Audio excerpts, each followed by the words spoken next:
practical information. The toilets are to your right, out the door. It is a student carnival, so the doors will be locked from 12 to prevent any unpleasant invasions of the building by drunken students. So basically, it's once a year, but it's like Cambridge most Saturday nights. We will have, for those who are interested in binational funding opportunities, the research VP will drop by at the end of lunch, 13:45, for those of you who are interested. We will have lunch in the room just next to this one. And we will have a restaurant evening for those who wish to participate. Who is sure to come tonight? Can you raise your hand so I know? 1, 2, 3, 4, 5, 6, 7, 8, 9, 10, 11, 12, 13, 14, 15, 16. Parfait. 18. So I'll call the restaurant. Excellent. I'd like to say a few words. First, présentatrice. Very pleased that she could come. Wendy Ayres-Bennett needs no introduction, of course. Thank you, Charlotte, for ensuring the timing of the session, the time of the session. But I'd like to mention 3 points for which Wendy is universally known and liked, of course. First, she has done precursor work on the role of remarqueur, that is, normative commentators on the French language in the 16th, 17th century, and how that can inform us on the sociolinguistic patterns of French. She has been instrumental in getting a huge corpus of these commentators to be assembled, and she has played a great role in the cohesion of the history of the French language in founding an association, la Société Internationale de Diachronie du Français, which one tacit aim was to get the French out of France a bit. And she's been very successful at that. So when we reach the, we'll start in, unless you want to start now. Is that okay? Ah, Maxime, on peut commencer maintenant? Okay. Super.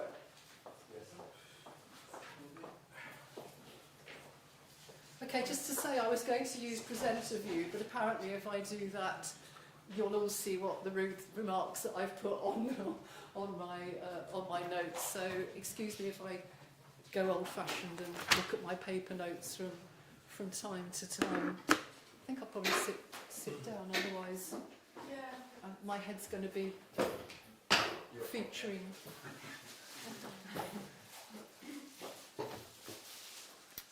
So, where is he? First of all, thank you very much, Pierre, for the invitation, for the nice introduction, and thank you also for organising such a splendid programme. I think we're all looking forward to very much to the 2 days ahead with really interesting series of interventions. I should say from the outset, the shape and focus of my talk has somewhat changed while I was writing this paper. I'm going to start in the first half of the paper giving the talk that I thought I was going to give you when I agreed to the invitation. And then in the second part of the talk, I'll discuss where preparing this talk has led me and some of the questions that I want to focus on. So just to start off by thinking about why I'm interested in these questions, how does change diffuse through different genres, or how do different genres reflect change as it becomes established? Are there genres which are more progressive and others which are late adapters? So I'm interested in how and why change are successful, how changes spread and become embedded, and whether you can use large-scale multi-genre databases, corpora, in my case, frontext, because that's the period that I'm interested in broadly, 1500 to 1800, but I'm going to talk about quite a few other ones as I go along. And then, can we use this kind of tracing change through genre to distinguish changes from above and changes from below? Or is that distinction even meaningful when we start looking at concrete examples? If the majority, so the thesis goes that if majority of changes arrive in speech, then you'll see them reflected earliest in genre which are closest to speech and latest in genre which are furthest away from speech, like poetry, more artificial genre. And then can that help to determine which written sources are the best kind of sources, which are more authentic, more like spoken language? Work within the discipline of historical sociolinguistics has privileged, for the last 10 years or so, I guess, ego documents, so memoirs, letters, anything with a first-person narrative. Is that the best place to find these changes first? Or is it indirect speech in theatre, or is it oral representé, to use Christian Marcellonisi's term? Some of the case studies I'm going to present belie these simple hypotheses. We don't see what we might expect. And then, can we place the different genre into a kind of overall continuum of genre? There's been a whole host of new corpora being produced, some of them long chronology, others very, very short periods and very precise in texts. And that opens up questions as where do these fit? How good are these in representing the vernacular in the Lebovian sense of the term? Clearly, we wouldn't use, for example, let's take the example of legal text, we wouldn't use legal text if we were doing a sociolinguistic study of 21st century French. Maybe we wouldn't prefer the Strasbourg Oaths to the sequence of St. Eulalia if we were doing 9th century French. So where do we fit these in, or sermons? Can we posit, again, some overall picture where we put all these in? And then, can we theorise categories of genre and text type, especially in large corpora, and are they comparable across corpora? I'm going to come back to this question in the second half of the text, but suffice it to say that most of the corpora are not without their problem in the way they categorise genre, perhaps with the exception of these single genre corpora databases. The one I'm going to use, as we'll see, it has a lot of data, but we don't have the kind of informal letters by semi-literate, which is the kind of source which Nerveline and Rameau and Braunburg have said is the next best thing to spoken language. Well, we might worry about that next best thing, but anyway, authentic spoken language as it might be reflected. And that's the kind of document that has transformed some of the work on the history of Dutch, for example, in the work of Rutten and van der Waal.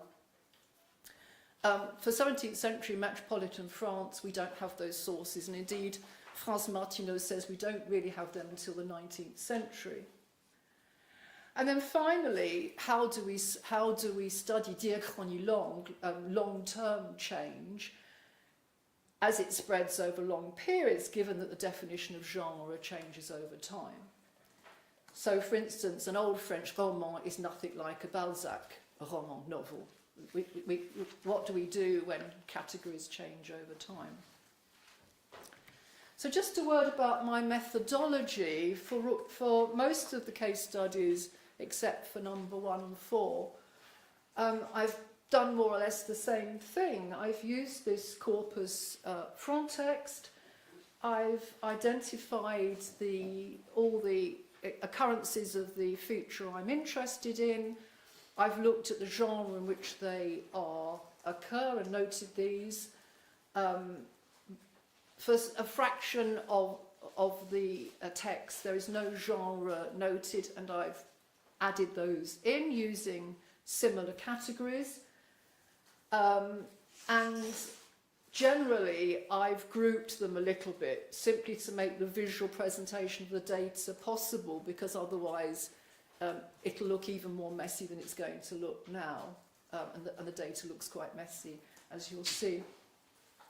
So, as I say, the health warning is we don't have this sort of ideal document, but for the 17th century we do have 21.7 million words. So it's quite a substantial body of data. We've got plenty of evidence there. So this continuum is simply to represent this hypothesis that if change occurs from a blow, then it will be attested first in correspondence on the right-hand side, and then it will spread across. Now, we might have a discussion about the order of where I've put things. That's up for discussion, but you start in correspondence roughly at one end, and you end up with poetry at the other end as more artificial and literary.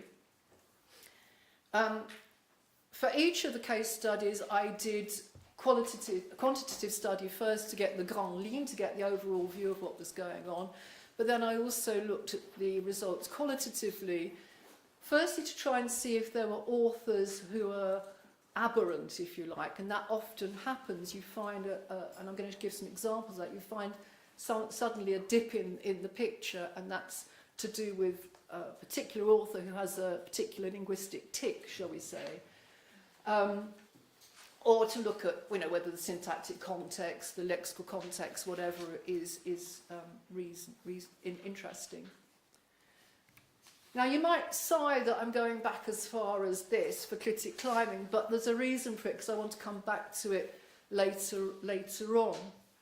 And this is a very well-known example that critic climbing was usual in Old French, declined rapidly in usage in the 17th century, and with a few exceptions, which I won't go into, doesn't exist in modern French, making it different from the other Romance languages. So, Old French pattern, more or less, je le veux faire, I, it, want to do. Modern French pattern, je veux le faire, I want it to do.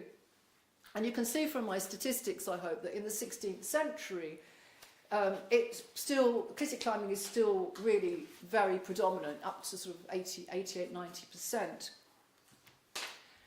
In the 1970s, Yvette Gallet, and it's a very old study, but it was pretty damn good, track changed through a corpus of texts of different genre. And I'm just going to focus on the 17th century here, and she concludes that by the end of the century it's archaic. And indeed, I've done studies using a number of different text types, and it seems to be that the point of tipping for where the majority usage is broadly the 1660s, 1670s. The graph, which is intended to be unreadable, don't panic that you can't make sense of it, but the point is simply to show that you get tremendous, that's 4 different authors, you get tremendous variation both across authors and indeed within the usage of the same author. It's messy, but you can see that there's this broad downward trend. And of course that there are syntactic factors at play if it's a coordinated construction, the choice of auxiliary if it's a compound tense and so on, affect it. If you're going to have end up with construction, it's ambiguous, and in that respect the loss of pronunciation of final R in infinitives was one of the crucial factors which helped facilitate the change. Again, I don't want to go into the detail, but the point I wanted to make, and I'm going to keep making this point in the first half of my talk, is that you get some, if you think about my continuum, right, you get some predicted results. So, for example, theatre is more progressive than oratory or poetry or fables written in verse. But there are other things which are less predictable. So, Madame de Sévigné's letters, most of whom were written to her daughter and therefore relatively informal, and I emphasise relatively, are slower to show it than theatre. which we would put, we thought correspondence was going to be at that end. And within theatre, it's the theatre of Pierre Corneille, who writes in verse, both comedy and tragedy, which is more progressive than Molière, although Molière has always been said, if you want the gold standard of where to go and find something which is most authentic for the 17th century, Molière's your man, okay? So that didn't quite work out. Next case study, looking at agreement with la plupart, which means most or majority. La plupart is syntactically singular, but in modern French, generally, or almost categorically, there are exceptions if you have la plupart du temps, so on, but anyway, mostly has plural agreement, because it's the majority of an entity comprised of a number of individual units. So, la plupart des gens aiment la musique, la plupart singular, but aiment plural. Okay, that's what you have in modern French. And you can see, I hope, from the graph, again, don't worry too much about the detail, but you can see the pink line goes one way and the blue line goes the other, and that by 1700, plural agreement is more or less categorical. Okay? And then we organised it by various factors, but including genre and subgenre. And again, what you can see is that there are some predicted results in terms of the way the change spreads. So I don't know whether that's even readable, but correspondence is the really dark blue line. There's always 100% plural all the way through this period, okay, doing what it says on the tin. Versus poetry, which is slow, 80% agreement at the beginning, and then rising to 100% later on towards the end. But again, we have things which are less predictable. So the dark green line, this one, novels, is high all the way through, which we wouldn't really expect. Conversely, theatre is pretty slow. Okay, so it's not coming out nicely for me. And the turquoise one, what I call turquoise, this is one of the lines that colours that people differ on, but anyway, that one, we'll have a poll perhaps later about what colour you call it, but anyway, that's turquoise for me. That one you can see has this funny dip, and that's a funny dip precisely because you've got one author there who resolutely uses the singular, and there's lots of tokens from him. So if I go back to my continuum of genre, you can see that some things are nice and neat, correspondence here, poetry here, but theatre is moved over here, and novels has moved over there. Okay, so maybe I didn't get it right in the first place, or maybe it's a bit more mixed as evidence goes.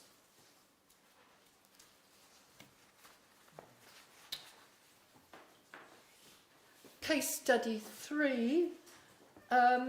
So this is looking at variation between pas après and en après, which were alternatives for après. I'm thinking about the adverbial function here, really. And you can see en après, I hope you can see it en après, which is the red line, was popular in the 14th century, so you get that nice spike up in the 14th century. But by the 17th century is in quite advanced decline. Okay, so it's going out of usage very rapidly in the 17th century. Conversely, pas après, the blue line, is very little attested before the 16th century, but seems to become fashionable in the 17th century, so it peaks up and then has a gradual decline. And now is considered either old or archaic or regional. I think it's still supposed to be used in Belgium. Somebody will tell me whether that's right or not. Pas après. It's still used in Canada. In Canada as It's well. popular. Okay. So I should have said with my health warning that I'm really only looking at the French of metropolitan France, and I'll come back to that point again a bit later. So if we analyse it by genre, we find that actually the results the results in the 17th century for these two forms are almost exclusively in three genres. For par après, that it's traités essays. For mémoire journal récit de voyage and novels. And for en après, again, it's essays, novels, and reports or pamphlets. So I thought, thinking about this one from the question about can we distinguish changes from above and changes from below, this is a good example where, to me, it doesn't make any sense to really ask that question. What you've got is simply that the constructions are used in genre where you need that where you use that construction a lot, and therefore variety is quite nice. And if you're going to write an essay, the sequence of events are quite important, or the sequence of argument is quite important. If you're going to write a travelogue, the sequence of events is quite important. So you keep it simply in the genre which needs it. Okay. Fourth case study is a bit different. This is one that did with Antonella Amatuzzi, Annette Gerstenberg, Karin Skupian-Dickens and Len, ici présente, looking at the recategorization of dedans, dessous, dessus, and dehors. That's a nightmare for an Anglophone to do that. I just don't need to do that more than once. So the progressive differentiation of them, which could be used as either prepositions or adverbs, and become restricted, again with some exceptions, but broadly to the adverbial function. In the 17th century, the simple forms take over the preposition function, and the compound forms, the complex forms, specialise to the adverbial function, with, for example, dans, which is not much attested in Middle French, rapidly rising in popularity, for instance. And what we tried to do here was widen the type of text by considering what we thought was a prose model, we saw as our base study for looking at the chronology of the change, and compare it with other text types. In that case, it was a corpus of Protestant sermons which Caen had collected, correspondence, which was Antonella's data, diplomatic correspondence, Annette's data, and a memoir by a Danish princess, so an L2 user, if you like, Lena's data. And we said, oh, this is great because we're going to find difference in the chronology, but we didn't. It didn't really make any difference which of those you took. It was more or less the same chronology, which in one way was terribly disappointing, and in another way was terribly exciting, okay, because it kind of shakes things up, which is always quite nice. And then the final one, and again, apologies for, I think some of you have heard this before, but that's the point in a way, that this is the bit that we think we've heard before. The loss of the coordinating conjunction as, which has the sense of but used after a negative. So for those of you who know German, it's like sondern. Okay, so it's in more or less complementary distribution with the alternative word for but, mais, but which is used after a positive. until classical French, more or less, when they become rivals with as you can see from the graph, again, I hope it's more or less clear, rapid decline in the 17th century. Indeed, for the 17th century, there are 1,500 odd examples, and 99% of them are in the first half of the century. I mean, it's really quite a dramatic decline. So again, looking at the genre patterns, here the genre of essay, that's the orange blocks, dominates overall. But the second most common genre is correspondence. So again, we're getting things at different ends of my continuum, followed by poetry. In the 1610s, essays and correspondence, most common. 1630, correspondence has the most occurrences, but still featuring in poetry. So again, quite difficult to see it being associated with either the more formal end of the continuum or the more informal end of the continuum. Okay, so that's where if I'd have been giving the talk that Pierre had invited me to give, I would have stopped with these preliminary conclusions. And you might say, well, it would be quite good if she stops now, because we'll have 20 minutes and then we can all go off and have a cup of coffee for 40 minutes. But there is another 20 minutes, I'm afraid, so steel yourselves. Preliminary conclusions were that I think it's helpful and it's useful to try and track these changes through these large-scale corpora, but we don't always find what we think or what we hope for. And it's difficult to see patterns, and in fact, if I did those 5 continua for my 5 case studies, you end up with 5 different versions. So I think it's important to avoid simple assumptions which says this genre is the best thing since sliced bread. If we want to find something authentic, it has to be this. It seems to me that for some things, some genre are very, very good, and for others might be better. And we can't be too dogmatic about what is good. And that although historical sociolinguistics has become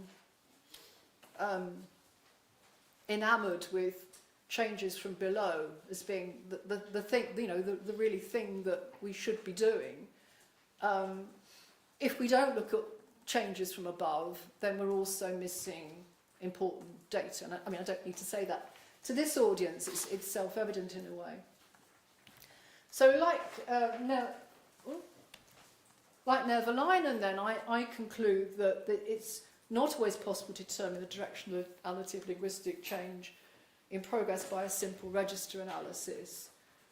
We've seen that, for example, the communicative features of a text can be important. But I go back to my health warning that frontext is neither a perfectly stratified corpus, nor do we have the really low-level stuff. But we do have 21.7 million words. It's a lot of data. We can't ignore that kind of data, given that if we ever find informal letters, we're going to have maybe a few hundred words compared to 21 point whatever it is million words. Okay, and here's the but.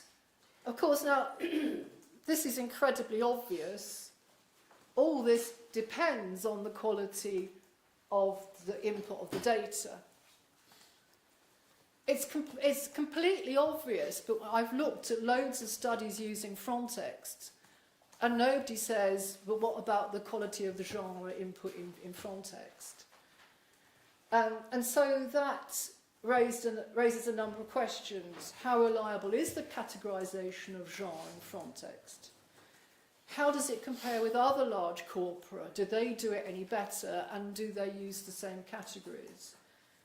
how fine-grained should the categorization be? The more you lump together, the more obviously you lose interesting distinctions. Where do these single genre ones fit in? To what extent do categorizations engage with theoretical work?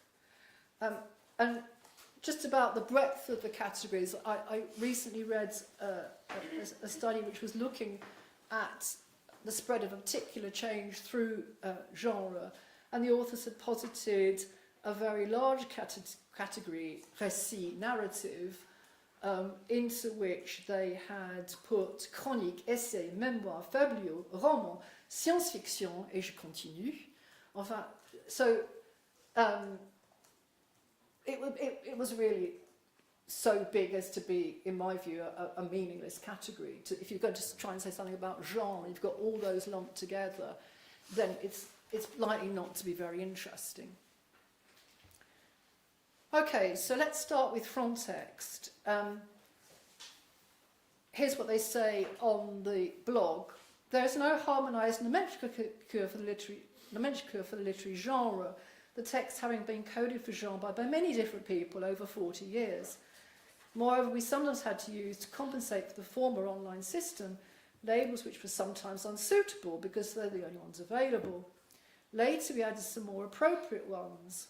However, everything related to personal writings is much less precise, and we often maintain 2 or even 3 labels. There's therefore not a reliable tool for categorising the text by genre. And in a personal communication, they said that the text labels were just pretty much added by the person who was categorising the text. And over the 40 years, of course, that differed greatly.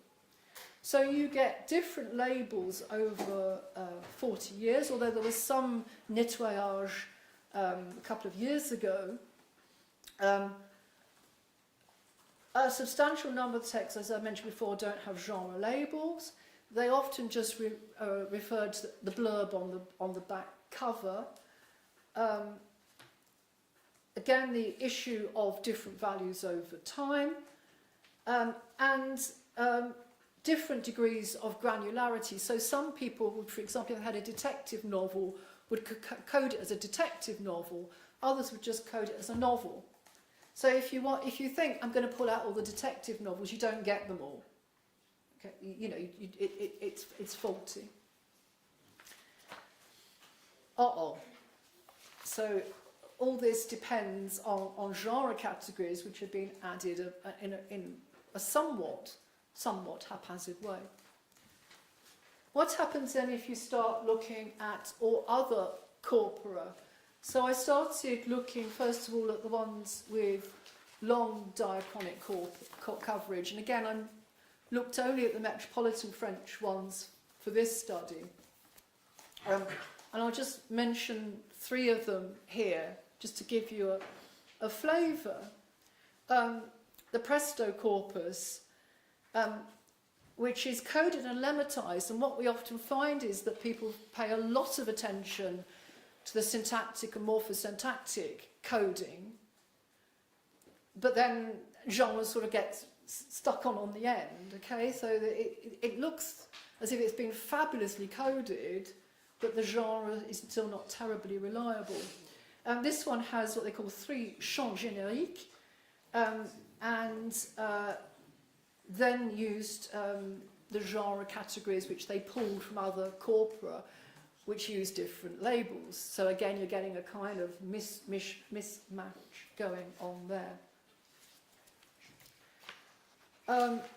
Democrats, again, longue durée, goes from Chanson de Roland all the way to wiki articles, has text type, narrative, non-narrative. Again, an interesting point that they make, that they give the label to the whole text. So if you've got speech within in a text, that doesn't get coded as such. And then genre textuel, 24 labels. And I just mention the number because we'll see that there's great variation in the number of labels. It's just to give you a flavour of the variety. In a sense, the detail doesn't matter. It's just the general points that I wanted to bring out.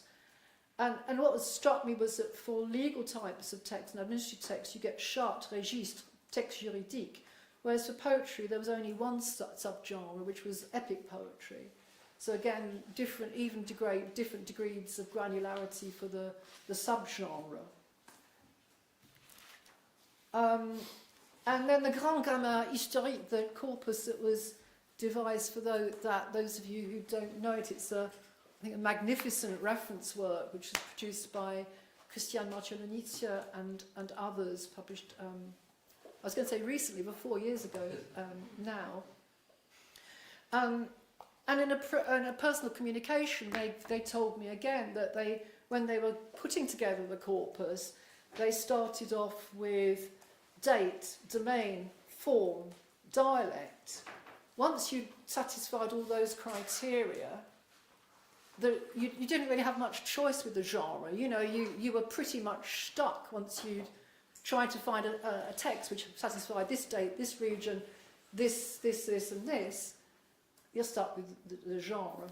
So it's not stratified for genre, although it's stratified for other criteria. And they use the system which we're going to see used in the Base du Français médiéval, where they have form and then domain. So domain like literary, didactico, scientific, religious, historical, legal, adding 2 more from Middle French on, epistolary and argumentative. That's a closed list, and then genre, which was an open list. Again, so not limited to the labels you could use.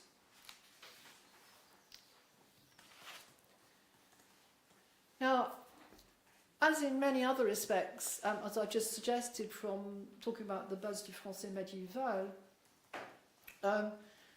medieval corpus are often more advanced and more sophisticated than what we've got for later periods of French. Both the Base du Français médiéval and the Corpus représentatif des premiers textes français use a similar system. So alongside form, they have, again, as I've just mentioned, domain, where they have both juridique and source documentaire, and they mentioned to me that they realise that that's potential overlap and will probably fall out from a later iteration. BFM adds to that politique as a new genre for later medieval texts. And then for the BFM, there are 44 different genres, so we can see a much longer list. For these, they used, they said, to some extent, standard referent works, but also intuition, which they said was both problematic and necessary. It's not very scientific in a way. There is inevitably interpretation here. So I'll go through these pretty quickly, but just to say that the more you look at, the more variety you find. This one has 4 main categories: narrative, poetry, theatre, and others. And that's something that, again, you find a lot across corpora, that there's this category called other or miscellaneous, which is a sort of a dustbin category where you throw everything else which doesn't fit into poetry or theatre or something that we have grown up with.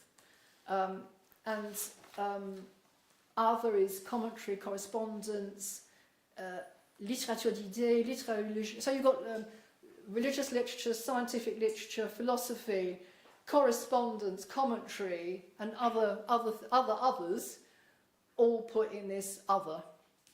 Okay, so again, it's not always very helpful. Anglo-Norman Dictionary, another one, different viewpoint, 8 categories, so far fewer. So the more you look at it, the more variety you find. I just wanted, the last one you'll be really excited, I'm going to pause on is the one for the Renaissance, the Bibliothèque Virtuelle Humaniste, which comprises 3 sub-corpora, Epistemon, Rabelais and Montaigne. And simply wanted to pause on this one because it's the only one that I found which talked about an ontology inspired by the categorization of a particular theoretician. So it was the only one which had really thought, should I look at any theory of genre before I start out? It therefore tries to combine semantic, formal and discursive criteria as well as what authors themselves say. So it's a more interesting one from a theoretical point of view. And it's one, and I'll come back to this, it's one that's being reviewed in the light of some of the new harmonisation work that's beginning to happen. And as I said, there are, as we know, a whole range of single genre corpora now cropping up, which are, of course, unproblematic or more or less unproblematic from the genre point of view. So we've got things like prose chivalry novels, Protestant sermons, World War I soldiers' correspondence, all the great work that's been done here in Caen on customary law texts and other types of legal texts. But it's not clear to me how we integrate all those together. If we want to put them all together into something, what do we do?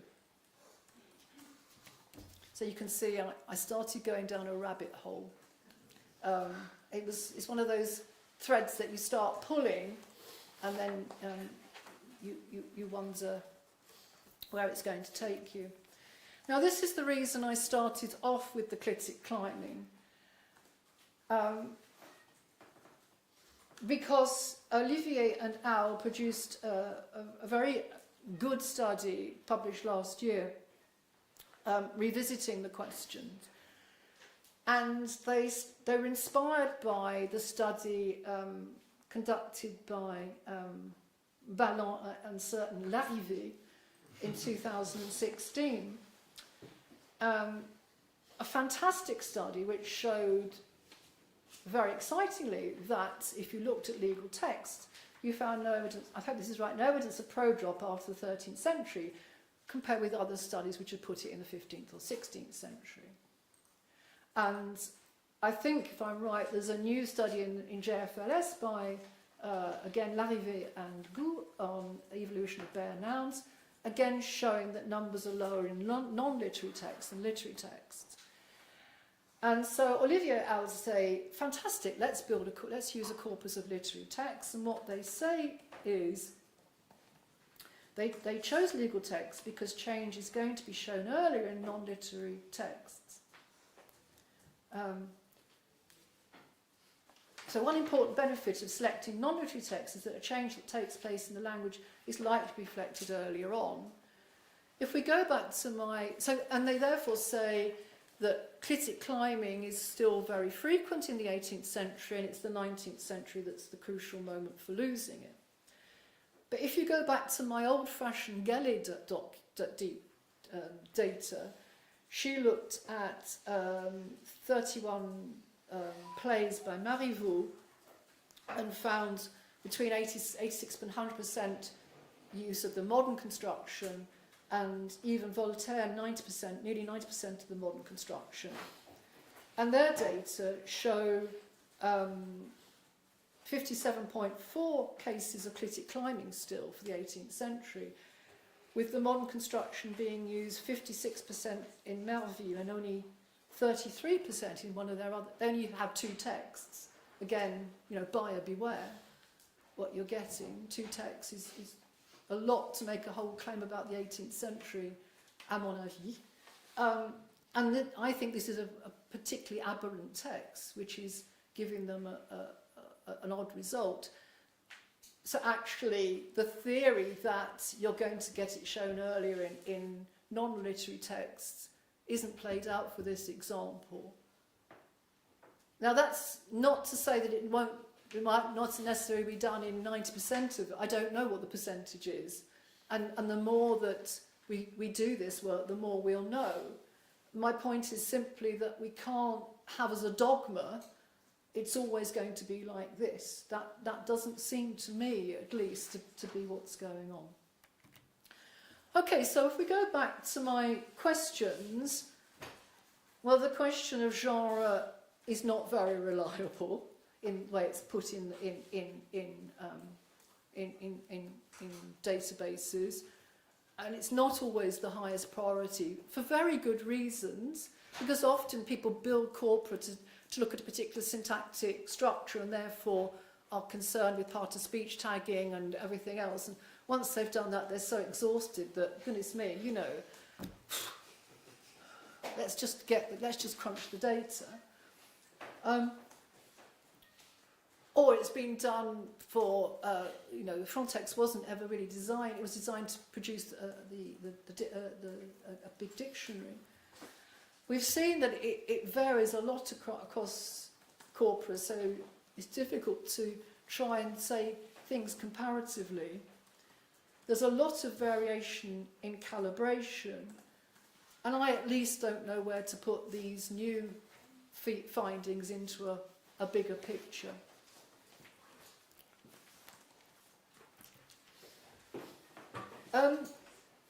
There is a great new project which is beginning to try and provide an open French corpus, trying to bring together all the available corpora.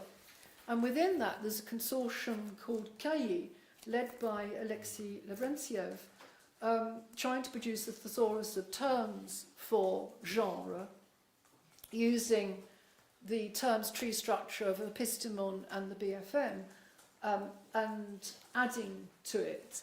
And that work, I think, is still, like they would say, a fairly exploratory stage. And as is the application to corpus. I think Marie-Luce Desnonnet is trying to apply it to epistemon, and Alexis tells me that he will try and apply it to the next iteration of the BFM. But we're at early stages of that. But I think that's very promising. My only reservation is that at the moment, to me, it looks a little bit like a shopping list. So these are terms you can extract and use rather than a kind of theory of genre. And that leads me on to my last question, is that could the work that we're doing when we're putting genre into databases be informed by the theoretical work that goes on about genre? And at the moment it seems to be that these are two completely different streams, and possibly for good reasons, as we'll see. In the Anglophone world, it's really the work of Douglas Biber, I think, which predominates. And he proposes 6 what he calls dimensions, each of which represent a continuum between 2 poles. So you have things like involved versus information production, narrative, non-narrative. So different types of discourse positioned at different points on the continuum. And then they add a series of what they call situational characteristics, which include information related to participants, their relationship, the communicative purpose of the text, and the topic, so that different linguistic features, like tenses, pronouns, are correlated with both situational characteristics and different points on the dimension continuum. Or in the Francophone world, the work of Jean-Michel Adam, again using prototypes rather than classes, groups of attributes of different importance, allowing categorization of things as more or less belonging to a certain prototype, with different sequences of clauses being then more or less narrative, descriptive, argumentative, explicative and dialogical.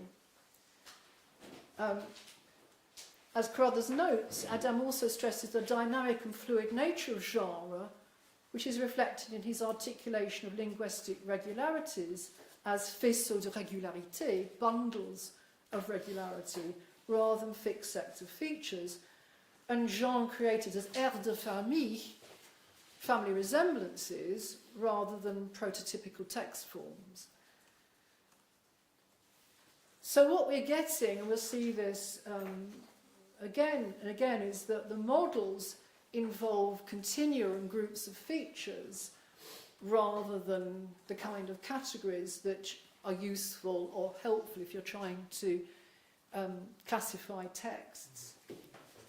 Probably got time just to mention briefly this last model, Koch and Österreicher, which again, as many of you will know because it's... You're always I'm sorry. One slide ahead. Okay. Oh, I'm sorry. Yeah, One slide ahead. of Okay. not having a screen. Okay. Thank you. I'm now right. Okay. This is good that you now can see the right thing, because there's a picture here. One last one, because this is used a lot, as you'll know, by Romance linguists, where again you have three-way dynamic involving channel, conception, so channel, oral, written, conception, different degrees of formality with spontaneous conversation at one end and legal text at the other end, and then communicative behaviour with a set of parameters, again in continua, private, public, close interlocutor, unknown interlocutor, spontaneous, communication prepared, communication, and so on. Again, with things being put various points on the continuum.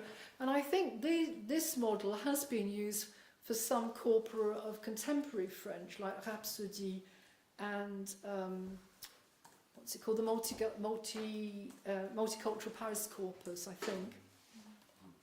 But what is interesting here is that you've got, I don't know whether you can see the A's and B's, but the A's are the written, A, so you've got, A is the oral at the bottom, you've got A is a spontaneous conversation between friends, then you go to a telephone call, then you go up C to personal letter, D to a professional interview, press interview, back down to a sermon, an academic talk, a feature article, and then they have the text of a law at that end. So they don't agree that the text of a law is a good thing. You know, what do we do? This is, you know, I'm keep going back to the same question. What do we do? So there were more questions than answers. So this is my conclusion, that tracing diffusion of change through genre, I think, is an important and interesting piece of work to be done. And it does help us, I think, to try and see if we can find these patterns of how change becomes embedded. And, you know, we go back, okay, Labov says it's, you know, the data is awful, but it's all we've got, and we have to make the best of it. But none of the studies that I've done really follow the patterns that we might have expected. And then just to reiterate that, of course, you have to be careful at looking at what the genre categories are when you're looking at them. And there is a problem with front text, but the majority of studies of French post the medieval period use front text, faute de mieux. It's really, you know, if we want lots of data, that's all we've got at the moment. And so we keep going back to it, but perhaps not asking ourselves the right questions always. And then these are my questions, perhaps questions for these 2 days. Maybe some of you have got some great answers for these. Given the changing nature of genre over time, how do we study diachronie longue? How do we do long-term change if and not what is a roman is not the same thing, but we're using the same label? On the one hand, the uniformitarian principle, which sociolinguists love, says what the way we do genre in the past should be the same as we do genre in the present, but we know that this doesn't work. We know genre conventions vary over time. How do we deal with continua?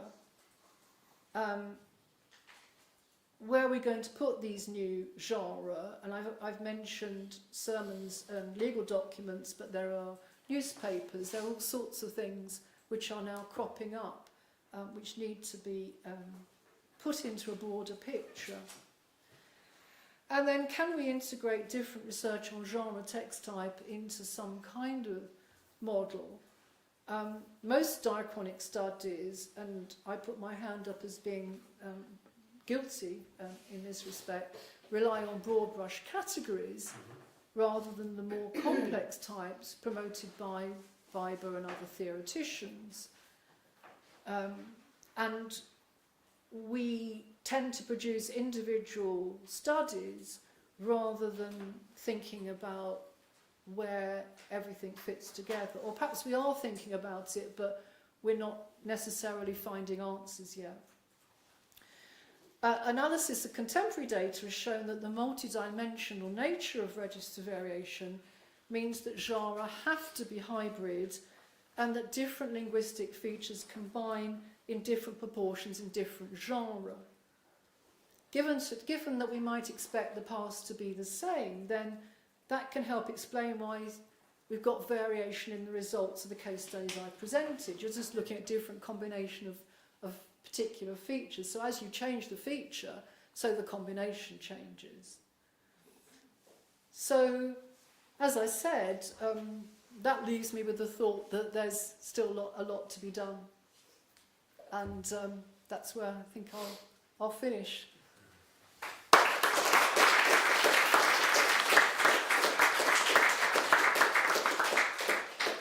Thank you very much for this very interesting talk and very challenging talk. I think will be very important. Yes, yes, exactly. So many. We have 10 minutes.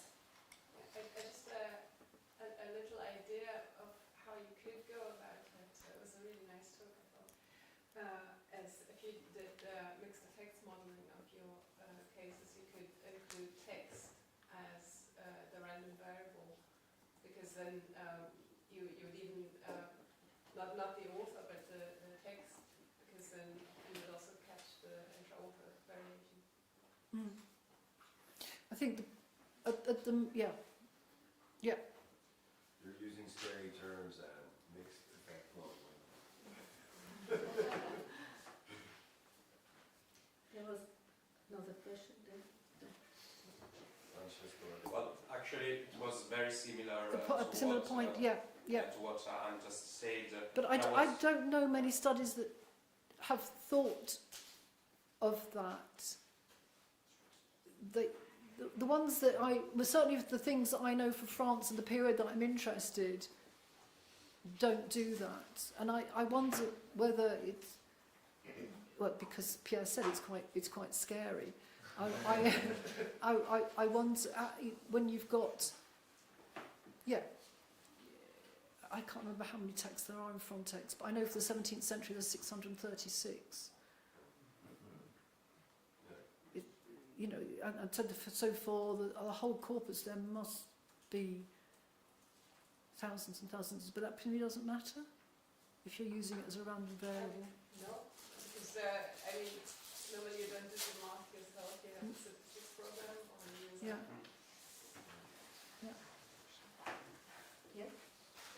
Yes, no, I was just going in the same direction, and I was wondering if it could be, instead of declarative, the approach, so declaring the type of text, start from the text itself, because there are also automatic classification statistical mechanisms that can group the text for you for a given phenomenon, and then this grouping can be compared with what you declare as a type of text. But once you've done that, you still declare it. You're making this declaration about the type of text. No, actually, you just give the data and the text. You don't give any type for the text. And then it automatically groups the text on the basis of the phenomenon Sure. you're looking at. Yeah, but then what? Then if Then- but if you get very well, I don't know. Do you suspect then it falls out in neat genre patterns, or do you suspect it falls? I mean, this is yeah. I have no prediction on No. that, but I was wondering if it could be a way forward to see if there are data-driven ways of Yeah. automatically categorizing Yeah. the text and comparing between different phenomena too. Maybe the categorization, as has been shown, can be completely different, looking at different phenomena. That would be my prediction. Yes, yes. Exactly. And that's why I think that you find one study on ProDrop giving one kind of result, and a study on clitic climbing potentially giving you another kind of result. Yes. And that can be factored into the model. You can do different Yeah. models for each phenomenon and see what happens. So then the biases will be kind of what you select, what Yes. features you select, Yeah. and it will be the Yes. same as kind of Which labeling parameters genres should we are falling in choose? a hot way, or not the same. No, yeah. It's Yeah. running the same Yeah. rate. Thank you so much for the nice talk.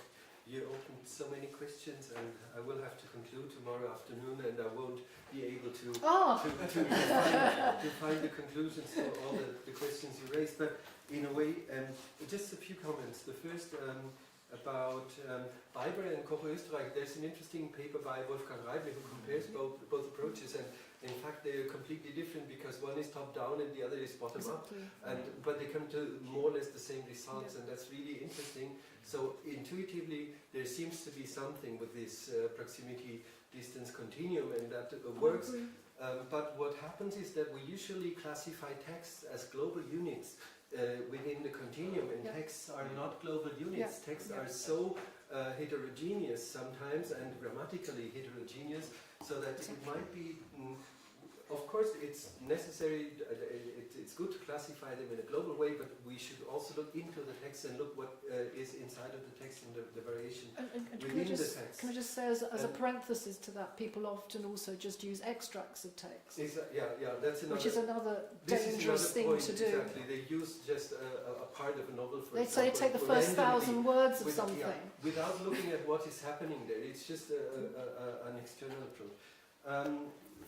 And for the data-driven question, we did things like we just chose certain patterns of clause combining in order to classify text, and then looked at how different phenomena evolve within these pre-classified discourse traditions.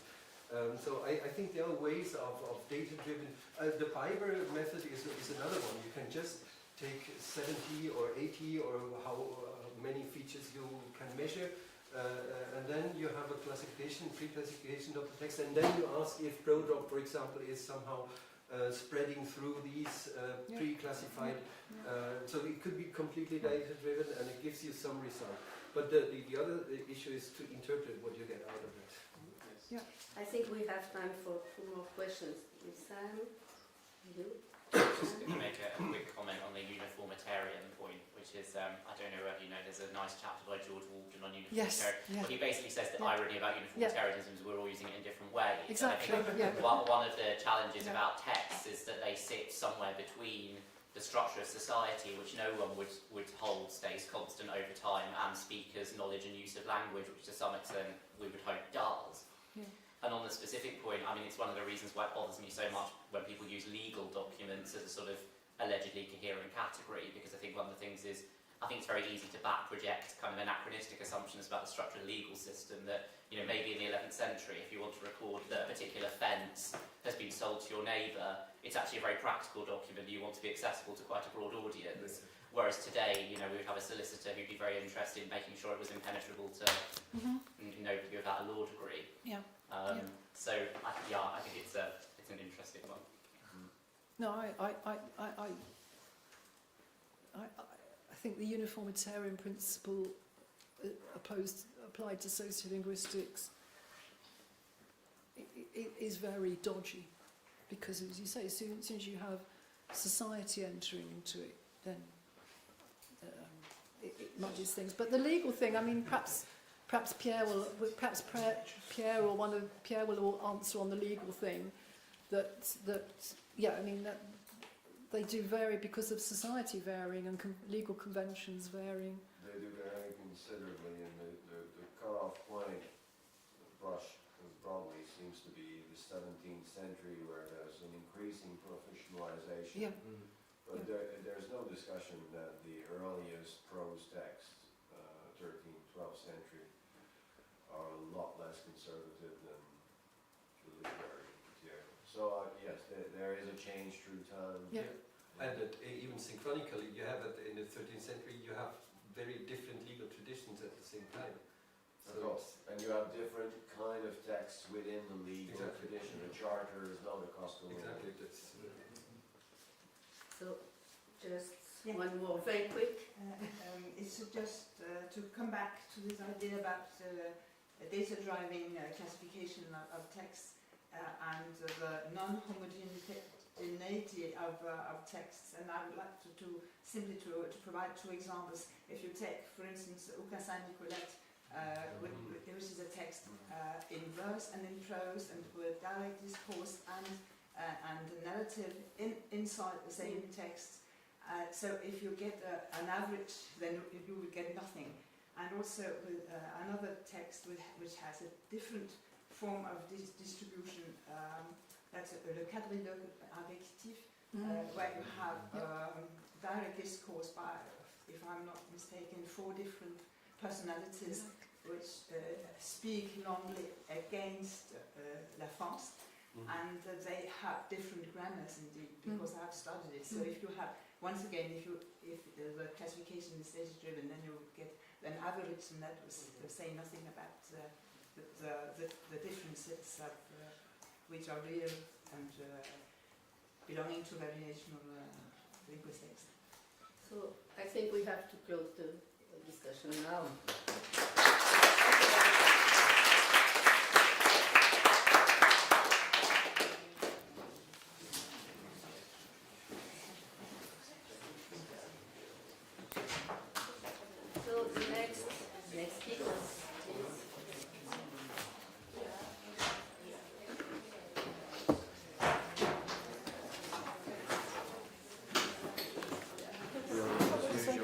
So much. I have loads of remarks. But Oh, be kind to me. well, no, but of course.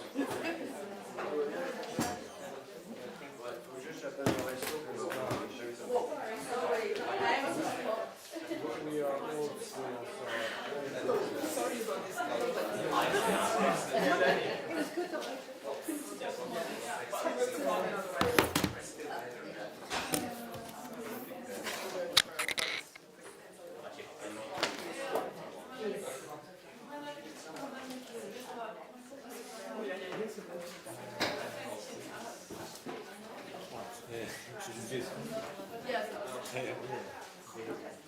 Et on utilise les flèches.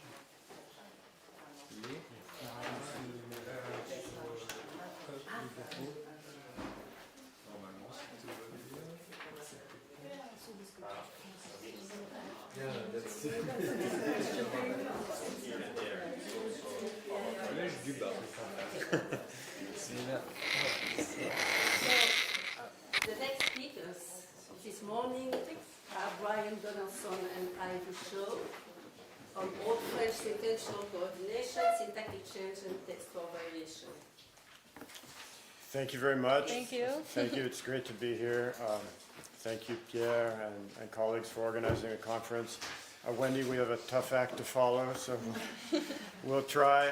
Today we are interested in sentential coordination in Old French. This is a phenomenon with a large number of moving parts and complexities, and we will focus on the choice between coordinating at 2 syntactic levels, at the CP level versus the TP level, and then on the choice between 2 elements that can serve as coordinators, the conjunction E and the sentence adverb or particle C.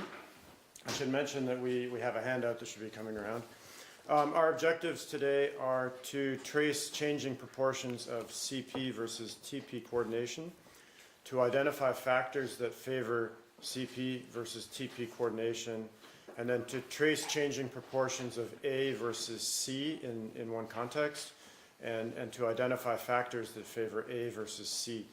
So we draw on data from a small original corpus of 13 Old French texts dating from about 980 to the early 14th century. We've extracted about 3,500 tokens of second conjuncts that are declaratives introduced by A or C, and we use a variationist approach using logistic regressions to analyze these data.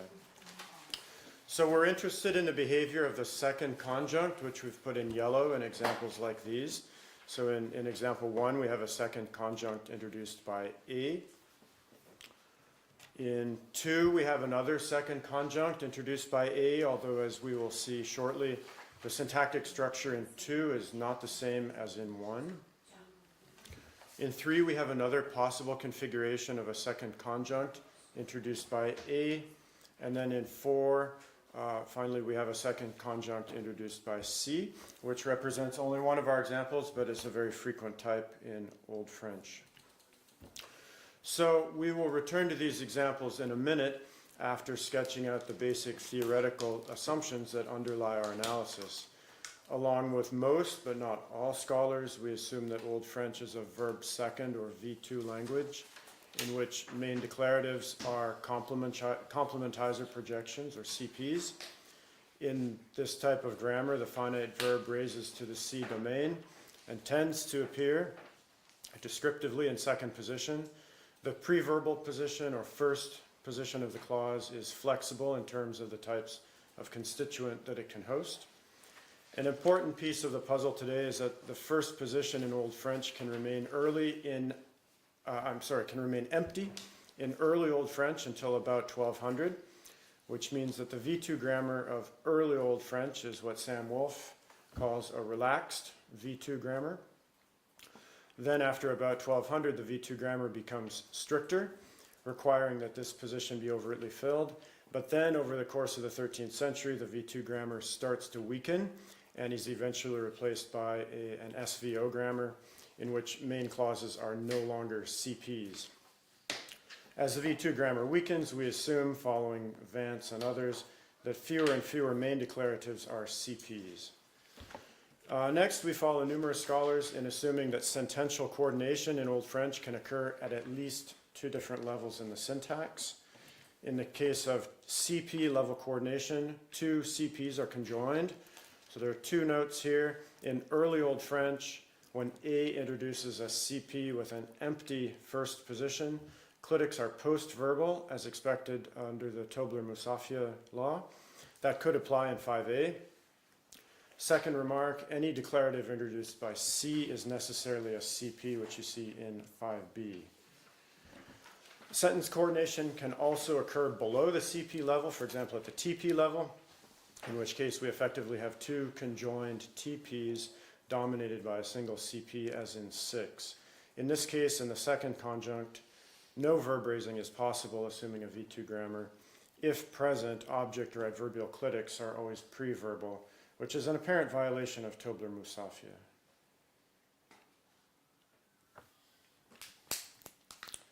So if we return to our examples, we see that coordination happens at the TP level in 1. The second conjunct here, introduced by A, has a preverbal clitic, that's a TP. In 2, the second conjunct is different. This is an example from early Old French, when the first position of a main declarative CP can be empty. That's the case here. Any object clitics then appear post-verbally. So this is a CP, second conjunct. In 3, we have a CP second conjunct introduced by A with a different preverbal constituent, in this case the grammatical subject. And finally in 4, we have a CP second conjunct introduced by C. So we're looking at 2 elements that act as coordinators. The first is A, which is generally analyzed as a coordinating conjunction, meaning and. It occurs at the leftmost edge of the clause. It does not count as a constituent for the purposes of the V2 grammar. As a coordinator, it can indicate some kind of equivalence between the 2 conjuncts. It can indicate either simultaneity or a successive or sequential relationship between clauses. So range of values. As we saw, a sequence of A plus verb can represent either a CP or a TP in early Old French until about 1200. In later Old French, after about 1200, we follow Vance in assuming that A verb sequences are not CPs. They're instead TPs or IPs, depending on the terminology you adopt. As the V2 grammar of Old French weakens, there are fewer main clause CPs. There's less CP coordination introduced by A, and as a result, more TP coordination introduced by A. So of the many, many things that can be said about C, we're going to limit ourselves. We're interested specifically in cases where C acts like a clause initial coordinator. This is primarily Marcello-Nietzsche's type 1, less frequently her type 3, and what Claude Buridan calls C de liaison or C coordonnant. C is usually analyzed as a sentence adverb, although there is debate on this point. There's general agreement that C occurs low in the left periphery, and what we can get away with today with calling the first clausal position, although this position may change over time, and there's debate here. As a coordinator, C is thought to signal some type of temporal or logical succession. Marcello-Nietzsche argued that C is an assertion marker that helps affirm the utterance. Fleischmann introduced the hypothesis that C marks subject or topic continuity, and that idea was further explored by Len Schüssler and colleagues and others. The literature is full of observations about the semantic and functional similarities between A and C as coordinators. They're sometimes considered equivalents. In some early Old French data, we noted that certain CP sequences introduced by A and others introduced by C patterned alike with respect to the sequentiality between the conjuncts or rupture between the conjuncts. So in light of all this, we think it is reasonable to analyze A and C as more or less interchangeable variants in a sociolinguistic sense for enacting sentential coordination. In other words, our view is that Old French authors had a choice between using C and A in many instances of sentential coordination. So now I'll turn it over to Ivy, who will present our study. All right, so moving to our study, this is our corpus of texts ranging from the 10th to the early 14th century. For shorter texts, we analyzed the entire thing, and for the longer texts, we extracted and analyzed a minimum of 300 tokens. So we coded each of our approximately 3,500 tokens of second conjuncts for a range of properties. First, coordination level, using the diagnostics that you see there. So C's are CPs, A XP verb sequences are also CPs, and A verb clitic sequences are also CPs, whereas A clitic verb sequences are TPs, and we followed Vance and others in classifying A verb sequences as TPs. And then A verb sequences which occur before 1200 are classified as ambiguous with respect to the coordination level. And then we also coded for the coordinator, so that's the choice of C or A, whether or not the token occurred in narrative or in represented speech, whether or not there was a speaking verb in the second conjunct, whether the actions in the two conjuncts were sequential, whether there was a change in background to foreground or vice versa across the conjuncts, whether there was a change in subject across conjuncts, and finally, whether or not there was a change in sentence polarity between conjuncts. We perform logistic regressions using R, and here's the sample output, which take a good look because you will not have to see it again. And so we'll start by examining coordination level. Table 1, which should also be on your handout, gives you the rates of TP and CP level coordination by text. Recall that in the early text, so until about 1200, structural diagnostics like the placement of object clitics don't really permit us to discern whether or not some examples are TP or CP, so those are what we've classified as ambiguous. And we expect to see a gradual increase in TP coordination, and that is what we see, even if that increase is not perfectly linear. And that increase is primarily a 13th century phenomenon. In Table 2, we've gone ahead and removed the ambiguous data, and the statistical analyses confirm that it's really starting with Clary in 1205, where we start to see statistically significant increase in the amount of TP coordination used, although this data does start to emerge in late 12th century texts like Beckett and the Anglo-Norman Alexander. So at all points in our data set, the authors had a choice between coordinating at the CP or at the TP level, and we were interested in what some of the factors might be which could influence the choice of one over the other. Before 1200, there is relatively little TP coordination, and the factors here don't capture that choice between CP or TP, possibly due to insufficient token counts.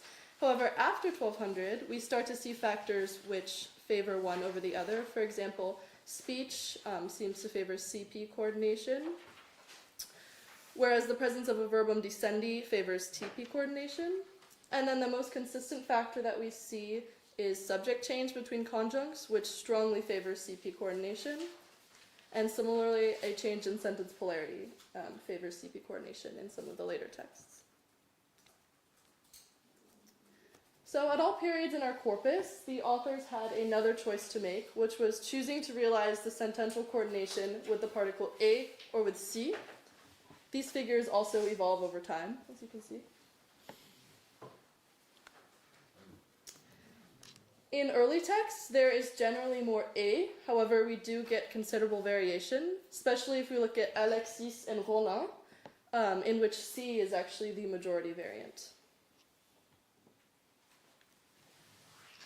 In texts after 1200, we see that Clary is the high watermark for C, after which there will be a steady decline of C over the centuries in favor of A, which will ultimately come to replace C entirely as a sentential coordinator.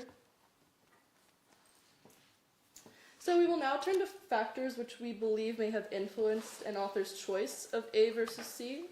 The presence of an object or an adverbial clitic pronoun favors C in most texts.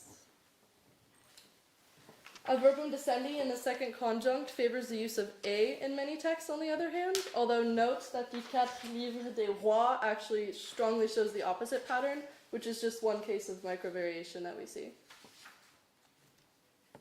And a change of subject prefers C up until the early 13th century. This was expected in light of previous research, which has identified C as a marker of subject or topic continuity.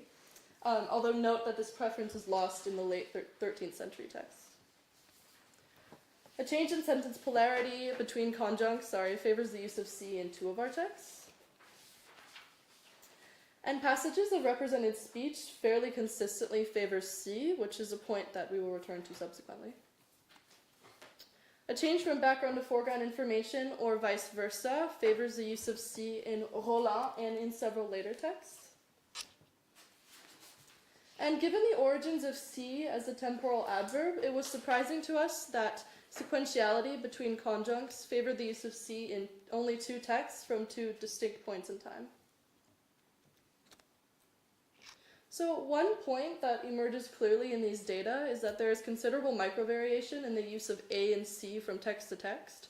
For example, if we look at Rollin compared to three other texts from close to the same date, if we think about the grammar of C in these texts, while there is alignment in how the presence of an object pronoun or a subject change influences the choice between A or C, the author of Rollin appears to have a more specialized grammar of C, strongly associating it with represented speech, changes from background to foreground, and sequential actions. And the statistical analyses show that the other authors use A and C much more interchangeably in those same contexts.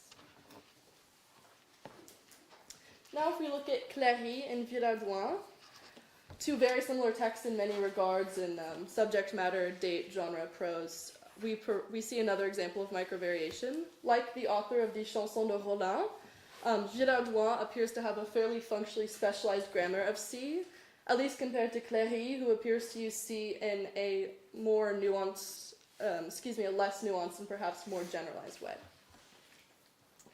And then finally, if we look at Joinville, which is our latest text here, we can see that at this point C has lost most of its specialized purpose. Joinville strongly prefers C in represented speech, but the other specialized roles that have appeared in previous texts have weakened. The statistics reveal that there's no clear preference for A or C. And now I will turn it back to Bryan.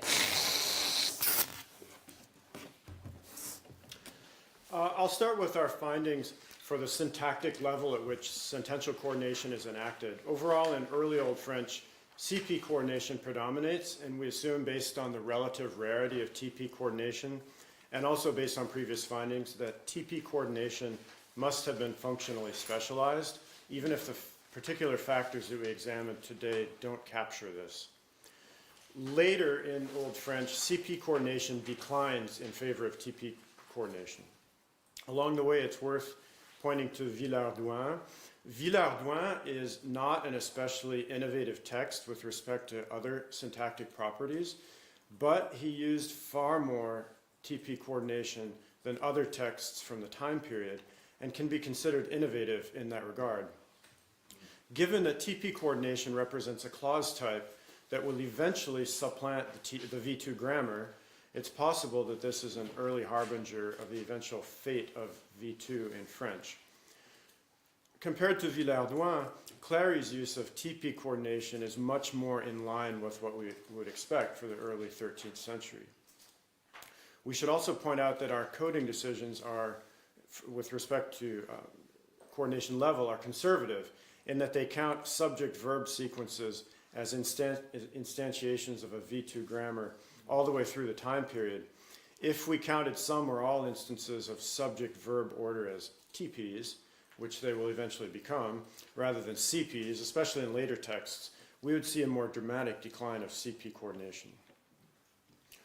With respect to the choice between A and C, we observe a marked increase in the use of C in a coordinating function at the end of the 12th, beginning of the 13th century, which is exactly when the V2 grammar of Old French is coming to require that some tonic constituent occupy the first clausal position. C is an easy way to fulfill this requirement, which has led some scholars to analyze it as a grammatical expletive. Then, however, we see a slow decline in the use of C over the course of the 13th century, which presumably tracks with the progressive weakening of the verb second grammar. Our findings that object or adverbial clitics favor the use of C corroborate an observation from Marcello-Nizia, and our findings with respect to the choice between A and C and subject continuity or change are in line with claims by Fleischmann and Renan and Schussler, although like Wolfe, we note that this effect disappears fairly early in the 13th century. We found that the Quatre Livres des Rois behave differently from other texts with respect to verbs of speech. We anticipated that sequential actions would fairly strongly favor C, but this effect appears only in two texts. The effect of switching from background to foreground across conjuncts is slightly more consistent, at least in later texts. And the findings for represented speech surprised us in that we had expected this context to favor A. Maybe going back to Wendy's talk, maybe we made a simplistic assumption, although it's a grounded and principled assumption. A is ultimately the variant that will become generalized. Given that C is closely linked to the verb second grammar, we considered it to be a conservative or perhaps becoming archaic, at least in later texts, which would lead us to expect not to favor C in speech. But this is apparently not correct. We have some tentative ideas, but we welcome your thoughts on this point. One possibility is that, especially in early verse texts, C is perceived as innovative, perhaps because it was especially prevalent in speech. We know that C occurs more in prose than in verse, so that's an observation that is compatible with this possibility. If C was frequently used in speech as an easy strategy for filling the first clausal position, it's possible that Old French authors associated C with speech and that association remained. But it's puzzling to us, if that's the case, that such an association would last as long as it does in our data set, given that C should be on its way to becoming archaic by the early 14th century. Finally, it's possible that this association between C and speech could provide some support for Marcello-Nizia's claim that C represents a trace infime minimale de la présence d'un énonciateur. We found evidence for evolution in how the syntactic structure of sentential coordination changes over time in Old French, as TP coordination gains in frequency and CP coordination, as well as CP main declaratives more generally, slowly recede from the language. We hope that this study shows the interest of examining A and C as variants in competition to get a partial systemic view of how sentential coordination evolves over the course of Old French. We acknowledge that we do not examine a number of semantically more specialized connectors like le or mais.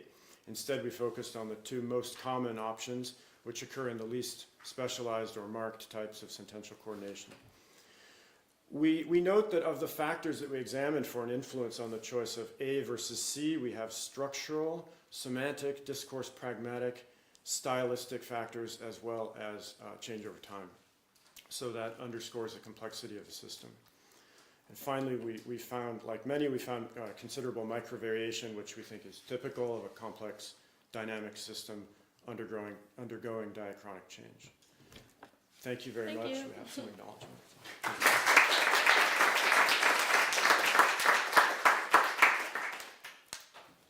We have several minutes for questions. Thank you very much for your talk. I have maybe more general methodological questions. So, given that the texts from 12th century are verse and 13th century are prose, to what extent can we speak about continuum in your opinion? Oh, it's an excellent question. And I suppose the response is that if we want to look at the 12th century at all, then we have very little prose. So, Paul Hirschbuehler has a paper, and I forget which one, where he doesn't actually find much difference in syntactic structure between verse and early prose texts. So that gives me some comfort that underlyingly, for a major grammatical major grammatical change or property, we have some legitimacy. Yeah. But it's a thorny problem that we can't get around easily because there's just not much prose until about 1200. Yeah, but there is verse in 13th century on the other hand. There is, yeah. So that's a future step. Yeah, there is. Yeah. Thank you. I had a question and an observation. So the question is, what's the idea about why the CP coordination gets edged out? So kind of saying, why is this change happening? The observation was just about your kind of problematic text with the Cassidorus tiroirs. This isn't a very useful scientific comment to make in a workshop on text types, but I think it's a really weird text, and I think it shows lots of morphosyntactic properties which just seem very, very different from the other texts we have from that period. Yeah, I'll start with your observation. To me, it acts much more like old Occitan texts that I've worked on. I couldn't tell you exactly why. Most people say Clary is an unusual text, and in many ways it is, and yet here it sort of tracks with what we would expect, and Villard-Douin ends up being the surprising outlier. So I'm not sure I can say much more on that observation. Why does CP coordination disappear? I think generally we lose, if we assume the generative view of Old French verb second, we ultimately lose CPs, right? So Clark and Roberts in 93 are going to argue that we're losing cues that would force us to project a CP in a declarative. And it seems like sentential coordination is one context in which, for whatever reason, following A, pretty early in Old French, we don't have to have evidence for a CP. In other words, you have A plus verb, that doesn't give you a cue to support the projection of a CP. Maybe I'll stop there, right? But I think it seems to be a context where, thinking about surface order only, there's no need to posit a CP to account for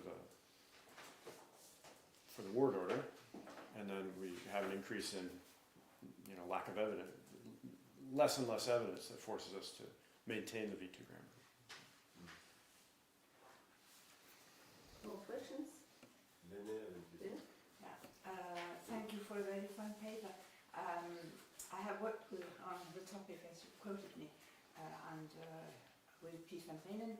I have, it's a very long time ago, but I remember that, I think I remember that we have found variation according to dialect and to text types. And that means that one of the differences between Clary and Viatlan could be due to dialectal differences, but especially, if I'm not mistaken, charters have no C. That's what I recall from reading those papers. But it goes back, and that means that there must be some essential difference between literary texts which you use and not literary texts, which are not narratives, and so that this is probably why they do not need this. Yeah, I agree with yeah. Thank you very much again.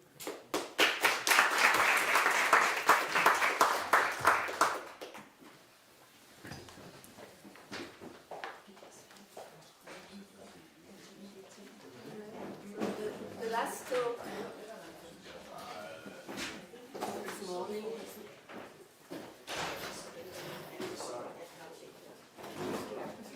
is by Lene Schössler and Kirsten Tag from Copenhagen. The status of administrative text with respect to language change.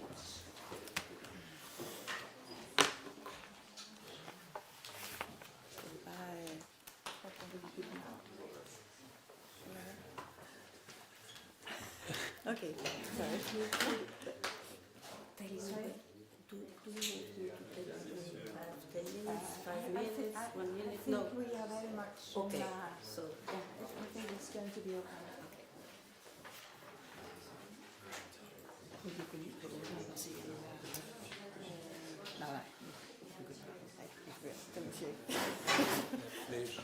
Okay, that one, just that one. We'll see that. I do apologise if it's not about We'll comment check, yeah.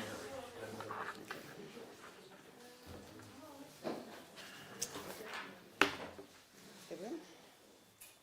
Everyone? Should I start? Yeah. Okay. do you want to wait a minute for somebody? No? Sarah's here, we can start.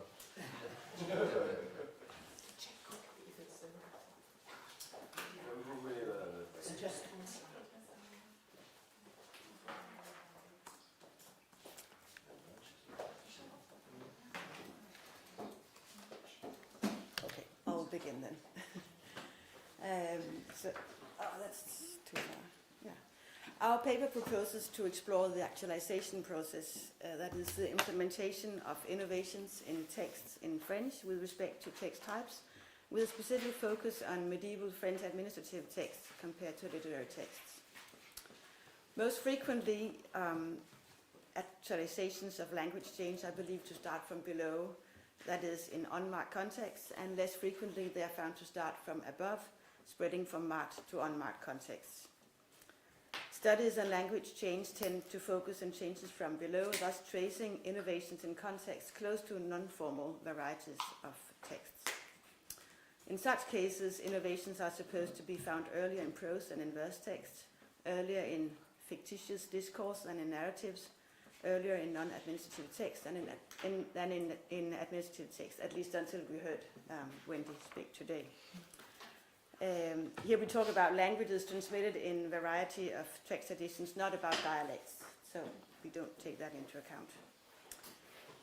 And in contrast to this line of thinking, other scholars, in particular Pierre and his colleagues, claim that innovation is attested earlier in administrative texts, referring, among others, to the fact that pronominal subjects appear more frequently in administrative texts than in not administrative texts. Does this mean that legal texts are less remote from the immediate competence of speakers than literary texts? Or does it mean that innovation starts in administrative text? Lene will return to this question in our conclusion.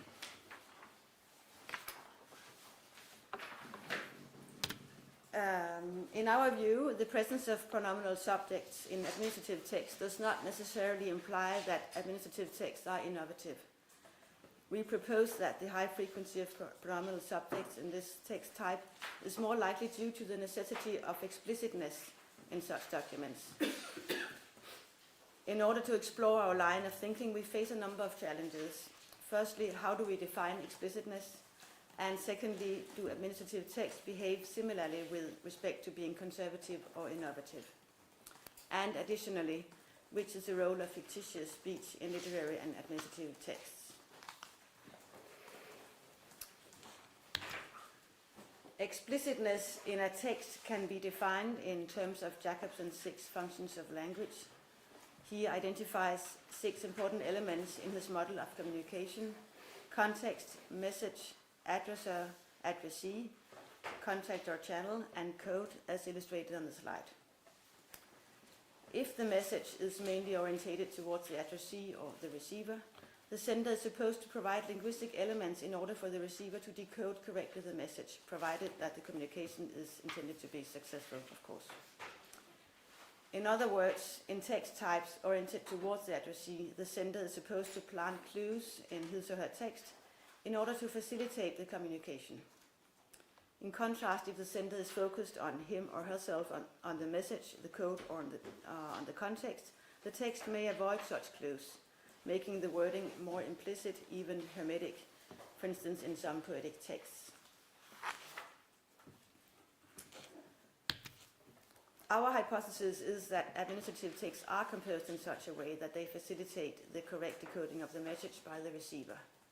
Therefore, we assume that linguistic clues for the interpretation of administrative texts appear more frequently in this text types, in this kind of type text, than in non-administrative texts. We are aware that the label administrative text covers a wide range of texts. In our corpus analysis, we will do our best to distinguish the relevant subtypes in order to try to answer the second challenge, which is, do administrative texts behave in the same way? In relation to the third challenge, we need to discuss the status of fictitious direct speech in older texts. And we, in line with Wendy, refer to the axis of diamesic variation proposed by Koch and Österreicher, opposing the spoken versus written conception, which should not be confused with the medium of communication, speech versus writing. Instead, it is anchored in the difference between the communication of proximity versus the communication of distance, which has been illustrated by the authors in terms of the opposition between dialogue versus monologue, familiarity of the partners versus distance between the partners, face-to-face interaction versus spatio-temporal separation, free thematic development. Oh, sorry. Do I need to? No. Is it the right slide? It's the right one. Okay. Thanks.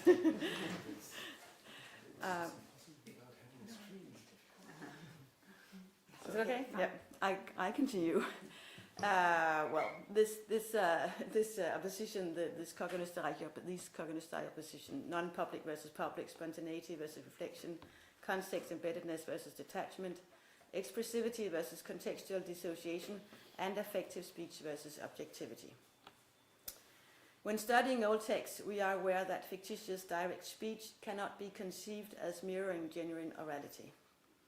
However, as shown in a number of studies of French literary texts opposing passages of fictitious speech and of narrative parts in one and the same text or in different texts, speech invariably displays an advanced language use compared to narration in the case of changes from below.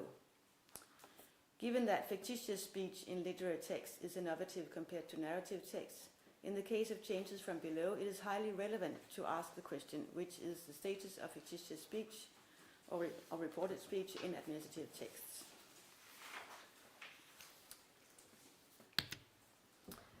In order to test our hypothesis that administrative texts differ from non-administrative texts because of their specific communicative characteristics of explicitness, we have chosen to study a number of independent linguistic changes in medieval French. We believe that it is important to investigate independent innovation processes in order to grasp the direction of innovation of a text tradition or text type, from above or from below, since the innovation path is probably a characteristic feature of a specific text type. It is indeed hard to imagine that a text type is innovative on one point and conservative of another, although we just discussed it, unless innovation is a very specific one, not a part of a structural change. The general path of important structural innovations in French is generally supposed to start from below and not from above. Less fundamental changes, for example those starting in the lexicon, may possibly be found inverting the direction of the path of innovation so that they start from above. But if examples of contradictory paths of major changes should turn out to be the result of our investigation on text types, explanations for such discrepancy should be looked for example with reference to the specificity of the administrative text type. As a consequence of this line of thinking, we have chosen to explore both some major changes and some minor changes in administrative and non-administrative texts.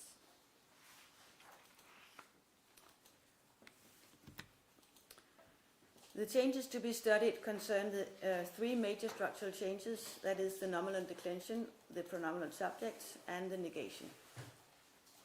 Furthermore, four minor changes will be examined. Firstly, the use of reinforced demonstratives and the use of lequel, both being linguistic entities of importance for the coherence and correct interpretation of texts.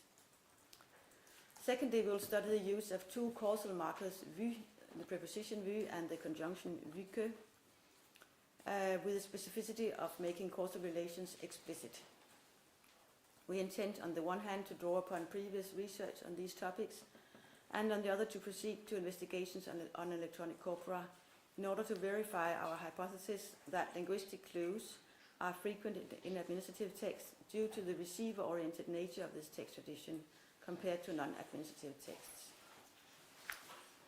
In other words, our empirical studies are based either on corpora from fellow researchers or on our own established corpus. And I'm going to continue. And I have mainly one slide on each of the 7 topics, so I really have to be very, very short. So inevitably we can't go into details here. We will start with the process of loss of nominal declension and refer to a study by Fulker, 2009, on charters from Luxembourg, and you'll see this on the slide the results of that. Interestingly, administrative texts such as charters can neither be characterized as conservative nor as innovative, as seen in this table. Instead, they adapt to a local norm or to a norm of the addressee, which is a confirmation of our hypothesis that administrative texts are composed in such a way that they facilitate the correct decoding of the message by the receiver, thus illustrating the relevance of Jacobson's communication functions.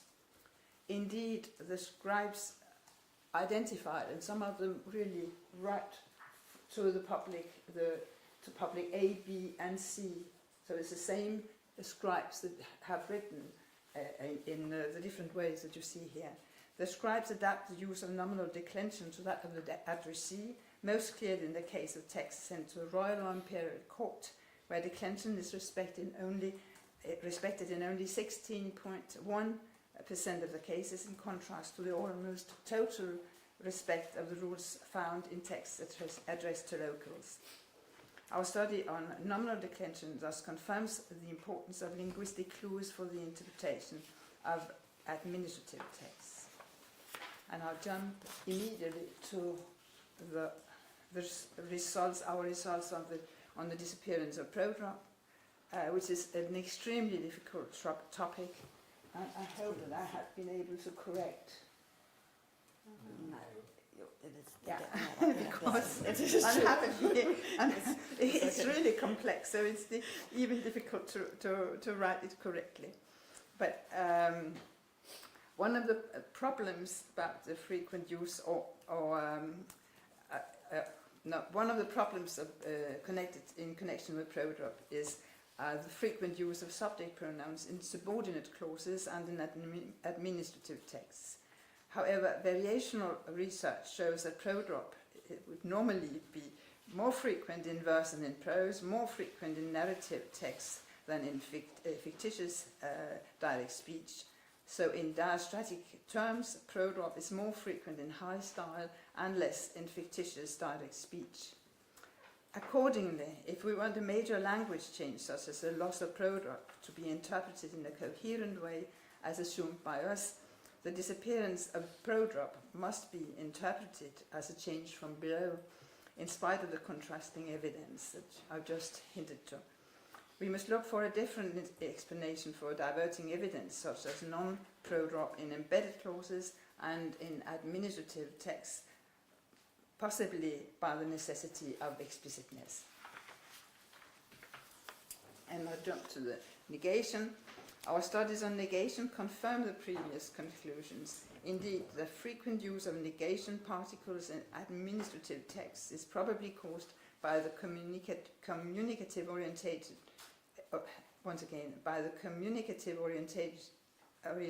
towards the addressee and the need for explicitness in this text type. Research on the charters from Luxembourg strongly confirms this analysis. You see here again it's the same corpus as I used for the nominal declension, that a ne alone without particle is according to the adapted to the addressee, with only 84.6% in charges addressed to the king, whereas the traditional ne alone is found in charges sent to the locals. So this result is very much in line with the result of the declension system. Another exploration that we have done on negation in a number of non-administrative and administrative texts kindly provided by Pierre and his colleagues. The figures here show a steady increase of ne plus particles and disappearance of ne alone in non-administrative texts, where you can see that on the left, whereas the administrative texts show a chaotic use except for a small corpus of assises with few ne alone and many cases of ne pas. Here we refer to the observation made by Pinzin and Gou in their abstract concerning the highly text-dependent variation in administrative text, pointing to the necessity of more investigations. So now I will go on and talk about the results about the minor linguistic changes, but in contrast to the major linguistic changes studied so far, a number of minor changes clearly spread from above. We here first refer to the studies by Guillaume Barbance et Alexis Lavrentiet on prefix demonstratives, illustrated in the text quoted on the slide you see here on in the circles: Icelle, église, Icelle, chapelle, Icelle, chapelle, Icelle, au mail. The use of these forms spreads early from Anglo-Norman religious texts to specific text types characterized by the necessity of explicit, unambiguous reference. That is mainly administrative text, as you can see in the table to the left. You see the two blue bars. They have the juridique registre. You see that there's clear difference in text types.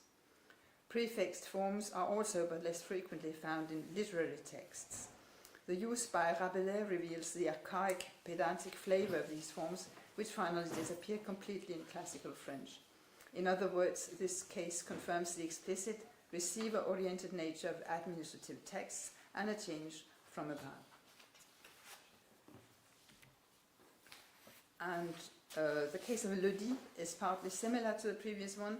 This is the case of a form, a metalinguistic determiner originating in legal jargon, that is a marked context with the purpose of assuring the referential continuity of the text for the communication purpose of transparency with regard to the addressee, as seen in the example quoted from Philippe de Beaumanoir from the end of the 13th century. And you can see that Pierre proposa contre Jehan que Lydie Jehan, etc. So it's really insisting on the transparency. And I would also, I'll read for you the quote here from Whittaker.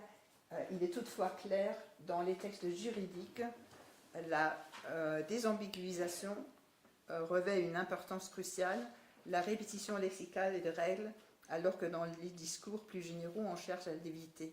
Le souci d'éviter l'ambiguïté rend très utile l'emploi de le dit N, qui a une force désambiguisante plus élevée que le non et ce non. In contrast to the prefix demonstratives, le dit later spreads to unmarked context, so this is a very clear case of change from above. And now I'll jump to vu and vu que, our last case is the case of the preposition vu and the conjunction vu que are clear examples of changes from above. The figures on the slide show here first that vu is more frequent in administrative texts than in non-administrative texts until around 1450. By this time, vu seems to expand in non-administrative texts. Oh, I'm sorry, you didn't see that. Now you see it. And like the preposition vu, the conjunction vu que clearly starts in administrative texts, both being absent in the two earliest non-administrative texts. Again, from around 1450, the use of vu que expands in non-administrative texts. In contemporary French, vu and vu que have spread to non-administrative texts, that is to literary texts, vu que being more frequent than vu. However, in contemporary administrative texts, vu is much more frequent than vu que.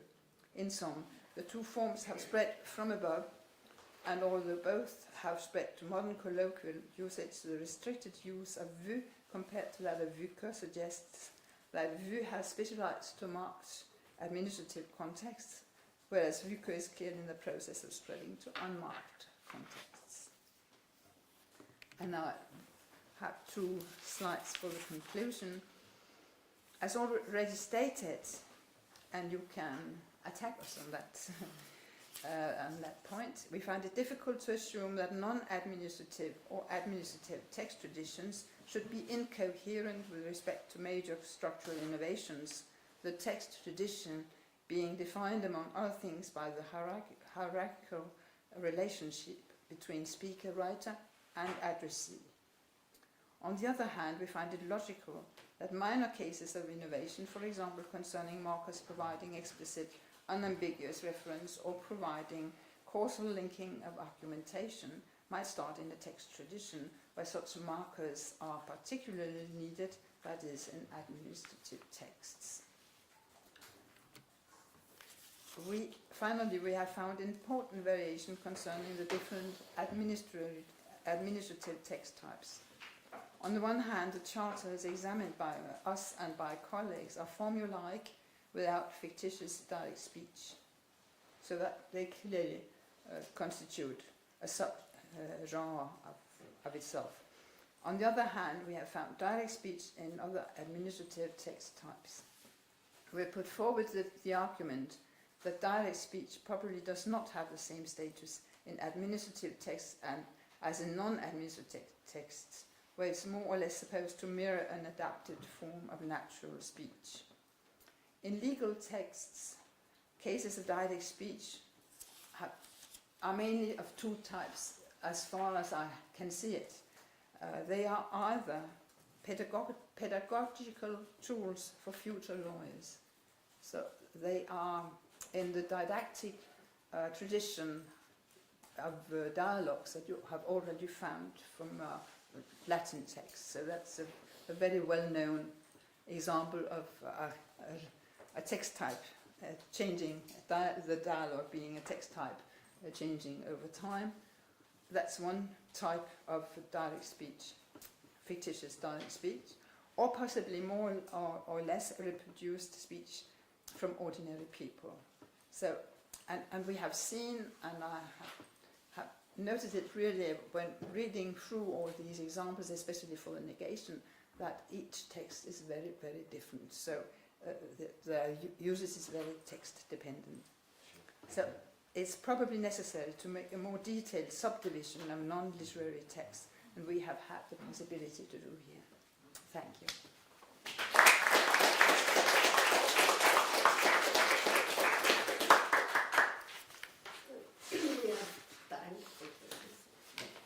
So thank you very much. My simple question would be what makes an innovation a major innovation? And my suspicion is that the minor innovations might in the end turn out to be lexical innovations. And maybe not structural in a more... We have talked about structural innovations affecting different points in the grammar, and then we have hinted to lexical innovation. But of course, this can be contested. But at least normally you would think that declension is one of the loss of declension, the loss of prodrop, and etc. And these are major innovations. As for negation, you can discuss whether this is really a major innovation or not. Thank you. It's a fine question. Can you put the slide back to the negation pattern, which is really interesting, and thank you for doing all that work. And thank you for providing and that's you for extracting the data. I have two remarks here. Yes, I think we have to accept that, as has been said by, earlier today, that not every change is not going to be documented by every text types or every text in an absolutely perfect way, right? And that's part of the problem, and we're recognizing this diversity. There's 2 points here. First, the administrative texts, yes, they look a mess. However, there's 2 subgenres within this. I haven't plotted it out, but maybe it looks better if you take them separately. And the percentage is always lower than in literary material, right? So that's an indication that there's a more advanced documentation in those texts, no matter how imperfect the curve might change. The second point is it's a real question. How does this relate to explicitness, whether you have ne alone or ne pas? I mean, I understand, this argument is often made about loss of null subject, but for negation, I didn't quite see. I think when you put only one, I think it's basically it's the same thing, because in the verb, when you have prodrop, then you have the verb ending in principle will indicate which is the subject. In principle. And the same holds for ne in principle. Then you have a negation when you have the ne.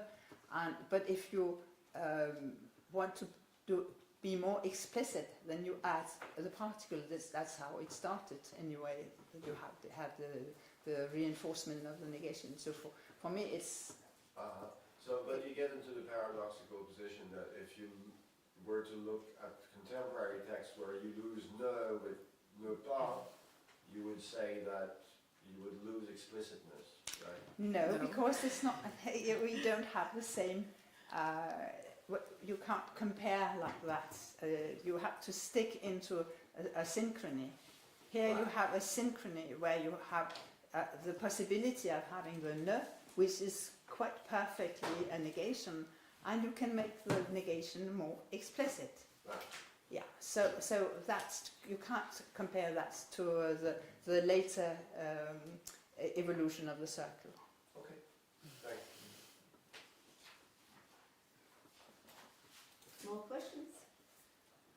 Yeah, I was intrigued by the large difference when the declining is addressed. Declension or negation? Both. Both. Yeah.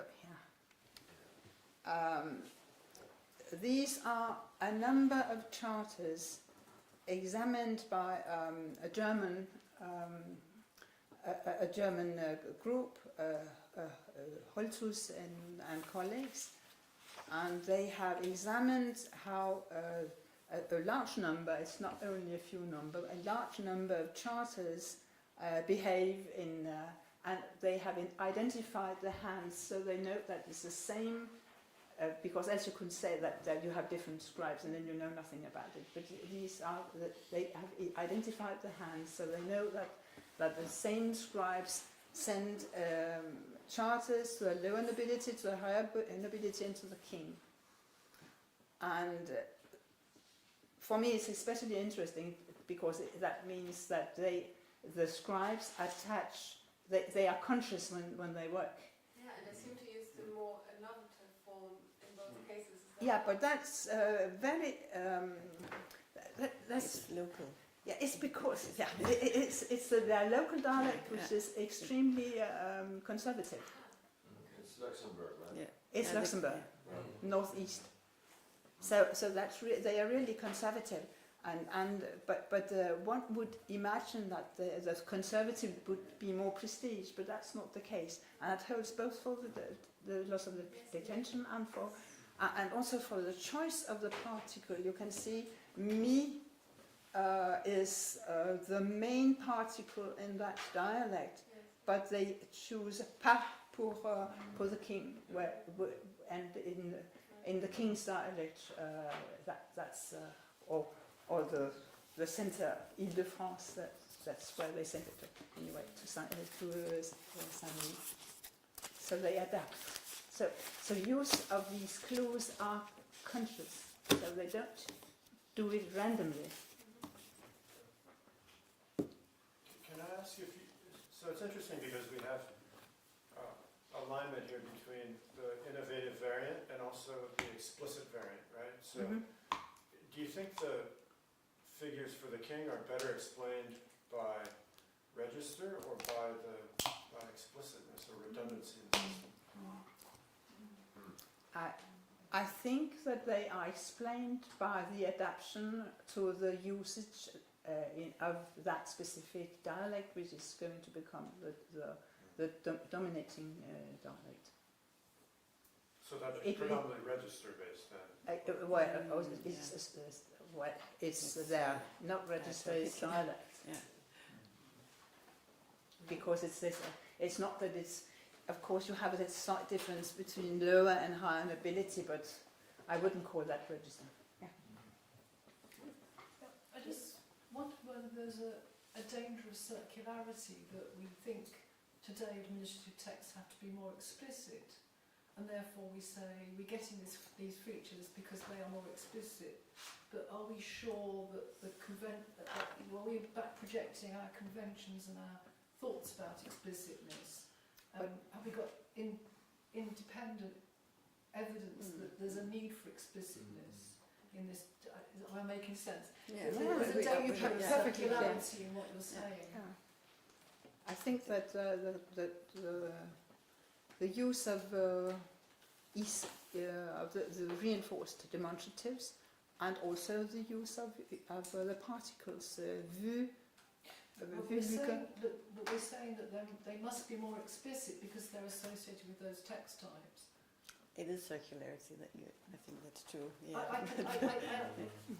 I get what you're saying, but are we assuming that text type has to be more explicit, and therefore that's how we explain what we get? Yes, we are. Yeah, I think we are. But also the pedagogical issue. I mean that plays a role. I mean that is also explicitness, isn't it? That you want to. I mean, you want to explain it in a pedagogical way.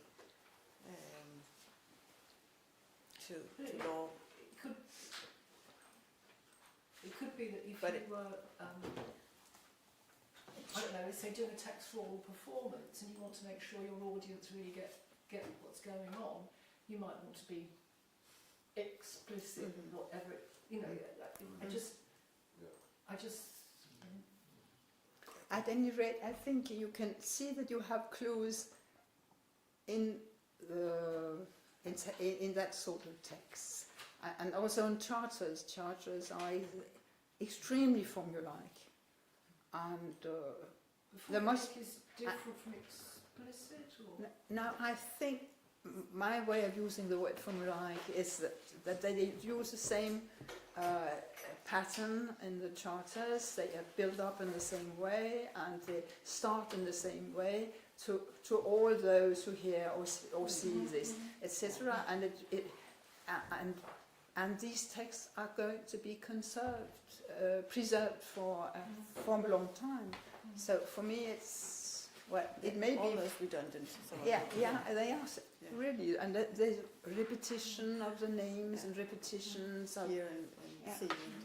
and repetition of the linking, the causal linking. From this we go to that, etc. So yeah. I think that we have to conclude. Maybe Pierre wanted to say something. To say that I'm absolutely delighted about the quality of the debate this morning, and it will carry on in the coming days. We now, thank you very much.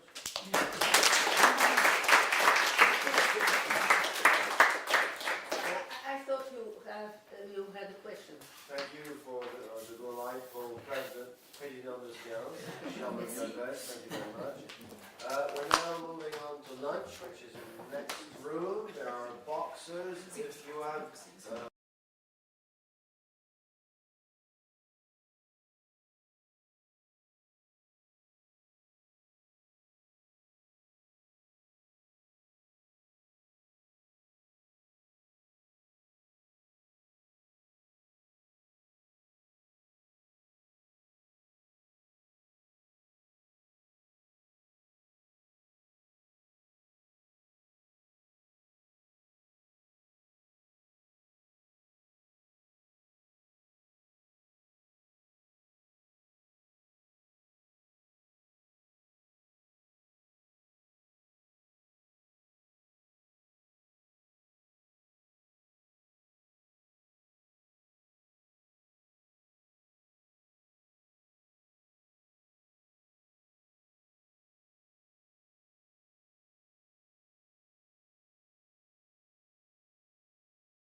I'm across the city.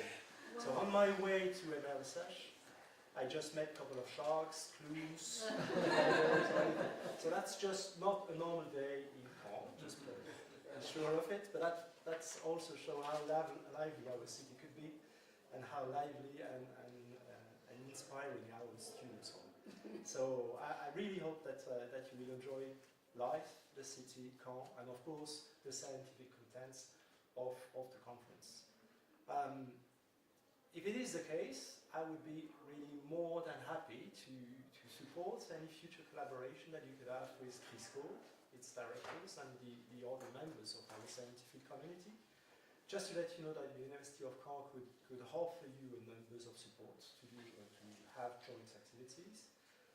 Every year we open inviting professors' position for 8 days to 1 month, so you could be fully funded if you want to spend more time with our colleagues, do some teaching or do research together. There is some support available, 20 to 25 different positions open every year. So that's helped you to maybe come back and discuss a bit more with our colleagues. Of course, we could support cooperation agreements, mobilities for students. I told about staff mobilities as well, not for academics but for other colleagues. And there's also some financial support that you could gain if you want to develop joint PhD supervision, or if you would like to develop a scientific project altogether. We have what we call laboratoires partenaires internationaux, or international laboratories on specific research topics that could be fully funded if you want to travel between your universities and Caen. So these are few examples of the tools that we offer to our community, but of course to our international partners, and I will be more than happy to really engage future collaboration if you think that there is an interest to work with our professors and our researchers in Caen. So I really would like to wish you a pleasant stay in Caen, really to enjoy the scientific discussion that we had during those 2 days, and of course enjoy Normandy, Caen, and maybe meet couples of interesting students later on today. So thanks a lot for your time and have a pleasant stay. Thank you.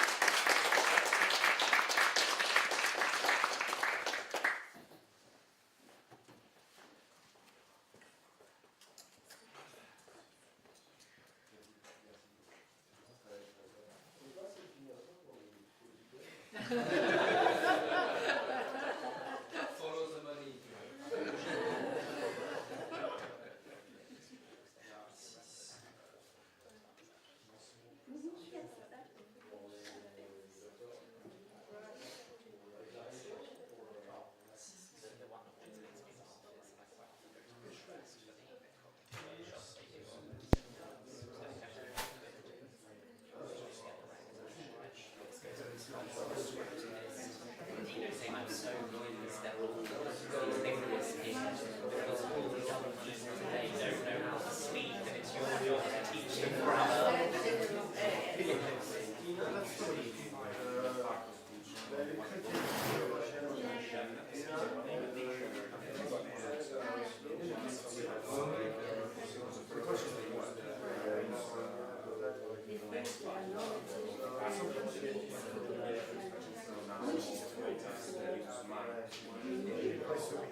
So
I wrote Hamilton, yeah.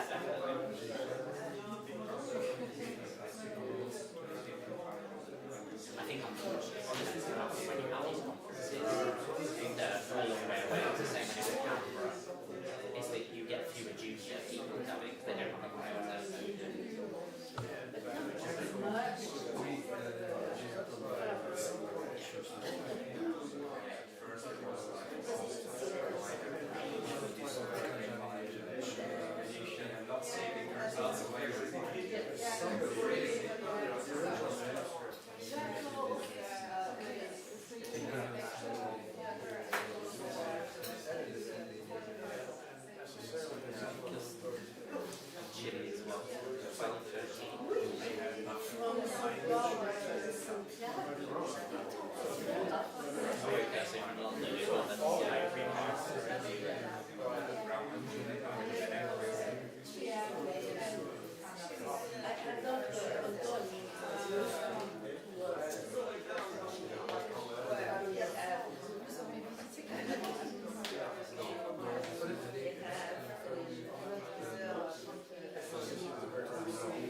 Something very interesting. So we did a 5 course on lots of chili and nuts. We have trials, and we have still the procedure. Still the procedure is explaining. This the knowledge is not core, but he spends a lot of time on it. You ask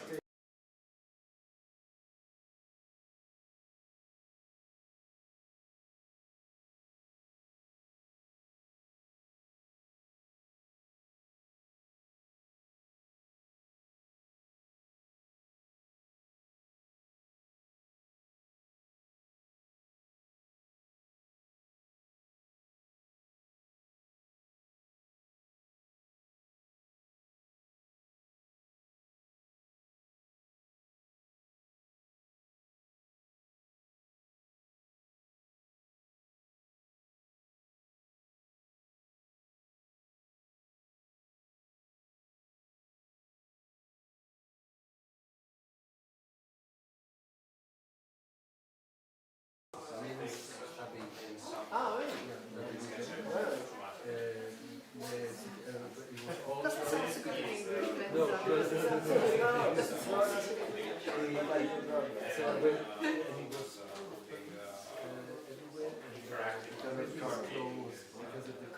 The church is closed? Yeah, everything is closed. Because it's close to the street where the cars are already. Ah, yes. Because you can't sell alcohol on Carnival Day. So they buy it the day of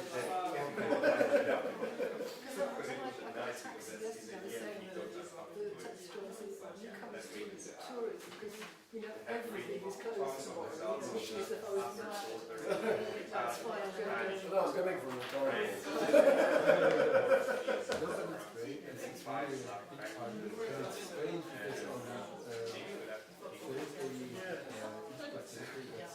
And also German, other is that.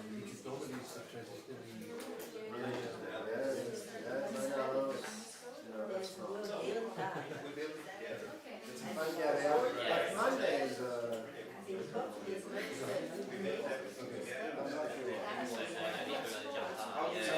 you'd expect it to be Friday. More important.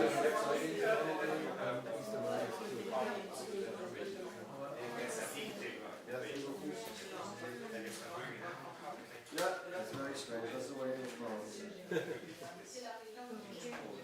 That's Sam's.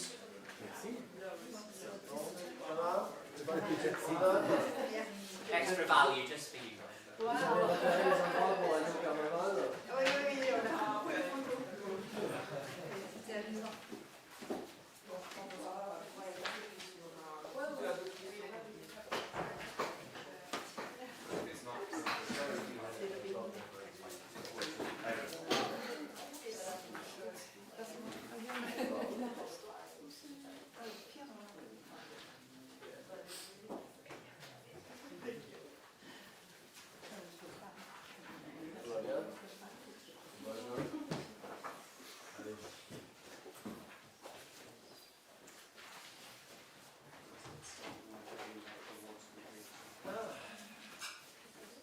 So lunchtime is finished. Welcome back. We don't have a chair for this afternoon because my colleague Adeline couldn't had special duties. So I think we'll just chair ourselves. How long do you want, Sam? I don't know, I'll probably leave at 23 minutes, I think. Yeah, so I'll show you the five fingers, like 18 minutes. I'll set a timer as well, I'll be a benign dictator. Very good. You go on. Thank you, and thank you, Pierre, for having us all for this very stimulating workshop. My plan today is to do, in some ways, a bit of a stock take on the basis of quite a lot of research which has accrued in recent years on medieval Romance, and in particular early medieval Romance, and how important text type differences are, and in particular how cautious we should be in interpreting some of the earliest texts we have. Now, you can kind of think about the history of Romance syntax, or medieval Romance syntax, as having three broad waves. The first really beginning at the end of the 19th century, identifying some of the key generalizations that we all take for granted today. A second wave, probably from the 1980s to the early to mid-2000s, which focused very much on the properties which the medieval Romance languages had in common. And then the most recent wave, which really you can think of as being characterized by systematic attention being paid to variation in various different forms. Now, this kind of new wave has been partly characterised by a lot of description and analysis of Romance varieties we didn't know very much or anything about before, but also specific analyses of diachronic progression throughout the medieval period, so not necessarily just treating it as a whole. This said, we've still got lots of gaps in the textual record, and there's increasing awareness, which I don't need to tell this audience, that not all textual evidence is created alike. So the question really I'm going to be trying to answer today is, where does this leave our analysis of what we might say about early medieval Romance syntax, and should we be as sceptical as some people are about some of the very earliest texts we have? And how I'm going to approach answering, or starting to answer this question, is probably the first half of the talk is really a focused review of some of the progress we've made on some selected varieties. And I'm going to mostly focus on what you might think of as non-fragmentary texts. I'm not going to talk about the Strasbourg Oaths, for example. And then I'm going to say, well, okay, where does this leave us? And consider three kind of contextual factors, which have either been mentioned briefly or somewhat overlooked in some of the discussion. So let's start, since we're in France, with Old Gallo-Romance. So probably the most expansive primary and secondary literature for French. And many of the classic, particularly generativist studies of word order properties of Old French have often equated Old French with really 13th century prose. So it's a long-standing generalisation that Old French, but really 13th century prose, has a stricter instantiation of a V2 grammar than we might find elsewhere. A number of people have said that you have a V2 pre-field, as you find in other verb second languages, but arguably some people have said it's more restricted than elsewhere. So some people have said it's essentially a topic position. I think that empirical claim is wrong, but there are interesting reasons why people have reached it. Probably heavier restrictions on emphasis than you find elsewhere in early Romance, particularly in V2 configurations, and that's something I'll come back to. And then a final empirical generalisation, or I think it's final, I haven't yet turned over the page. Clause medial scrambling is argued by Laurie Zaring in particular to have a more restricted distribution in 13th and 14th century texts than in her 12th century text. So she argues that you typically find certain pronominals or discourse old constituents scrambled, whereas it's harder to make those discourse pragmatic generalisations about verse. And I would like to say about most of these generalisations, they're likely not the result of cherry-picking data. So Wendy mentioned earlier the Grande Grammaire Historique, and in their much larger textual database, and has been used for many of these generalisations, which in quite a lot of cases stem back to the early 90s, they've really shown that a lot of these generalisations are borne out in the data. So those, at least, are semi-real, and I'll come back to what semi-real means. But the earliest Old French texts, which are for the most part verse, are argued to show several properties which are quite distinct, and that's led quite a lot of people, even going back to the 19th century, to differentiate between the very early, and late periods of Old French. So, very fast, you get more extensive verb first and verb third structures in a lot of these texts, and arguably you see emphasis licensed in a greater range of environments. This goes right back to work by people like Skerrup in 1975, also shown in work by Labelle and Hirschspuler more recently. And as I mentioned earlier, a wider trigger for scrambling than you get in later texts. And there is, of course, a twist, which I should mention here, which is that recent research on some legal texts shows they may be more innovative than allegedly conservative literary texts. And this has been applied to another study of null subjects, and also potentially earlier breakdown of V2, which we're about to hear about. If we look at what you might think of as a sister language of Old French, Old Occitan, there is a far less research on Old Occitan, which makes identifying your salient variables very, very difficult. Variety of text, 12th and 13th century legal documents, notably charters, 13th and 14th century biographies of the troubadours, which are quite widely used. Quite a lot of people have looked at Duceline, which is a life of a saint. Some of the key points that have been drawn out from the secondary research, a number of people have shown that Occitan texts near uniformly license new information focus, so the ability for the first constituent in the sentence to be brand new information, something you only see really in modern Romance in Sardinian and Sicilian. A complex left periphery, which differs to what's been reported in those classic studies of later Old French. And verb third violations of a type that are more typically found in central and southern Italo-Romance. So a system which is noticeably distinct from what's been reported for 13th and 14th century French prose. Turning the page over to your page 9, there's also reported differences to the degree to which verb first is licensed. There isn't complete contrast with French here, in that some people have shown that certain texts, so for example, probably the Vidas, show relatively high restrictions on verb first, and there might be specific reasons for that. But a number of the other texts actually show far higher proportions than you find in later Old French prose, although proportions broadly comparable to what we find in early Old French verse. So, summarising that very rapid tour, there's no discernible decline in new information focus as in French. There's general homogeneity in verb third orders, which suggests that a complex left periphery is characteristic of all the Old Occitan texts we have access to, and more variation in verb first. Now, there are some interesting parallels between what we find in Old Gallo-Romance and what we find in Old Ibero-Romance, and for the most part they haven't been noticed or haven't been remarked upon in the literature. A little bit like French, many of the classic studies of word order properties for Spanish in particular focus on prose texts, and particularly prose texts from the 13th and 14th century. A quick reading would more or less say that you get an impression of quite a homogeneous textual basis as regards word order. There are some cases where this is arguably not the case, so a lot of work on changes in the object-clitic system and gradual loss of enclasis and loss of the Tobalin-Saphir generalization. Some people, including myself, so don't necessarily want to trust it, have claimed that the Old Spanish prefield was not necessarily diachronically or synchronically uniform. And if you look at something like one of the earliest epic poems, so the Cid,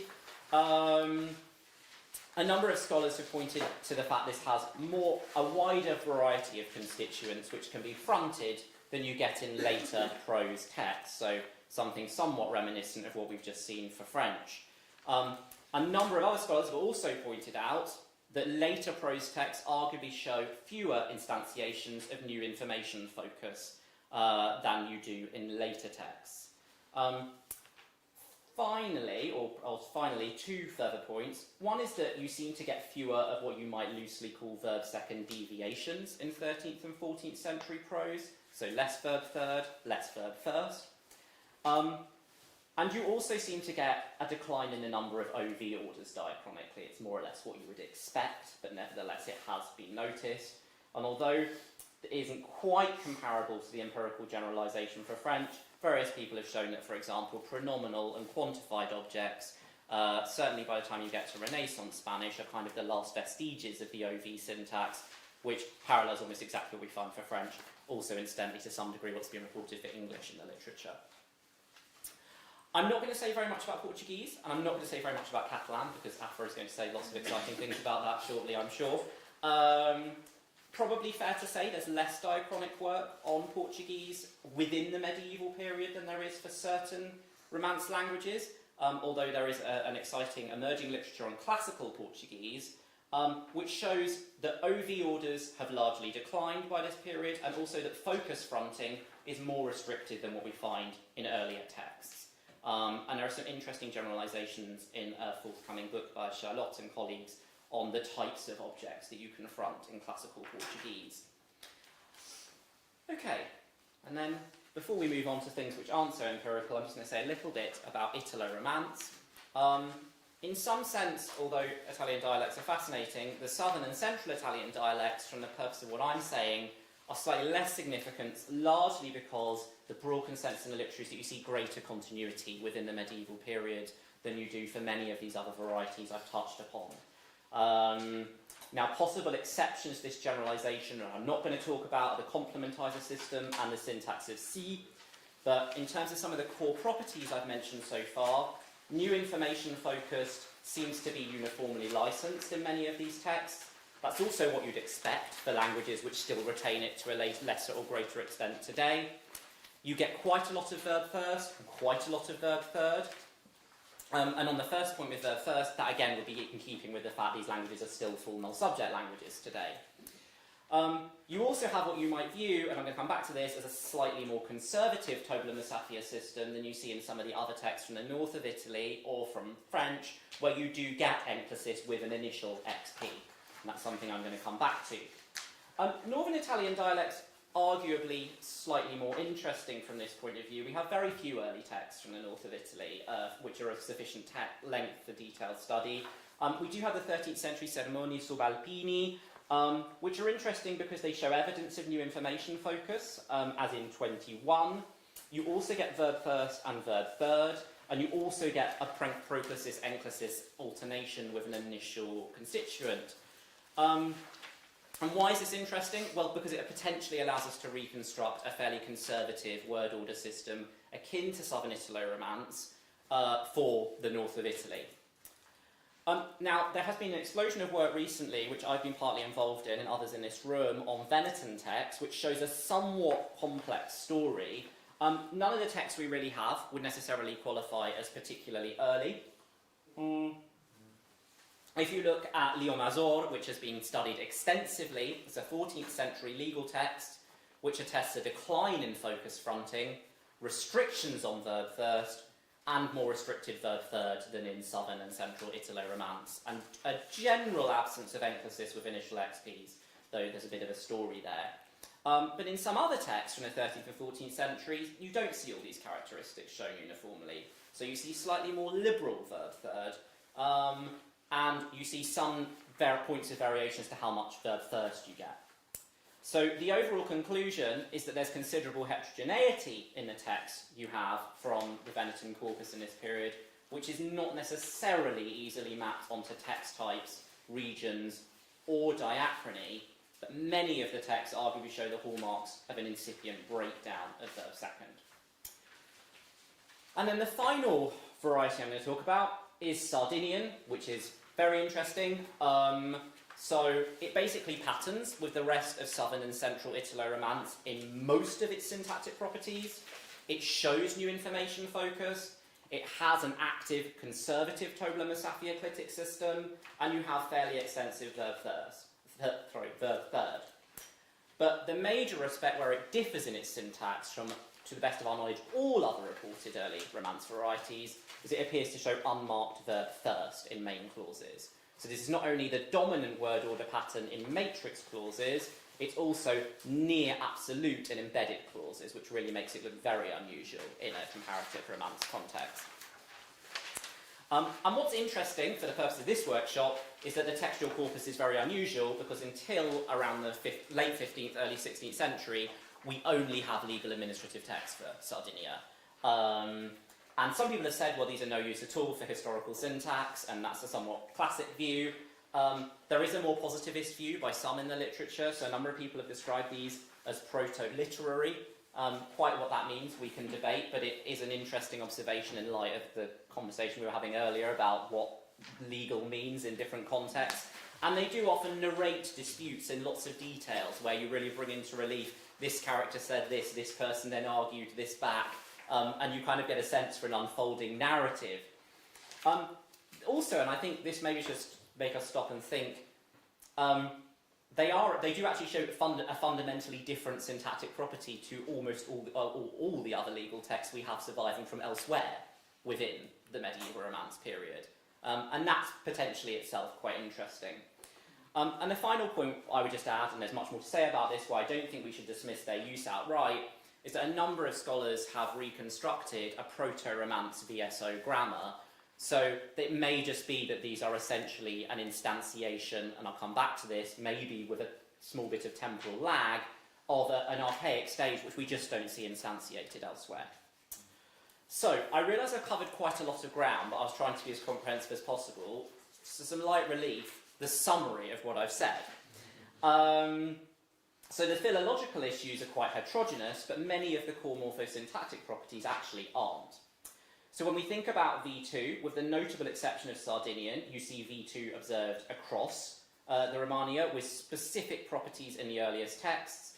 So a relaxed verb second grammar, a high proportion of verb third and fourth deviations, extensive new information focus fronting to the pre-field. And this is really significant, I think, because the fact you have so much new information focus stands in sharp contrast today, where new information focus is really quite restricted in its distribution. When we look at null arguments, we see a very clear diachronic progression with greater restrictions on null arguments across time. And again, we see this where all the texts are uniformly full null subject systems. And then in clitics, with the notable exception of Portuguese, the medieval period across Romance, and probably some other Western Ibero-Romance varieties, shows a clear decline in enclasis. And I've identified here XP, verb, clitic, as being the most kind of conservative context. And then finally, scrambling, when you have a big enough corpus to test it, you see increasing qualitative and quantitative restrictions on the ability to scramble objects to the middle field of the clause. So some contextual issues that I think actually should mean that we don't entirely dismiss this relatively homogeneous picture as just being an accident of the text that we've been left with. And I'm going to kind of touch on 3 points here. So point number 1 is the issue of the Latin inheritance, that we actually don't have to reconstruct for Romance. We do have an attested textual ancestor, albeit maybe not a direct one. And there's a nice quote here which I came across. It's by Alberto Varro in a recent chapter by Nigel Vincent. To apply in the case of Latin and Romance languages the methodology which is imposed on us because of circumstances and not our own choosing in the case of Indo-European and the prehistoric Indo-European language would be like studying the history of Napoleonic France with the methods that are normal in the domain of prehistory. In other words, we can actually look at Latin even if we don't posit a direct relationship between Latin and medieval Romance. And there are some core kind of syntactic areas we might want to focus our attention on. So one is verb fronting, which is extensively employed in Latin to encode particularly marked values. Gosh, you're quicker than me, I've got the same one go. Which encode marked values, and a number of people have said has become systematic in Christian Latin texts and in those with the later state of composition. We also know that Latin has extensive focus fronting and a fully articulated focus field, so it actually isn't that surprising that we see the same thing in the earliest Romance texts. And in V3, there's a complex story to tell here. Turning over the page, in some earlier work I did, one of the points I make is that actually it's not surprising you find these very relaxed verb second grammars with lots of verb third violations, because what in the transition from an SOV to a V2 grammar, the acquirer has got to find some way of integrating still quite a lot of residual subject, object, verb input into their grammar. And if you have a fairly flexible left periphery where topics and foci can co-occur, with a different underlying structure you can reanalyse that. Whereas ultimately, if you instantly innovate a very strict verb second system, you probably don't have a way of integrating it into the system. Okay, and then null arguments, well, this is an interesting one. Unlike any modern attested Romance language, Latin is recognised as a generalised null argument language, where not just null subjects, but also null objects are licensed. Again, the fact that we then see a progressive decline in null subjects and actually null objects across the medieval period shouldn't necessarily come as a surprise based on what we already see in Latin. And similar considerations apply to object-verb orders and scrambling. I would like to make a bit of an exception for the story around clitics, where essentially from Latin to Romance, as many people know, you see a whole-scale restructuring of the system away from we pronouns towards full cliticization. And I think actually the diachronic mapping from what you find in late and more innovative Latin texts and medieval Romance is less neat there. So turning that on its head, we can then look at the descendants of these languages and look at what happens in modern Romance. So I'm not going to try and be comprehensive here, but I'm just going to make a few observations which I think are relevant for what we see in the text. So the first point is that a verb second, non-verb second split between medieval and modern Romance isn't actually very useful in capturing what we find in terms of morphosyntactic variation. You can split it lots of different ways, but one way is to think that you have a very conservative class of Romance varieties, typically found in the extreme and upper south of Italy, where you confront lots of constituents today. Then Central Italian dialects, most Ibero-Romance varieties, particular Peninsular Ibero-Romance, where you see, say, fronting of contrastive foci, quantified phrases, but not to the same extent you find in the south of Italy. And then more innovative more innovative Romance varieties, which have moved further and further away from that. And an important point is, in no case in Romance, so far as I know, and with the possible exception of a couple of contact-induced case studies I've referenced in footnotes, do you see the expansion of focus to environments where it's typically not already found. And I think that's quite an interesting point about Romance internal directionality. Null arguments, I'm keeping an eye on time, I'm going to be very quick. Well, they decrease across time, and that we should keep in mind when we're looking at the early texts as well. Very similar story with OV and scrambling, with the exception of a couple of other contact-induced case studies, and a more complex story with Toblum and Sapir, which is basically me saying I don't think necessarily we can use clitic behaviour quite as reliably to try and identify conservative or less conservative texts. Now, I'm going to, just for time reasons, I'm going to skip over my section 3.3 on register and style. It's basically me trying to claim, in a fairly rapid way, that typically when we look at the modern Romance languages and we see variation conditioned by register and style, what we typically see is what you might think of as surface level variation, in more formal terms, micro or nanoparametric variation. what we typically don't see is modern speakers with an adult level competency in their language, native speaker competency, being able to make saltatory leaps in kind of typological space between, say, having a natural acquired full null subject grammar and then suddenly being able to access a full non-null subject grammar in high registers. What you might see, and what we may see in Brazil, we were just talking about this, is a situation where kids acquire a non-null subject grammar at home and then are able to access bits of a partial null subject grammar. Why does this matter to us when talking about the earliest text? Well, the idea is that we shouldn't necessarily assume from a uniformitarian point of view that people using these languages 1,000 years ago could make huge leaps in typology or in terms of access to different morphosyntactic rules when we don't observe that amongst speakers today. So, my overall conclusion, and I'm going to have taken 25 minutes, not 23. What do these data tell us? Well, my suggestion is actually they tell us quite a lot, even though we are naturally conservative when assessing the textual evidence. So we do have significant differences in the quality and the quantity of text types, but actually what we do have are strikingly homogeneous. You see extensive focus fronting, even when in the present-day languages you don't find it. You see evidence for a richly articulated left peripheral structure. We see a uniform attestation of full null subject grammars. We see more extensive scrambling and middle field movement than we find in later texts. And we see two kind of points here which I think are slightly different. One is about object clitics, where I think the picture is more heterogeneous and it's not quite so clear what the diachronic progression is. And then the most significant point of variation is Old Sardinian versus everything else. And I've said, well, we maybe shouldn't be as sceptical as some people have been there. So how seriously should we take these data? Well, I've suggested we can take them quite seriously for a few reasons. One is that they're not found in a synchronic vacuum. So actually there is this striking degree of homogeneity which gives us some assurance in, say, a language like French, where more or less we just have verse. We can then look at other languages where we also have prose and see striking similarities between the languages.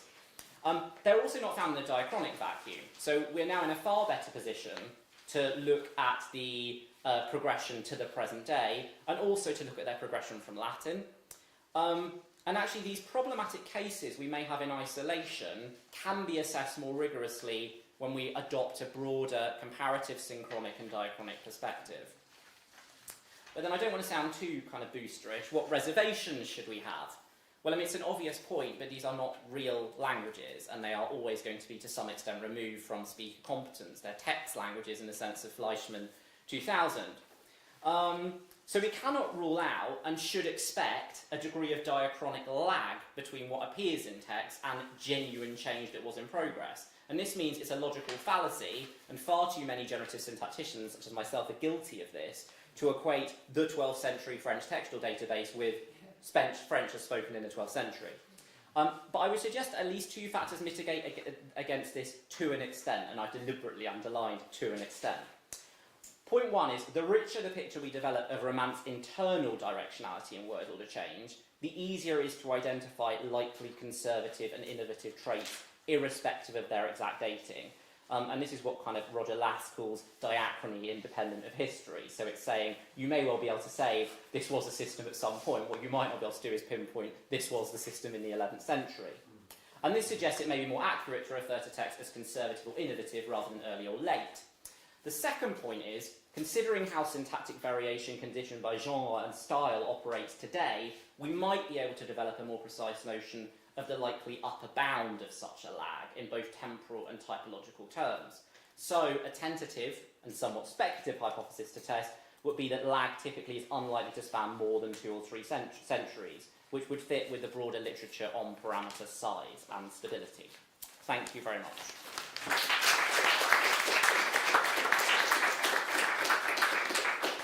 Wonderful, thank you, Sam. 3 minutes for questions. So one big question or several small ones. Anybody has questions on this great talk? Yes, Andreas. Great talk. One question. Do you presuppose unidirectionality? Or could it be that some evolutions just get finished and get reversed at some later point in history? No, so I think what I'm trying to say is something slightly softer here, which is that if within the Romance languages you see movement in terms of word order change in a particular direction, that tells us something about what, all things being equal, is more, in inverted commas, natural for that family of languages.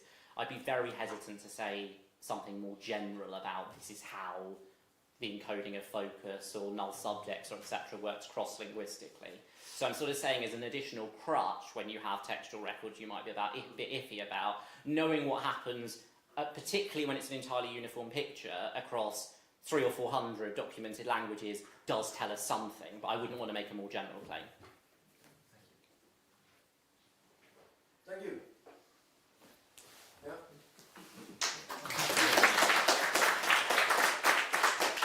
Thank you, Sam, for this wide-ranging picture, how to deal with the missing documentary evidence. We now move to the presentation by Francesco Pinzin and Alexia Gould on job and word order. Yes, we just have to open it. Where is it? Here.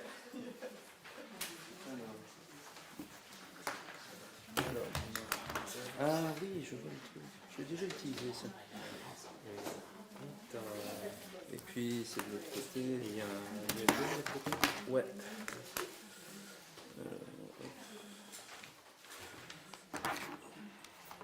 Ça. Ça passe. Oh, ça va aller. Je l'ai déjà utilisé ce type de truc pour une fois que c'est vert. Voilà. C'est pratique comme. Tac. Ouais, et si je le mets en plein écran, est-ce que ça va? Ah, thank you. Yes. Ah, mais je suis en mode. Non, là, non, il need the notes. Il faut dupliquer l'écran. Alors, ça va être là, je crois. Et utiliser en tant que moniteur de ça. Propriétaire. Recopier. Non, ben non, là il me fait déjà. Ah, ben on voit déjà. Hein, alors quand tu bascules en PowerPoint, c'est là en grand écran en fait. En bas. Mets-le en grand écran. Et là il faut que tu mettes. Ah, et là, il faut aller. Oui, là. Basculer entre les affichages. Attends, je vois pas où est ma souris en fait. Là.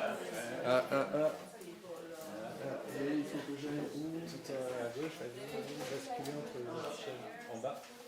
Sur le Ah, bord, oui. là. Et là, normalement, ça devrait être pas mal. Non. Non, laisse ça par là.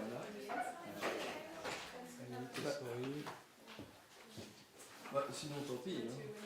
Hein. Ah, yes. Mais t'as pas tes notes là. Non, mais c'est pas grave. Should I use this one? Okay. Yes. And you can use this Yes. keyboard too? Ah non, No. c'est là. No. C'est là, c'est Only là. this one. But I will manage the slides for you. Okay. Don't worry. Okay. Slide manager. Yeah. May I start? Okay. So we heard already a lot about how we should take into account the genre into our grammatical analysis, and we would like to show the beginning of an empirical exploration on word order changes in the history, in this case of French, and this is something that we would like also to apply to other languages like Venetian, because it's within the Mikle project. So, okay. This might come as news to you, but there are people around who claim that Old French was V2, a verb second language. Someone said that. And we are going to go with the flow and say that it was like that. Actually, we find some instances of peculiar inversions in Old French material, which are not grammatical anymore in modern French. And that's enough for us, for what we are going to say. It's enough to show that a sentence like this one, in which the subject comes after the inflected auxiliary, is not grammatical anymore in modern French, and something must have changed in the middle. Okay. This is interesting per se, because this is a change in word order. It's rather a big change, if you want. And we know that major syntactic changes are interesting per se if you take the view like Longobardi 2001, that syntax is somehow inert per se. It doesn't change, but someone else has to change in order to influence syntax, so a major syntactic change is per se interesting. So how did that happen? When? It is also a quasi-pan-Romance phenomenon. Obviously there are a lot of differences across Romance, as Sam already showed us, but there are also many similarities across Romance. And it's interesting to investigate if there is a reason behind this homogeneity in the diachronic flow. Obviously, as a prerequisite for analyzing the correlates of a specific change and to understand how it happened, one must understand when it happened in order to draw the specific analysis. This is problematic, obviously, because often when you look at different text types, at different texts, you have different diachronies of the loss of V2. It's the famous bad data problem, but that's the data we have. We have to deal with that. A way to deal with that is clearly to factor in the variables, hypothetically one by one, and to understand if this variable plays a big effect in the representation of that specific grammatical phenomenon. In this case, we are going to investigate if Jean plays a significant role in the representation of the verb second grammar in the text we analyzed. We are going to compare two different sets of texts, one coming from the Romance typology, textual typology, coming from these two corpora, very famous one, you can parse, and we are going to compare them with legal texts that we are currently tagging and analyzing within the Micle project. Parts of them, I think, were already previously analyzed in other projects that have been done here. Obviously, when we want to analyze a specific syntactic change in corpora, or any change in corpora, we first have to plan how to count things and what we count. It's important to define the proxy measure that you want to use for a given phenomenon. We want to analyze V2. We know verb second is mainly active in main clauses. Maybe there are some exceptions, but people have also claimed that also Yiddish and Icelandic are not really symmetrical, but they are asymmetrical too. So a good measure probably for understanding if a language was actually verb second is to understand the asymmetry between main clauses and subordinate clauses with respect to a given set of phenomena. The most obvious candidate is verb opposition, but we also have the distribution of subject. If we have NP subjects and pronominal subjects that are preverbal or postverbal or null. Before anything, I would like to point out how we define the main clauses and subordinate clauses, because we think it's very relevant to define everything in order to reproduce and criticize also what we did. Main clauses are considered all main clauses with the exclusion of cojoined clauses with subject continuity for obvious reasons, because otherwise they would think that English is a null-subject language, while it's not, clearly. If you say John went home and bought something, obviously the subject is not there, but that's just because it's a cojoined clause. So we excluded those clauses. For subordinates, we did exactly the same, but we also excluded all sentences with a gap, meaning WH, relative gaps, because we know that gaps might interact with the specific word order that you have in that subordinate clause. Then, for the first possible candidate to investigate, verb position, one would think that when investigating verb second, in the name itself there is second, so one would like to look at the position within the clause of the verb itself and compare main and subordinate clauses. Well, that's unfortunately not feasible for the corpora that we have. The first problem is that French is underlyingly potentially an SVO language, so we have a lot of linear between subordinate clauses too. This would mess with the statistics, obviously. Plus, verb position is influenced by a lot of different factors, like the presence of hanging topics, the presence of vocatives, parentheticals, and other kinds of elements that could be there and would have to be taken out of the corpus before having a meaningful analysis. Since the total of occurrences we have is, if I'm not mistaken, around 40,000, it's kind of complex to eliminate by hand all those cases. And we decided then not to take into consideration for the moment the position.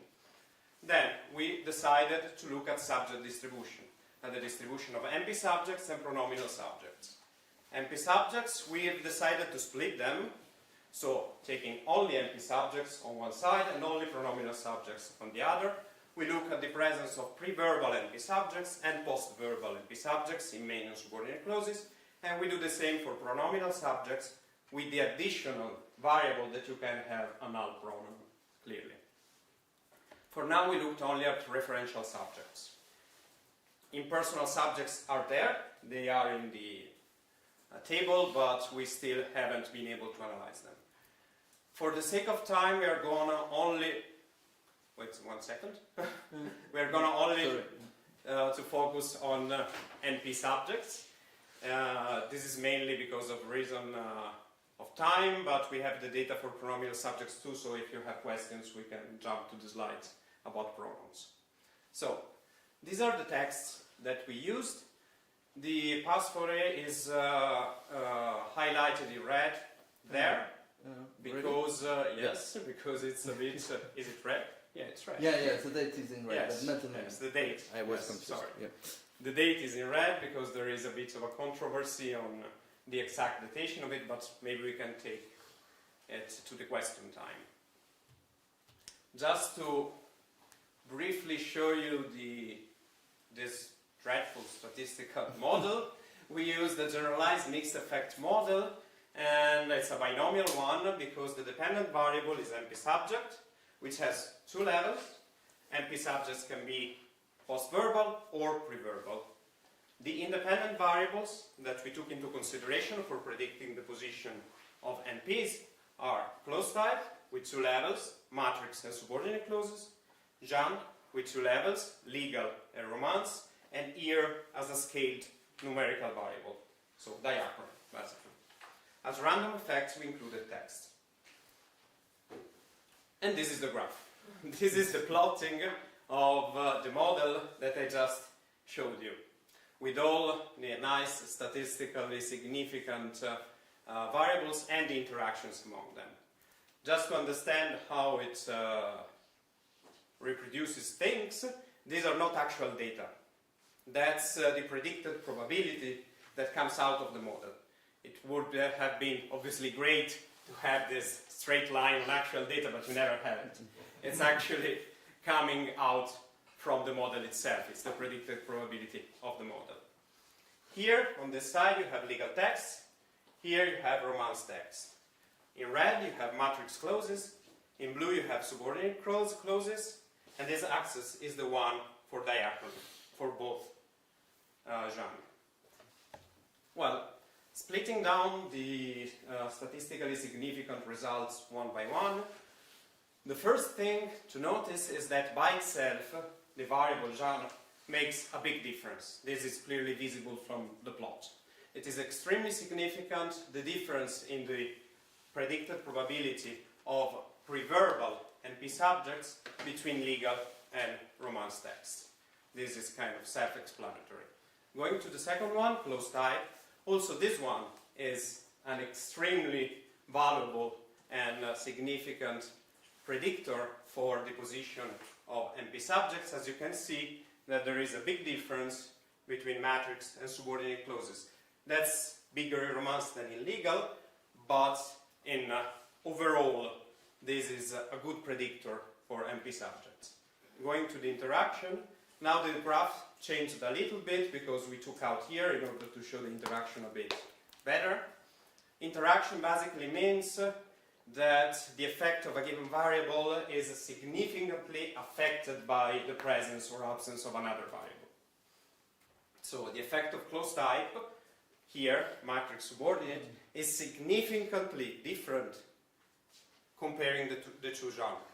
So you have a bigger difference between matrix and subordinate clauses in Romance, and a smaller difference in legal text. And that's statistically significant, this interaction.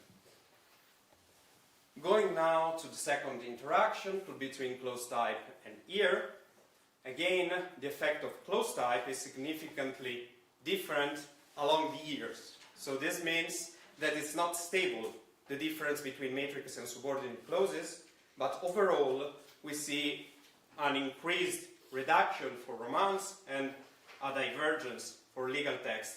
But what this basically means is that diachrony has an effect in the distribution between main and subordinate clauses of NP subjects. Now, the last point, that's a pretty complex interaction, meaning that it's a three-way interaction between all of our variables, but the meaning is quite simply understandable as there is a different diachronic path for every closed type and genre combination. So you combine genre and closed type, you have 4 different possibilities. For each of these possibilities, there is a different diachrony. Okay, you see here, in matrix clauses, you have an increase along diachrony of NP subjects in preverbal position, and a decrease of NP subject in a preverbal positions for subordinate clauses. And the other way around, actually, for legal texts. But that's really a small effect. And I think now I will pass on to the qualitative guy. Yeah, thank you. For 5 minutes, 10 minutes, something like that? 7. 7 minutes.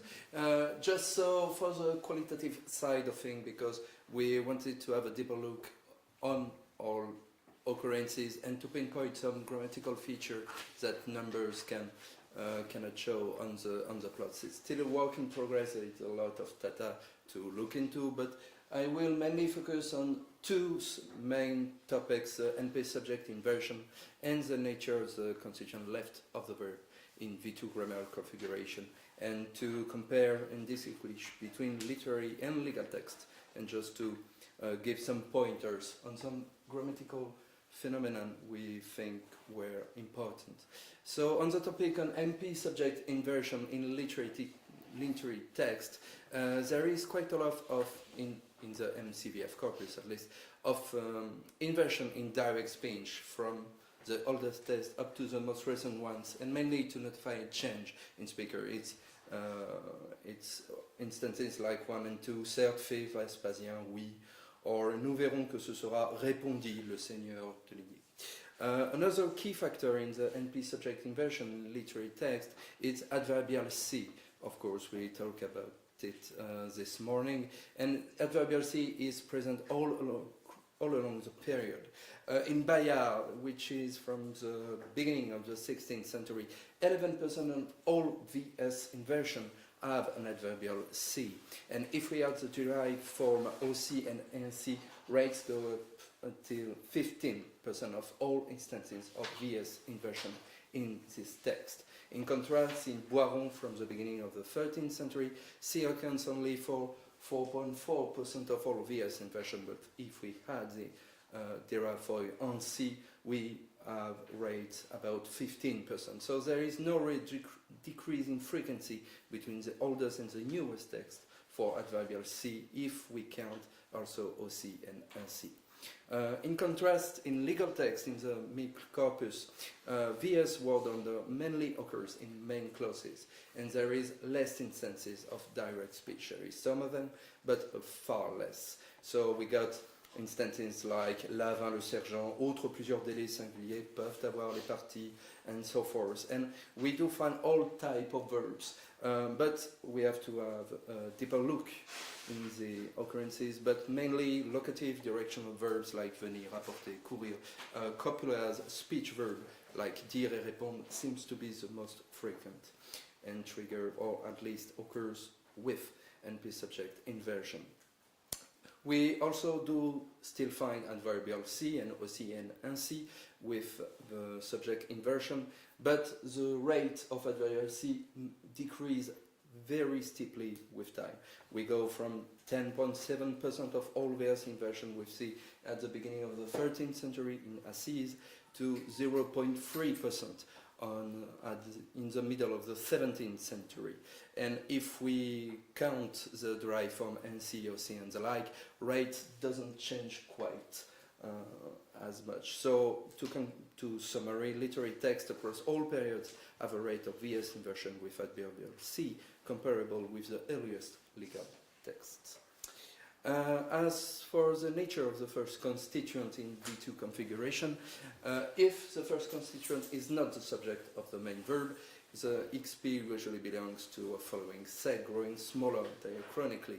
So we find adverbial si, but also en soi, à don, voir, in the sense of it's truly, and lors and alors.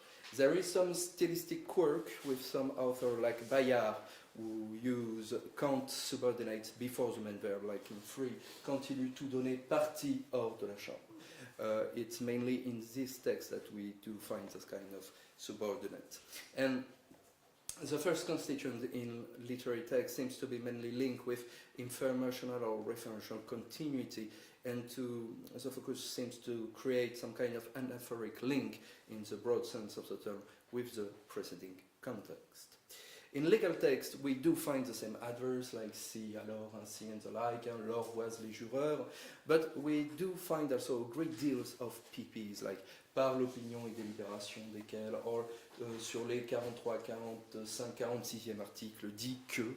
And legal text seems to focus not only on informational continuity, but also on circumstantial framing, and so on the right and following context. It made me think a little bit about the explicitness factor of those legal texts that we heard about earlier this morning. On a side note, we should precise that the legal corpus is bigger than the literary one for this study, and the legal corpus have more text than the literary one, so that could explain the difference in the variation observed. And to quickly conclude, Francesco, if you want to say a word on the conclusion for the quantitative side. If you want, yeah. The quantitative analysis shows many highly significant differences, but that's only quantitative analysis.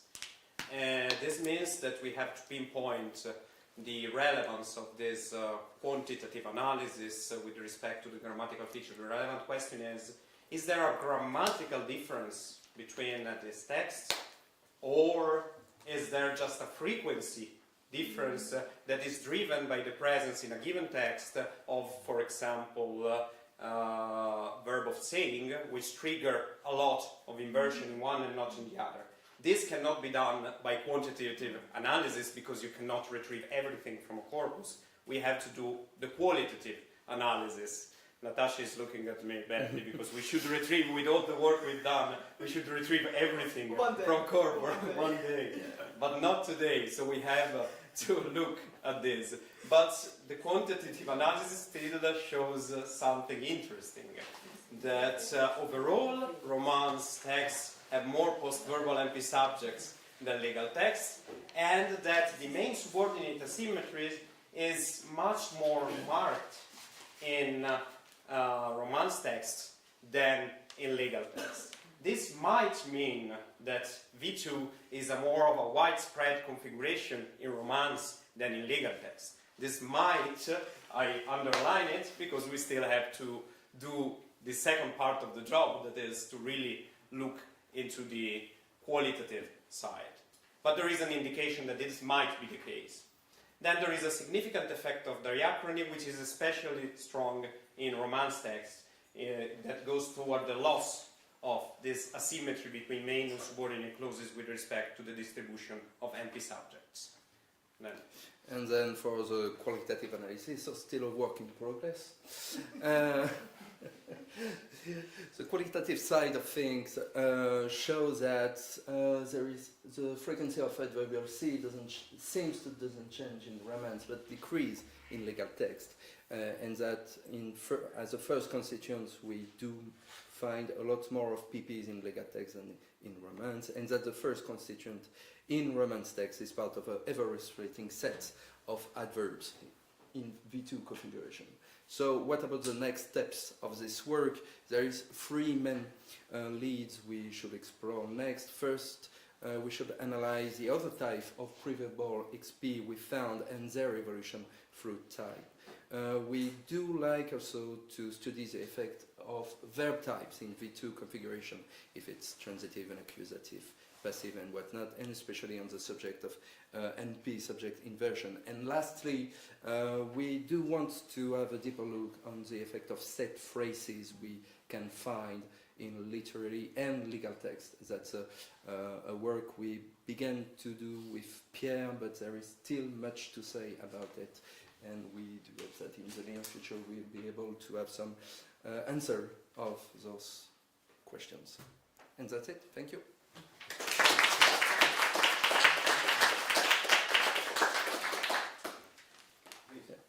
Here's the team.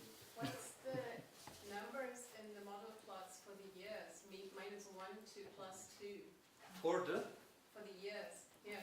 Yes. Yeah. Yes, this is just the scaled variable of year, because if you put just the variable year without scaling it along, centering it with 0, it's not, it doesn't work the model clearly. You have to scale it and put the 0 in the middle, and the number, the range is in the, can you show the set of texts?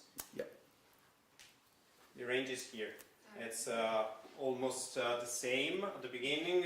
Here we have an issue, probably we should just take out this last text in order to have a better comparable results, because here you see they go a bit longer, the legal text, than the Romance ones. So we might want to cut at the same level.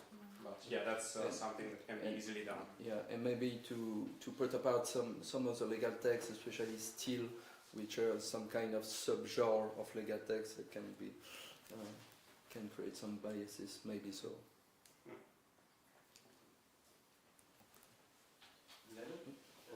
Thank you for this very interesting presentation. I have just one tiny comment. Could you please go to slide number 20? 20.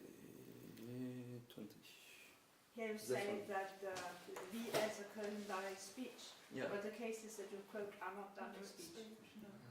Ah yes, of course. Yeah, c'est plus des incises, oui. C'est vrai. Yeah.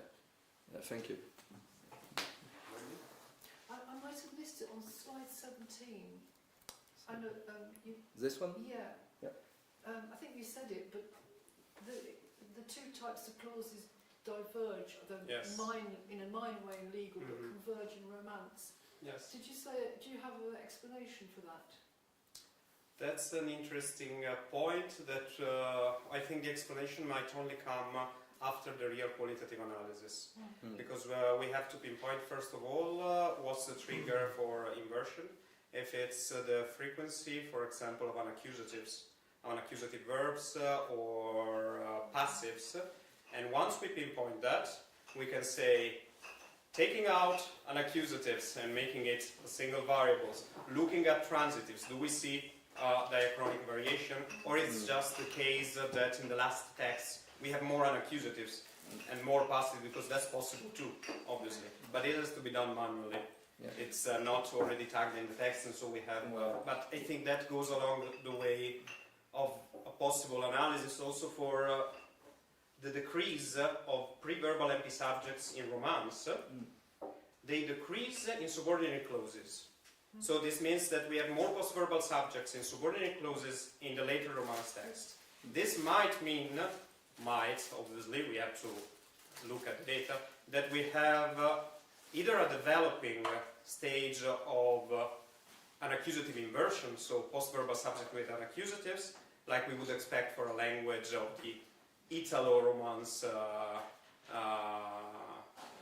area, but we wouldn't actually expect for the French area because modern French doesn't really allow that.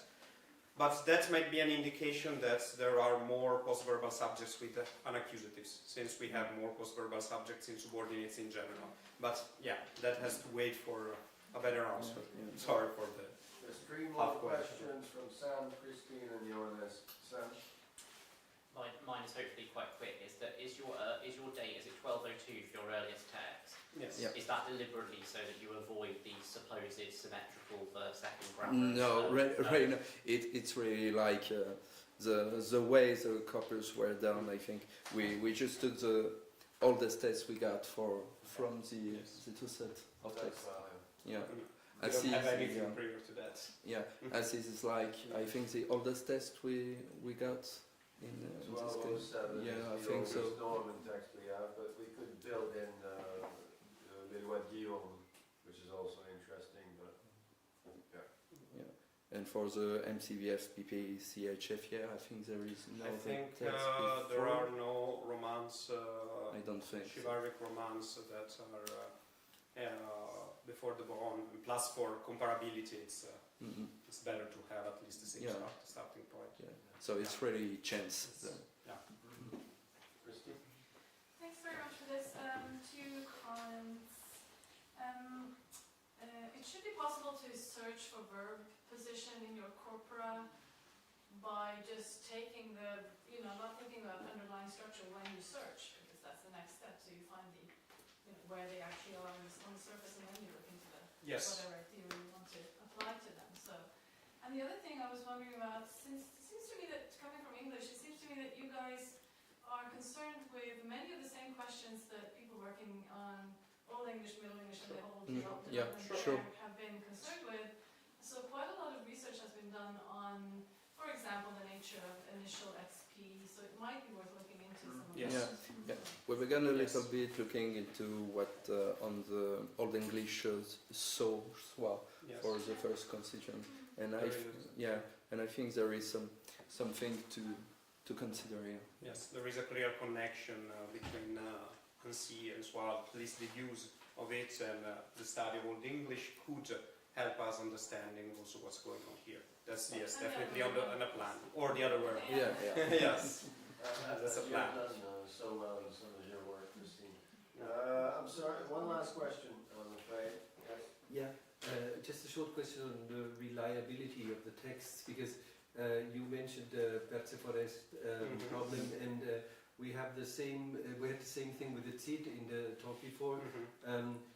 There is for Spanish there is this Cordemaforo, which was prepared by Álvaro Octavio Toledo and Javier Rodríguez Molina, which is a kind of a traffic light for texts with the red, the yellow, and the green texts, and they just sorted out a high quantity of texts that are not reliable from the academic corpus of the Corde. How reliable are your texts, and would be, because they showed that sorting out, taking out the not reliable text, sometimes completely different results emerge. So is this a problem here too, or not? I don't think it's a big of a problem. The MCVF corpus is quite a reliable corpus for all the medieval French in general. The texts have been carefully considered. I think we spotted only that issue that that text might be actually later than they declare in the corpus. But for the reliability of the tagging, first of all, and the text, I think it's one of the reliable corpora. Yeah, I think so. Even if I'm more on the Italo side than the MCVF UPCHF corpus was manually reviewed by the team of France Martineau. Yes.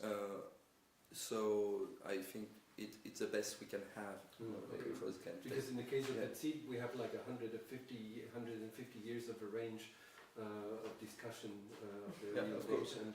And in the case of Kalila Dimna, for example, which is usually a text of the 13th century, we only have 2 manuscripts from the 15th century, and these kind of things that are really problematic. Yeah. Yeah. And for the Miklo-Coppers, we transcribe a lot of those texts ourselves inside the team, so we can vouch for them. Excellent. We have to.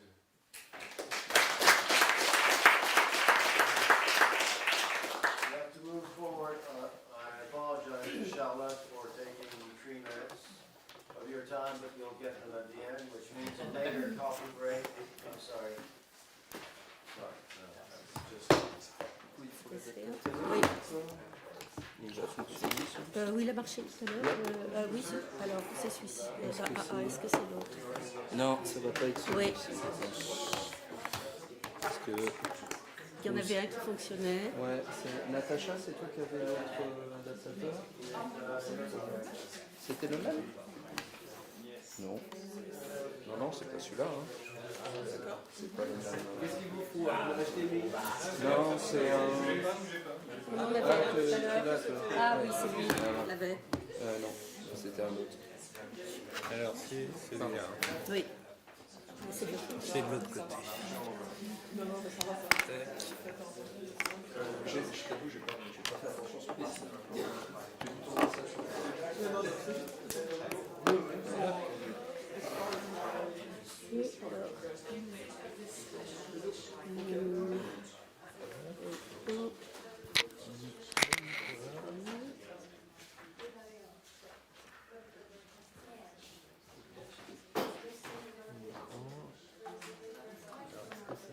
Ah non, mais on peut le. C'est bon, bougez pas. C'est bon? Bougez pas.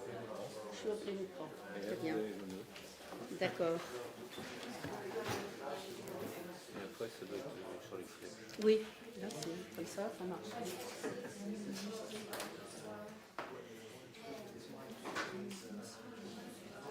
How long would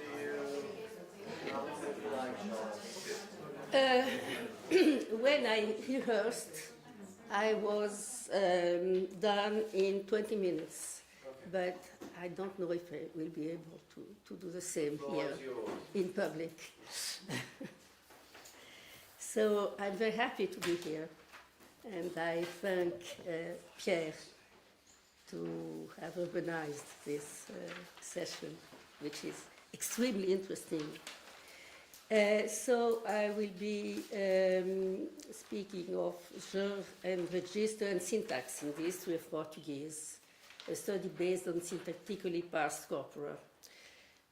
So my point of departure is a very known fact, diverging data in Old Romance languages, and I will discuss this problem based on Classical Portuguese, which is not the medieval language, but which is a late V2 language.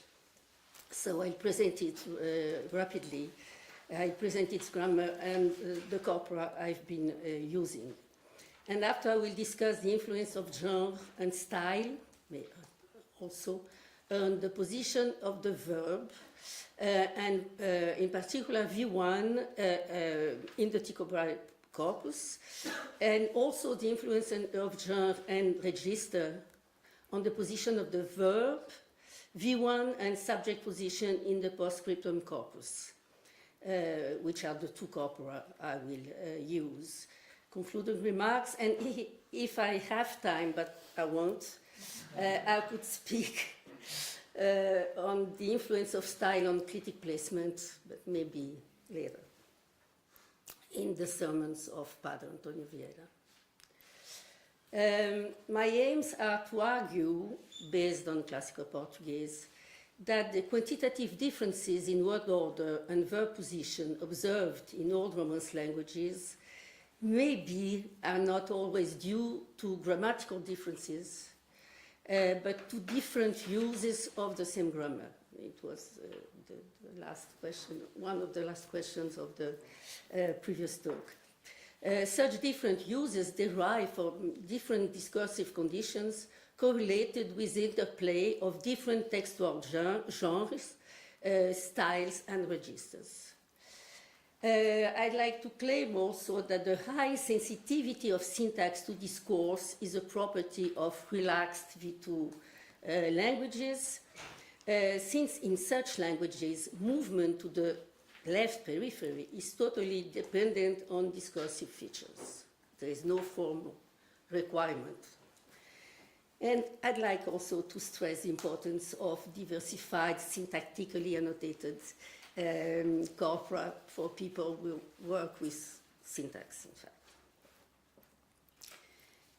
So one example of diverging data, it is about V1 in late Old Spanish, the 13th and 14th century.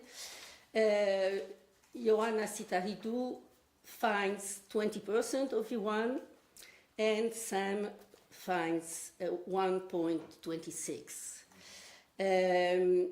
So this is a question, and for Sam Wolfe, the reason is a change, in fact, in the grammar of Spanish, which was before V to fin, finitude, grammar, and becomes V to force grammar. So this is because of grammatical change, but the texts are, both texts are from the same period, so it's not obvious that there is really a grammatical change here. So, and also I wanted to mention Pierre's work on French, which with a lot of different data and diverging data on the grammar of Old French. So now I switch to Classical Portuguese. Classical Portuguese is not maybe very well known, so I have to make a quick presentation. I say that it has its maximal expression in texts written by authors born during the 16th and the 17th century. And the dates I use are the dates of birth of the authors. Before, during the 15th century, there is a grammar competition with Old Portuguese, so a big variation, big syntactic and also a little bit morphological variation. After Classical Portuguese, from the 18th century on, we see the emergence of modern European Portuguese. It has been argued by many people working on Classical Portuguese that Classical Portuguese has a V2C grammar, not to say a V2 grammar, like Old Portuguese with some differences. Using Rizzi's 97 framework, we have argued, and the first one who did that was Antonelli, that V2C meant V2 fin, and this is in line with what Sam Wolfe proposed for relaxed V2 grammars.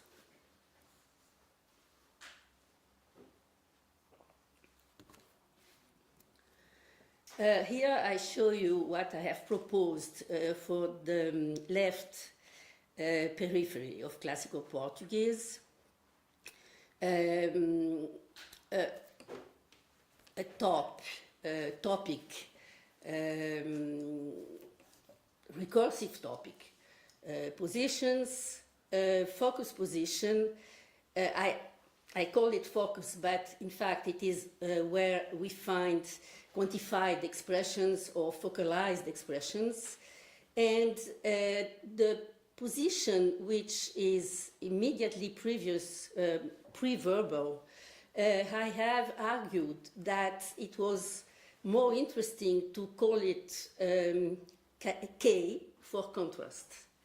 And I base myself on several works on the notion of contrast. that argued that contrast can be functional category independent of topic and focus. Because I was always very uncomfortable with the fact that this first position between the verb is occupied both by foci and by topics. And we find things that are old information. We also find things that seems to be a new information. But what I think is that it is a position where, in some sense, emphasized phrases are moved. So this can be the position of object, of PPs, of anything, and of the subject. And there is also, like in V2 languages, a post-verbal position, two post-verbal positions for the subject, because it is both a V2 language, a V2C language, and a non-subject language. So we have the two different positions for the post-verbal subject. This is the corpus, the Tycho Brahe corpus. I speak of the Tycho Brahe corpus tomorrow. Here I will focus on the texts that I've been using, the texts that have syntactic annotation. So let's come to the question of the typology of texts. I confess that I am, in fact, extremely naive about that, and I felt that very much when I prepared my presentation. But in the corpus, we have a categorization, for instance, narrative. So we have a lot of texts that are narrative, and in fact, they are texts that have many narrative parts in them, but some of them are also other things. So the text of Pedro Grandavaux is also a big description of Brazil. It's the first description of Brazil. And Luis de Souza is a biography. Lobo is a philosophical dialogue in which there are a lot of narrative parts, and the Gazeta is a newspaper, but a Gazeta, very short news. This is extremely important for my point. And for the 17th century, we have the sermons and also Vieira's letters. We have several texts that are correspondence. We also have two biographies and also a Gazeta. The postscriptum corpus is a very different corpus. You can read what is, this is a presentation on their site. What is important is to say that there are almost all unpublished epistolary writings made by authors from different social backgrounds. They could be either master or servants, adults or children, men or women, thieves, soldiers, artisans, priests, political activists, among other kinds of social agents. It's extremely interesting corpus. Part of it, a small part of it, has syntactic annotation. It is a part that I am using here. And the idea is that the text here, the letters, these are all letters. It's a digital archive of ordinary writing. The texts, by hypothesis, would be closer to orality than the text from the Tycho Brahe corpus. People who write here, even if they are not from the very poor classes, social classes, are not literate, are not people whose profession is to write, which makes a big difference, I think. So we have a Portuguese syntactic annotation manual, which is used in 4 corpora. The 2 corpora I'm going to use, and 2 more corpora done in Portugal. This is a Luso-Brasileira collaboration.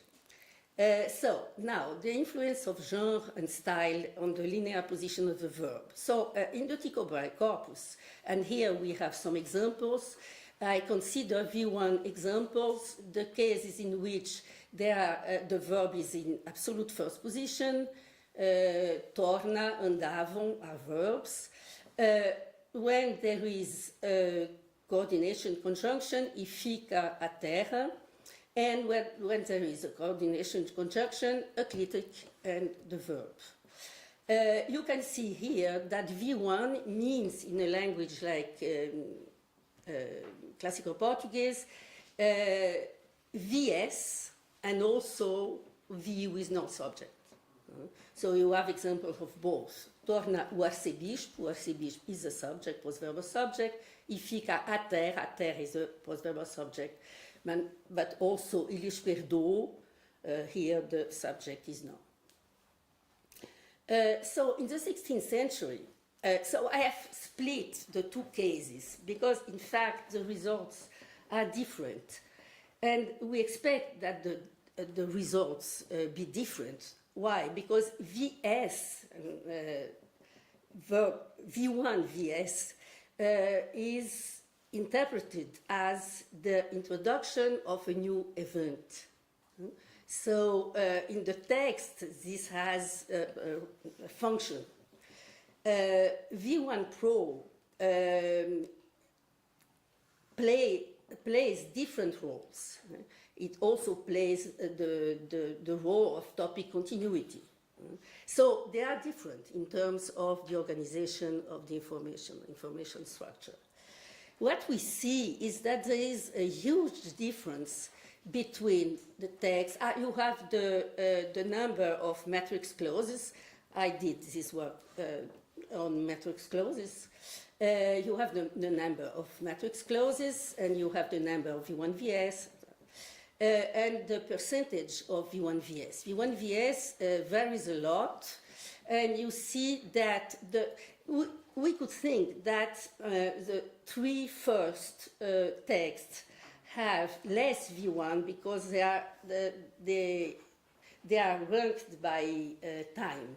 So Pinto, Couto, and Grandavaux are of the first part of the 16th century.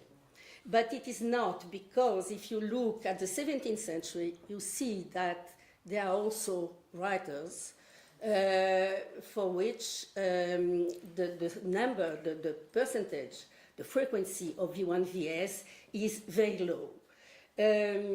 So what can we say here? I would say that there are one number which is important, which is Gallegos, because Gallegos is author of Gazeta, and I show you that in Gallegos we have sequences of V1 sentences, because it's really a text in which the news are short, sometimes one sentence only. And in the newspaper, the Gazeta of the 17th century also has a high frequency of V1 VS when we compare with the other ones. And also something that we can see here is that the letters seem to have a low frequency of V1 VS.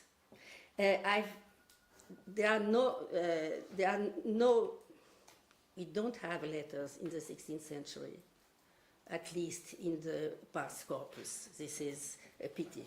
But here, all the authors that wrote letters have a very low frequency of V1 VS. So there is a kind of pattern which is emerging from this data. Here, I didn't put the translation, but it's not important because you can see, and I can swear you, that all those sentences begin with a verb. Prenderam, estão, publicou, se abriu, dizem, chegou, está, chegou, elegeu. We have mainly VS, V1, and this is not a collection I did. It is an excerpt of the text. So in this excerpt, you see that each new has one sentence. So I think that there is a correlation between genre and V1, V1VS, because of the fact that in some texts it makes sense to find many sentences beginning with a verb because they are introducing new events. I think that in letters this is not the case because maybe in letters what is important are the characters, the persons, the place. So there is a reason to emphasize something and put between the verb, before the verb. Sorry. You see, I take more time to speak here. So now, what happens in the other corpus, the PS, postscriptum corpus? You have examples here also of sentences with V1, V1VS. The verb can be preceded by a conjunction, and the verb also can be preceded by a conjunction and a clitic. We don't have a clitic and a verb because this doesn't exist in classical Portuguese because of the double Musafia law, which is active. And here also I find a low frequency of V1VS in the letters of the... So, based on this first experiment, I could say that V1VS seems to vary in function of the genre and not in function of the register. This is a research I did several years ago, and which is interesting here because this is the position of the subject, preverbal subject, postverbal subject, and no subjects. So in the Tycho Brahe corpus, what we see is that the line on the bottom is the line of SV.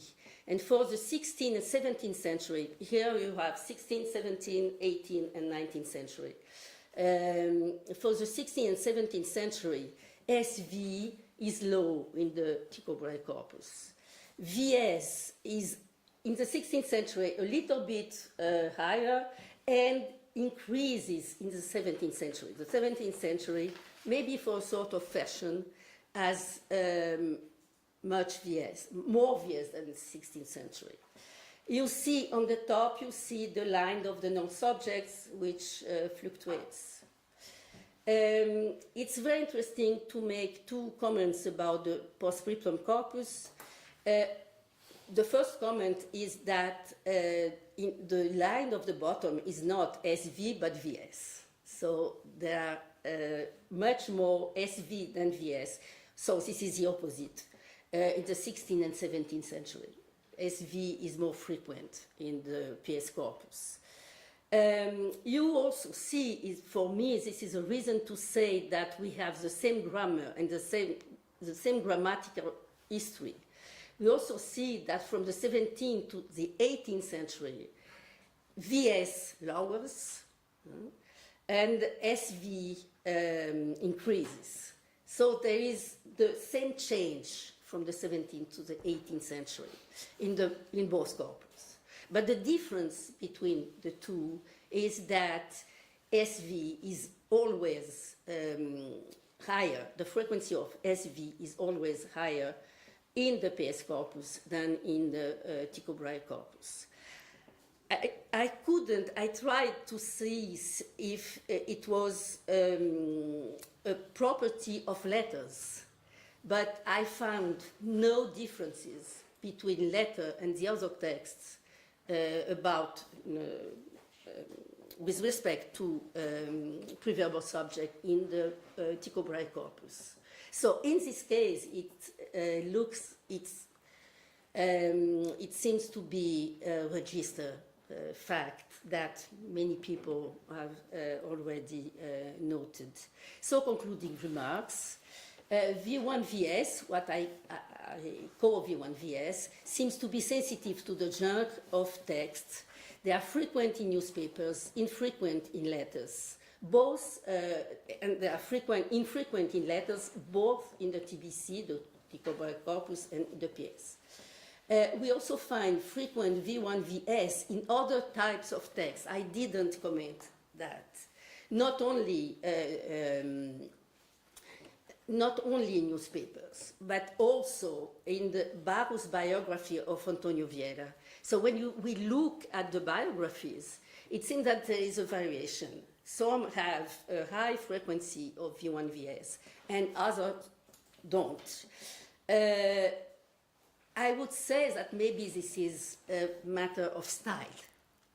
And if the idea of the short story is, how do you say, is funded, empirically funded, maybe biographies can have different styles. A style in which you make a long story with many linking between the sentences, and also short stories that begin with a new event. So this is what my hypothesis is, that what is common between those two texts, the biographies and the newspapers, are the abundance of short narratives that introduce events in detriment of putting emphasis on characters or other elements of the stories. And about subject position, the comparison between the dynamics of subject position in the Tycho Brahe corpus and the PS corpus suggests that they have the same relaxed grammar in the classical period, and that both undergo a grammatical change in the 18th century. However, they display quantitative differences. Preverbal subjects are more frequent in the colloquial letters of the PS corpus. This fact is parallel to what was observed by Larrivée 2020, not 2022, on medieval French. It was not possible to show that a higher frequency of preverbal subject is due to the genre letter.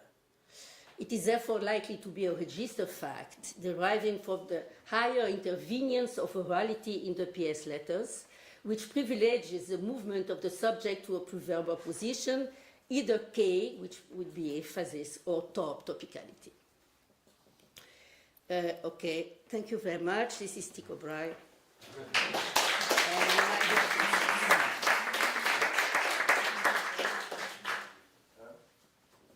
Just a question. I noticed in these extracts from the newspaper that there are also sentences which just consist of the verb, and then comes the embedded, like dieser gestaunt, hier ist mir passiert, so vom Klavier.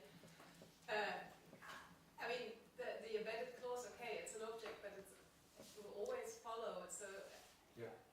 I don't know if. No. I'm very sorry. I did something which is misleading. Yeah. That I was considering diese. Yeah. Okay. Diese, not Stone. Because it's just one word. So no, diese is, but also last, no. In fact, diese maybe it's. But no. I don't consider. I don't consider Stone. I only consider matrix clauses here. All right. And then just one brief remarks about this distinction between contrast, topic, and focus. I think there's also work by Nelemann and Tito and Löwen. Mm-hmm. They have a really nice typology. Thank you. For a distinction of focus and topic. also would have liked. I also wanted to ask about diske, dizenke, respondeuke, respondeu, verba dicendi. Aren't they a category of their own, and aren't these even collocates like the diske or dizenke that preserves the the verbal initial position until present, also in Spanish? So shouldn't these be considered as category apart, kind of collocates, and also cases like shgo, barku, thetic constructions that are just due to information structure. Yes, but I take all these constructions like thetic. Okay. Independently of the kind of the verb, in fact. But you're right, and I said that there were two positions for the postverbal subject. But in fact, we can consider that as for the position for V1, the two kinds of postverbal subjects count the same way. After, in fact, at some moment of the change, you'll lose the VS, which is the so-called Germanic VS, and you'll keep the Romance VS, because modern Portuguese is a non-subject language. But here I am counting all together. We also could, in fact, separate them. I didn't do that here, in fact, but it's possible. And as for the verba dicendi, there's something in all the languages I know, except for Brazilian Portuguese, when you have Dijon, a Dijon, you have it, but not in first position. You cannot say in French, a Dijon que. You only have a Dijon. So this is a difference, because here you have a Dijon in first position. Yes, it's not exactly the same, in fact.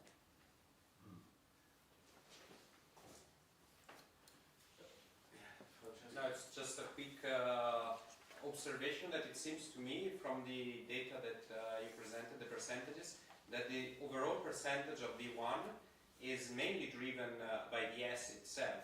It's not driven by the presence of null subjects. Yes. And that is interesting per se, and would somehow take care of this issue of verbs coming alone with an N subordinate, because it doesn't seem to make a difference in the overall rate of V1. What makes a difference, what drives the overall frequency of V1 is the presence or absence of the S. Yes, exactly. So exactly. For those subjects, it's much less variable, in fact.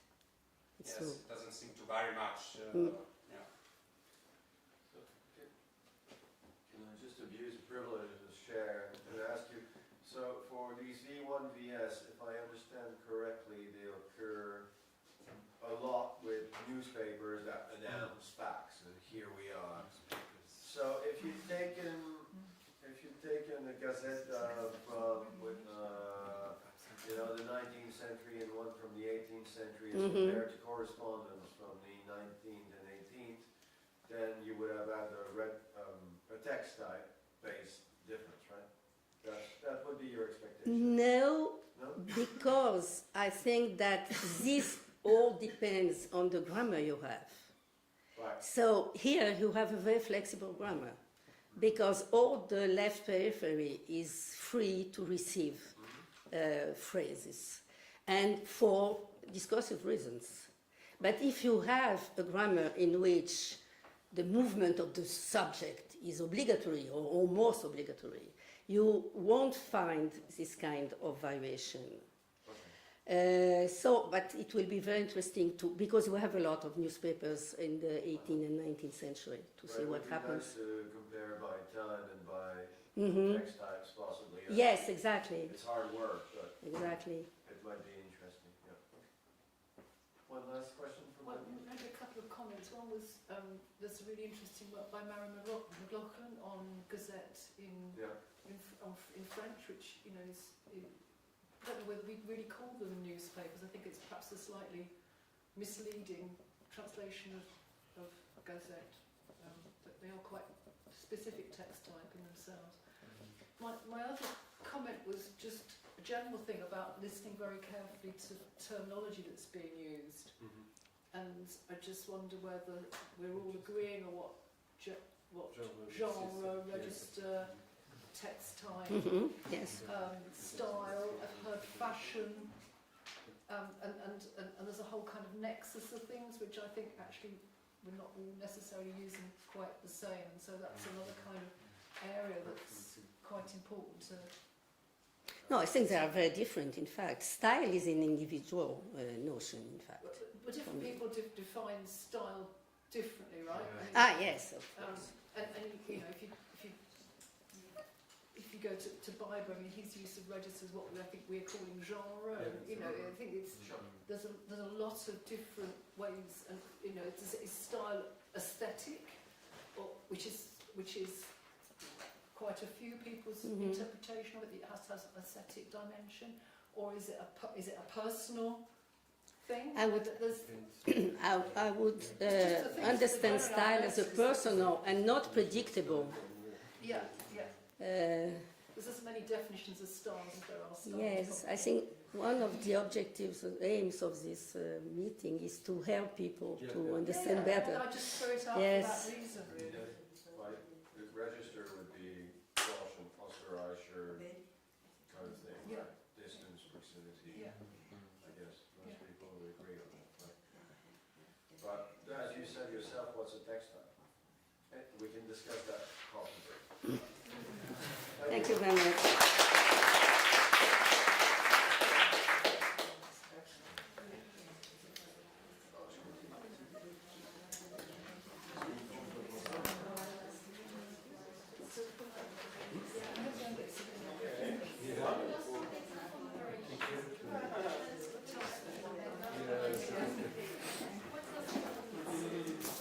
Oh, well, yes. You will define those very well. Excellent. Finding them helpful, I feel like I want to see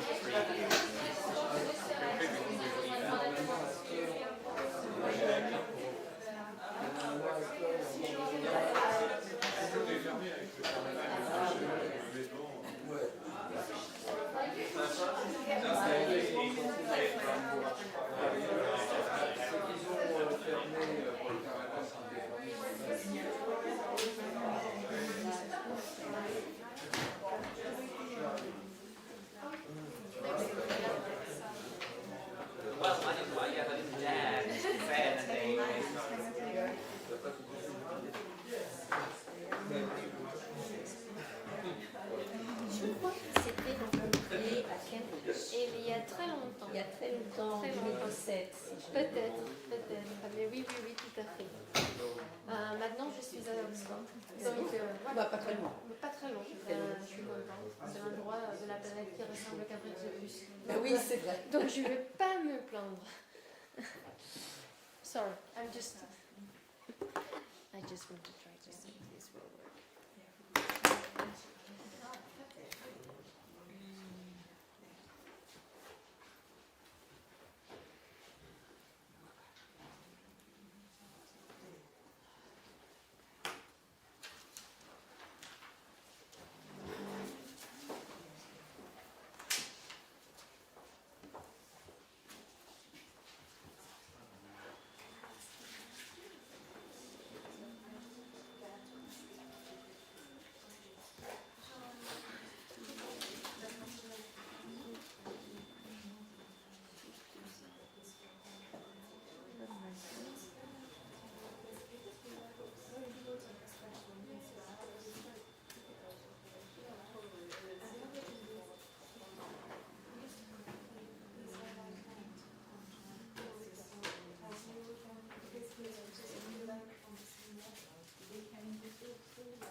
Sobretudo, eu acho que é interessante pegar não a primeira posição, mas depois do final, principalmente uma coisa que é teórica.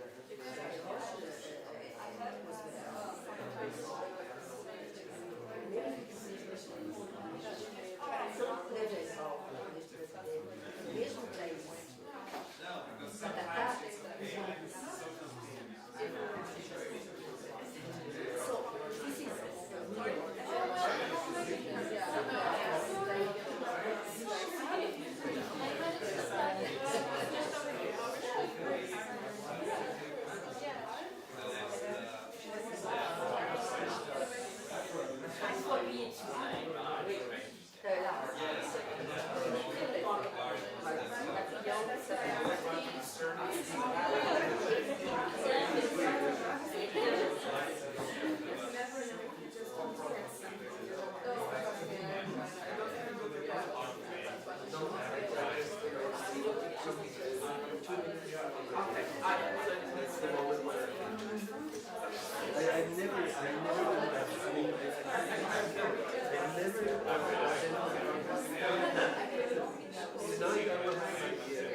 Quand ils arrivent chez leur ami,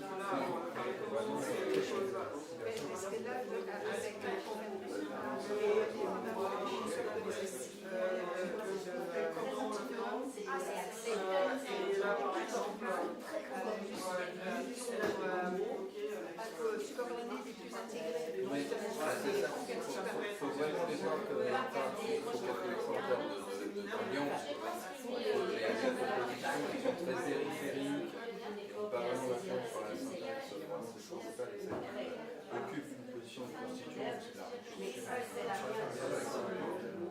là, il faut vraiment affiner un peu plus, comme dans les principales, on est coordonné avec le maintien du support artificiel, évidemment, tout ce qui est ouais, tout à fait. On les a mis à part parce que sinon le modèle de spécial, il faut vraiment raisonner en termes de continuum. Oui, non, c'est ça.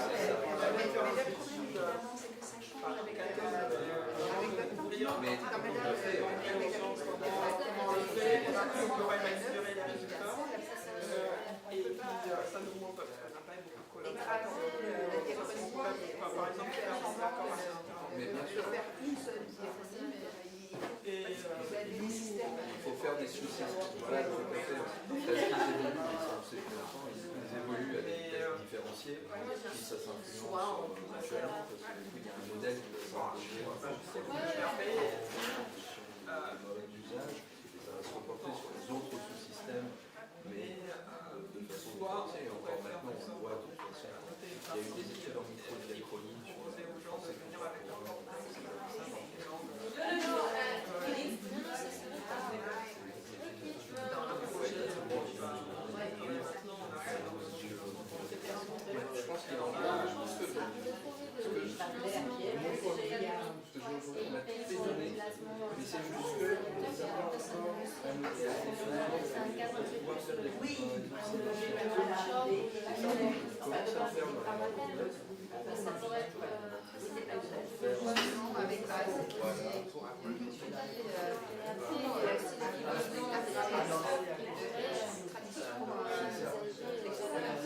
Et en français, on n'a pas encore fait assez précisément parce qu'on a aussi des traductions.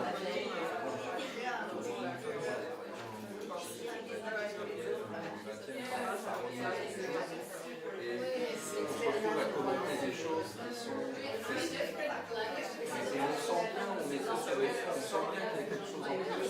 On n'a pas encore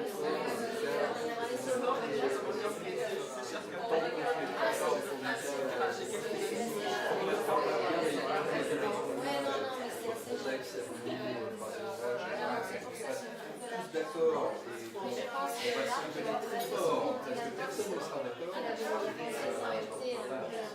Et ça, je pense, ça va être le prochain grand chantier. Mais là, parce que c'est vraiment le ça,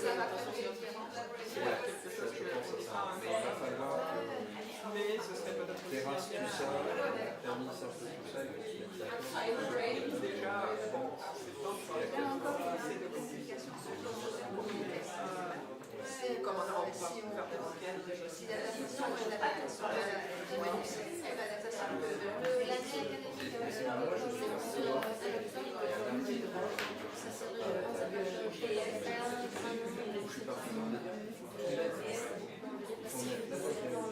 la date estimée il faut prendre en compte les générations.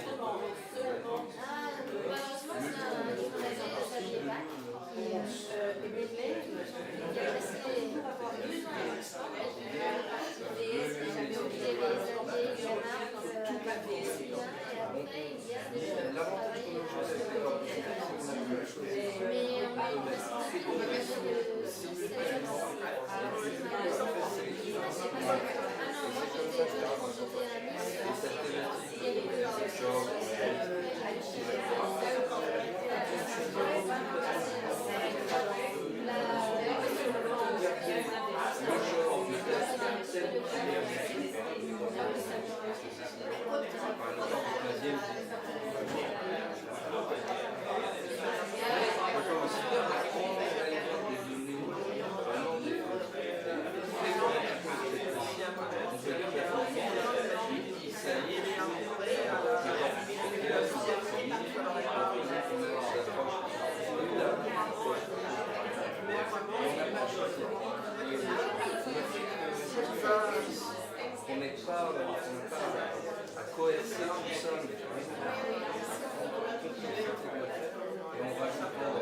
So David is the intern who was building a model of efficiency.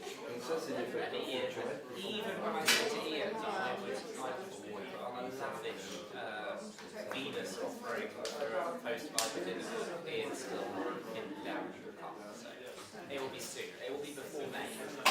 Or I will get That's not so bad. At least you have that little something.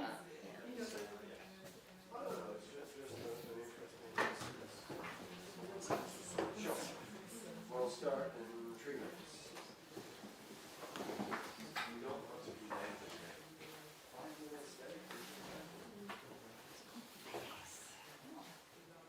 We were 5 minutes late on the break. Well, we finished the first session in the afternoon. They wouldn't allow that in Switzerland.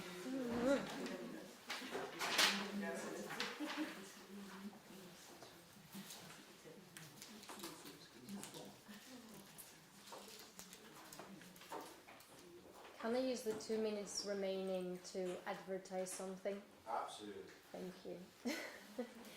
So I just wanted to, I mean, it's in a while, but the call for papers will possibly come out this summer, but in 2025 we will be hosting the Diachronic Generative Syntax Conference in Oxford. So DIGS is in Oxford. So it will be at the end of June. So if it is something that might appeal to you, you know, put it like penciling in your diaries, or like keep the idea somewhere stored in your brains. And yeah, the call for papers is going to get to your mailboxes this summer, and it's sure to be quite a nice event, British weather allowing. So if you're not a generativist, you can convert by June 2025. I see a geologist. And so the continental swap has been completely abandoned now. Now it's like Paris, Mannheim. I mean, COVID kind of like shook things up a bit. And after Oxford, I think is Padova. And after Padova, I think Istanbul is in the lineup. So yeah, the continent. Yes, further to the east. So yes, I don't know. I must say, I don't know when it will go back to the States, but it will. Excellent. Yes. I'm sure we'll see many of the people in this room in Oxford. I hope so. I hope so. Please, when you're ready. Yes. Okay. So I'm going to talk about my ongoing postdoctoral research, which looks at word order variation at clausal level in Old Catalan, and particularly at its interaction with register and genre. I've been very ambitious, probably overly ambitious about what I can talk about today, so I'll try to be efficient and fast, and we can always discuss things that get mentioned but not necessarily explored in depth afterwards or during the drinks reception. So first of all, I will kind of like give an overview of Old Catalan word order. I am looking at the period ranging from the 10th to the 14th century, and as you will see, I split it in 2 parts according to the grammar that is operating in those 2 periods that we'll look at. Then I will define what I mean by register, what I mean by genre, and what I mean by style, which apparently is something that ought to be done. The slide was already there before you said so, Wendy. Just saying. And then I will present the 3 different phenomena that I'm going to be looking at today in relation to their distribution in different genres and different registers. After that, I will present the specific data that we are going to be looking at. We'll be looking at how those phenomena function in the data that we're looking at today, and we will draw some conclusions from it. So, Old Catalan word order. So, as you know, I don't think I need to tell anyone about V2, the V2 debate, and what V2 is, because this is a very well-informed room. But V2 tends to correlate, the presence of an active V2 grammar tends to correlate with certain kind of like surface reflexes, such as an unspecified preverbal position in terms of informational structure, the presence of subject-verb inversion à la germanique, and some have argued that also stylistic fronting, so the fronting of categories, of specific categories in preverbal position in the presence of a subject gap. And those three reflexes of V2 are going to be relevant for today's talk. So what goes on in Old Catalan? From the 10th to the 12th century, actually, Old Catalan is a very nice, well-behaved V2 language that displays a low V2 grammar. The texts I'm using two are written in Latin but with Catalan syntax, two are written in Catalan and display the following features. As you can see, they have this expletive or adverbial, or however you want to call it, C. You can see it there and there. They have an unspecified preverbal field that can happily host information focus, as is the case in this example. And we have clear cases of Germanic style inversion, as well as cases that show us that we are dealing with a low V2 language, as is this one. We can have more than one constituent happily preceding the verb in cases with inversion. But what happens in the 13th and 14th century is that slowly this V2 grammar, this low V2 grammar crumbles, and we see that specifically in the loss of frequency and the reduction of the cases in which you can have XVS, in the cases in which you can have Germanic style inversion. And in the end, actually what happens is that XVS specializes for the expression of virum focus as well as contrastive focus, and you see a reduction of the type of constituent that can be fronted in these two information settings, and kind of like you see slowly how you go towards modern Catalan. And this is just a summary of what I said. So yes, this V2 system that we find from the 10th to the 12th century kind of like crumbles down in the 13th and 14th. And if you want to talk about C, by the way, C kind of like disappears from the picture in the 12th century, so very early on, and it might be linked to the loss of V2 as well. So it might be also like having or not that expletive-like element might be something that triggers the V2 demise as well as the reduction of the context in which XVS can freely apply. So, register genre and style, not a surprise, I'm sorry for the misspelling there, I'm using Biber and Conrad's definitions. So register would be linguistic features that have a function and are connected to the communicative purposes of a text, as well as to the context, the situational context in which the text is realized. And here, in terms of, here like Kochen-Österreicher's kind of like classification or spectrum in which we can classify registers should be evoked. Genre would refer to the conventional structures that we use to construct a text, so it makes more reference to formal structures that we use in order to kind of like frame a text as belonging to a specific type. And then style are features that don't have a function and are not motivated by context. They are just there because someone fancies them being there. So style would be what specific author might like using at a specific point in time. So they are those picks and those drops that we see in the graphs. It's someone doing something that doesn't necessarily match with the rest. So the three phenomena that we're going to look at today. Stylistic fronting is when we front something that is either negation, predicate adjectives, or non-finite verbal forms to the preverbal position in the presence of a subject gap, if we abide by Malling's definition, which is kind of like the standard classic definition. And it has been studied aplenty for the Romance languages. This is just like a sample of the different people that have looked at them, at stylistic fronting. And here we have a couple of examples from Old French and Old Spanish. In Old Catalan, it doesn't seem to behave in the classic way, and that is why I will be calling it non-finite form fronting, the NFF here, because it doesn't seem to behave in the stylistic fronting way, as you will see. So it seems to be something else, even though it has the appearance of stylistic fronting.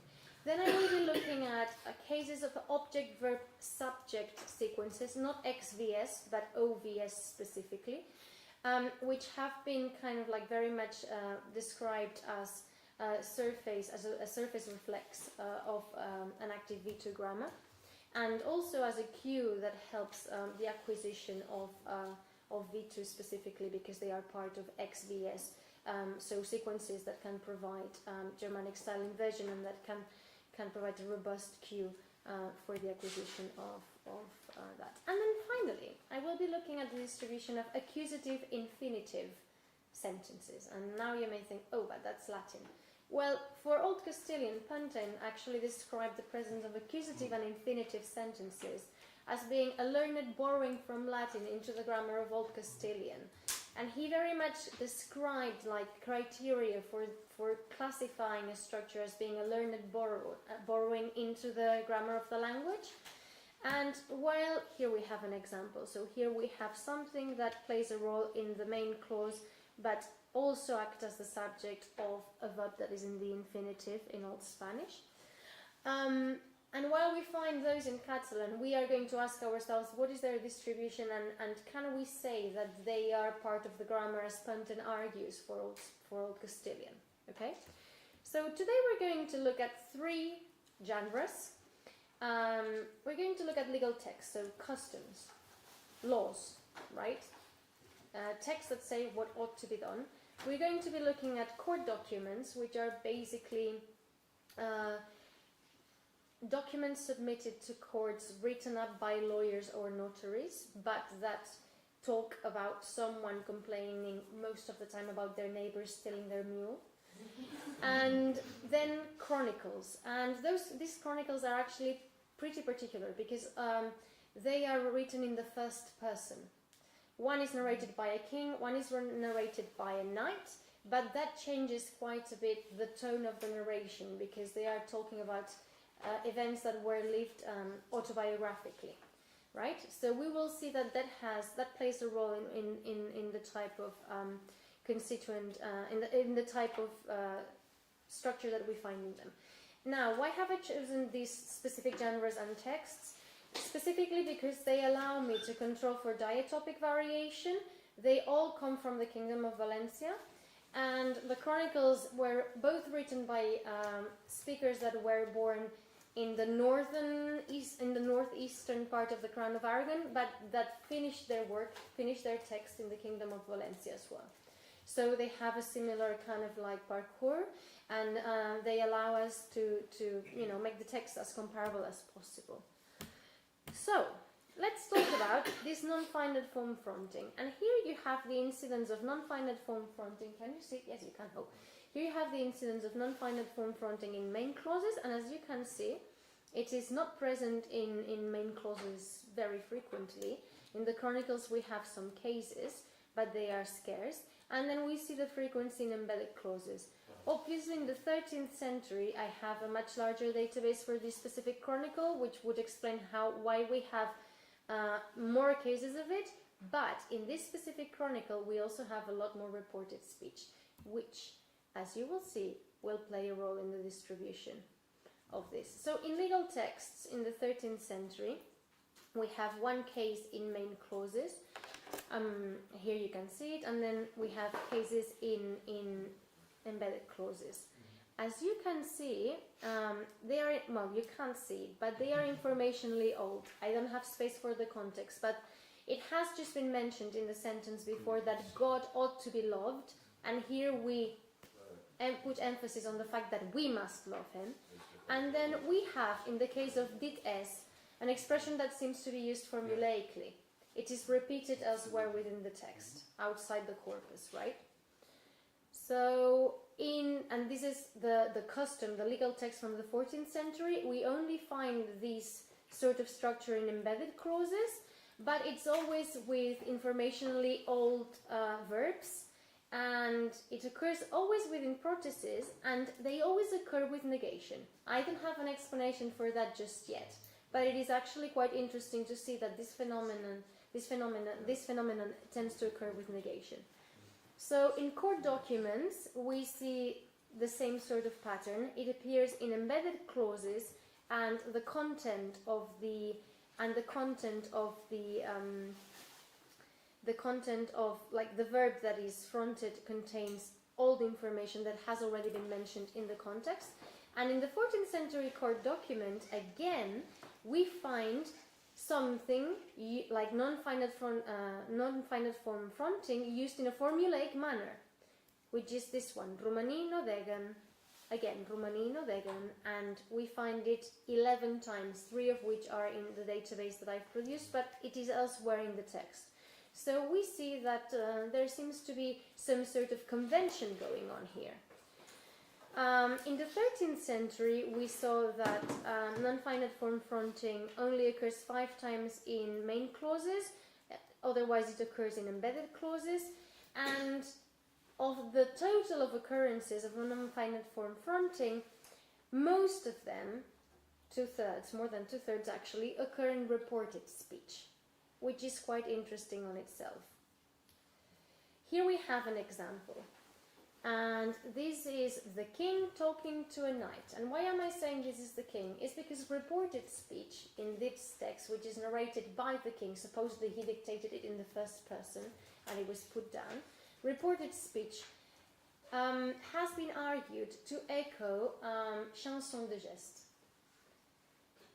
We're going to talk about this a bit more later.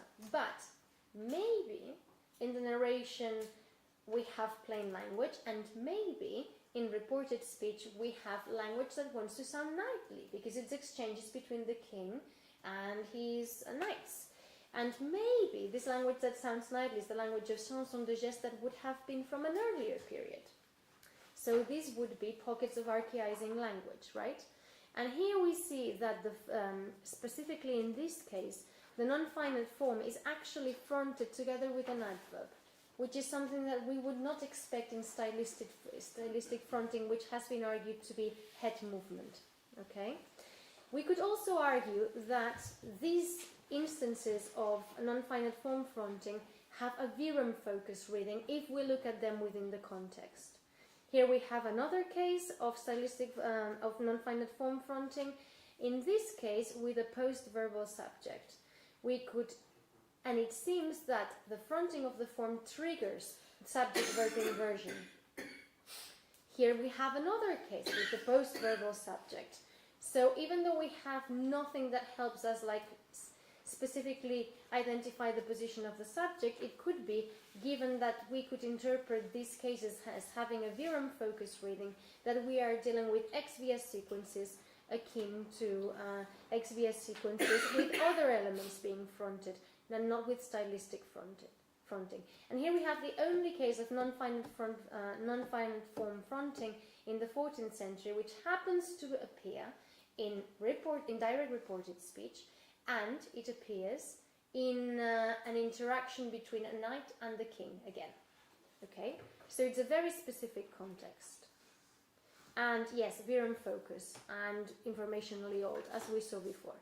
And actually, non-finite form fronting is something that Sardinian still uses nowadays to convey Virum focus. So we find the same usage elsewhere in the Romance world. Now let's look at OVS sequences. Here we have the distribution. We don't have that many cases of OVS, and they tend to occur in main clauses, although in the chronicles, specifically in El Libro dels Fets, the 13th century chronicle, they are more prevalent in embedded clauses, and they are quite frequent in reported speech. Let's have a look at them. So in the legal text from the 13th century, we actually have a couple of quantified direct objects that are fronted, something that shouldn't shock us if we think about the type of constituent that can be fronted in this sort of construction in modern Catalan. But these two sentences actually belong to a note that lawyers ought to take and have a verb final order.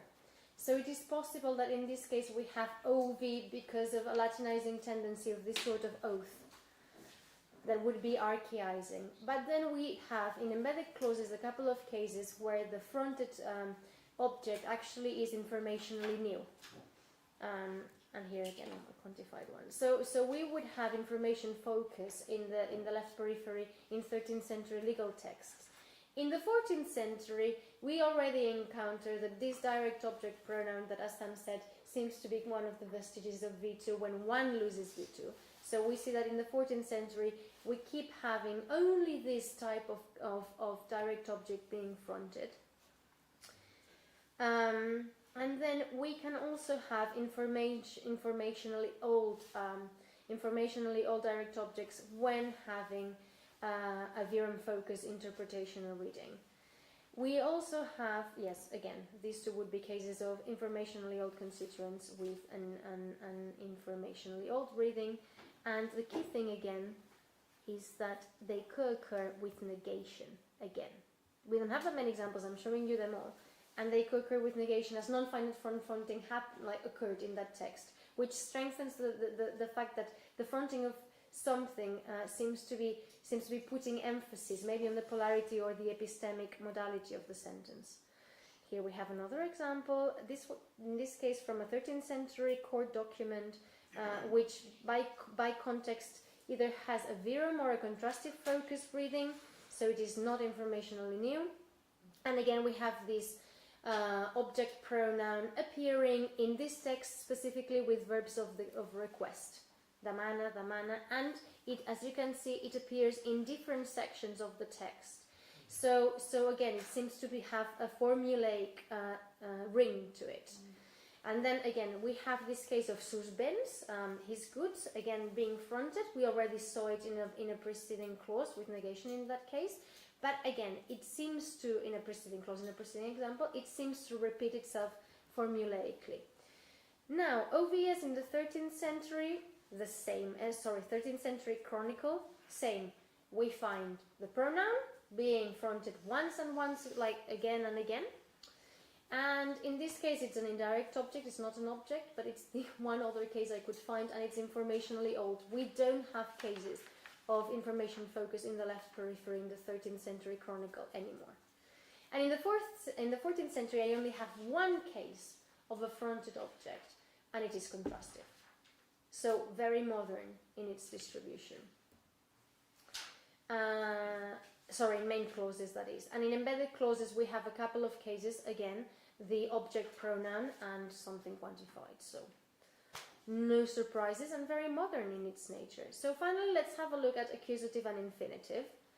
And I will be a bit over the 20-minute mark, but it's going to be okay. As we can see, the accusative and infinitive structure is actually only found in the 14th century customs and then in the court documents.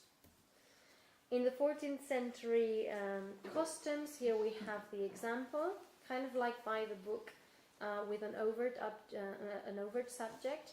Here we have the 13th century court document where, funnily enough, we have that introducing the complement clause that is then actually in the infinitive, which tell us that probably this person might not have been that confident on how to use this, but that they wanted to because it's fancy and this is a legal text and why shouldn't we use it? Right? And if you look at it, the type of verb, so here we have be demonstrated, but then the type of verb that appears in the 14th century court documents with the accusative and infinitive construction is always a verb of request or demand, right? So kind of like wrapping up, because it's a lot of data in presenting, even though it's not a lot of data in the total. We see that non-finite form fronting is used formulaically in legal texts and in court documents, and we can say that it's used in reported speech, direct or indirect, and in embedded clauses in the chronicles, and we could postulate that these contexts actually represent kind of like archaizing pockets. The fronted form is always informationally old, seems to be linked to a Virum focus reading, which has already been proposed in the literature.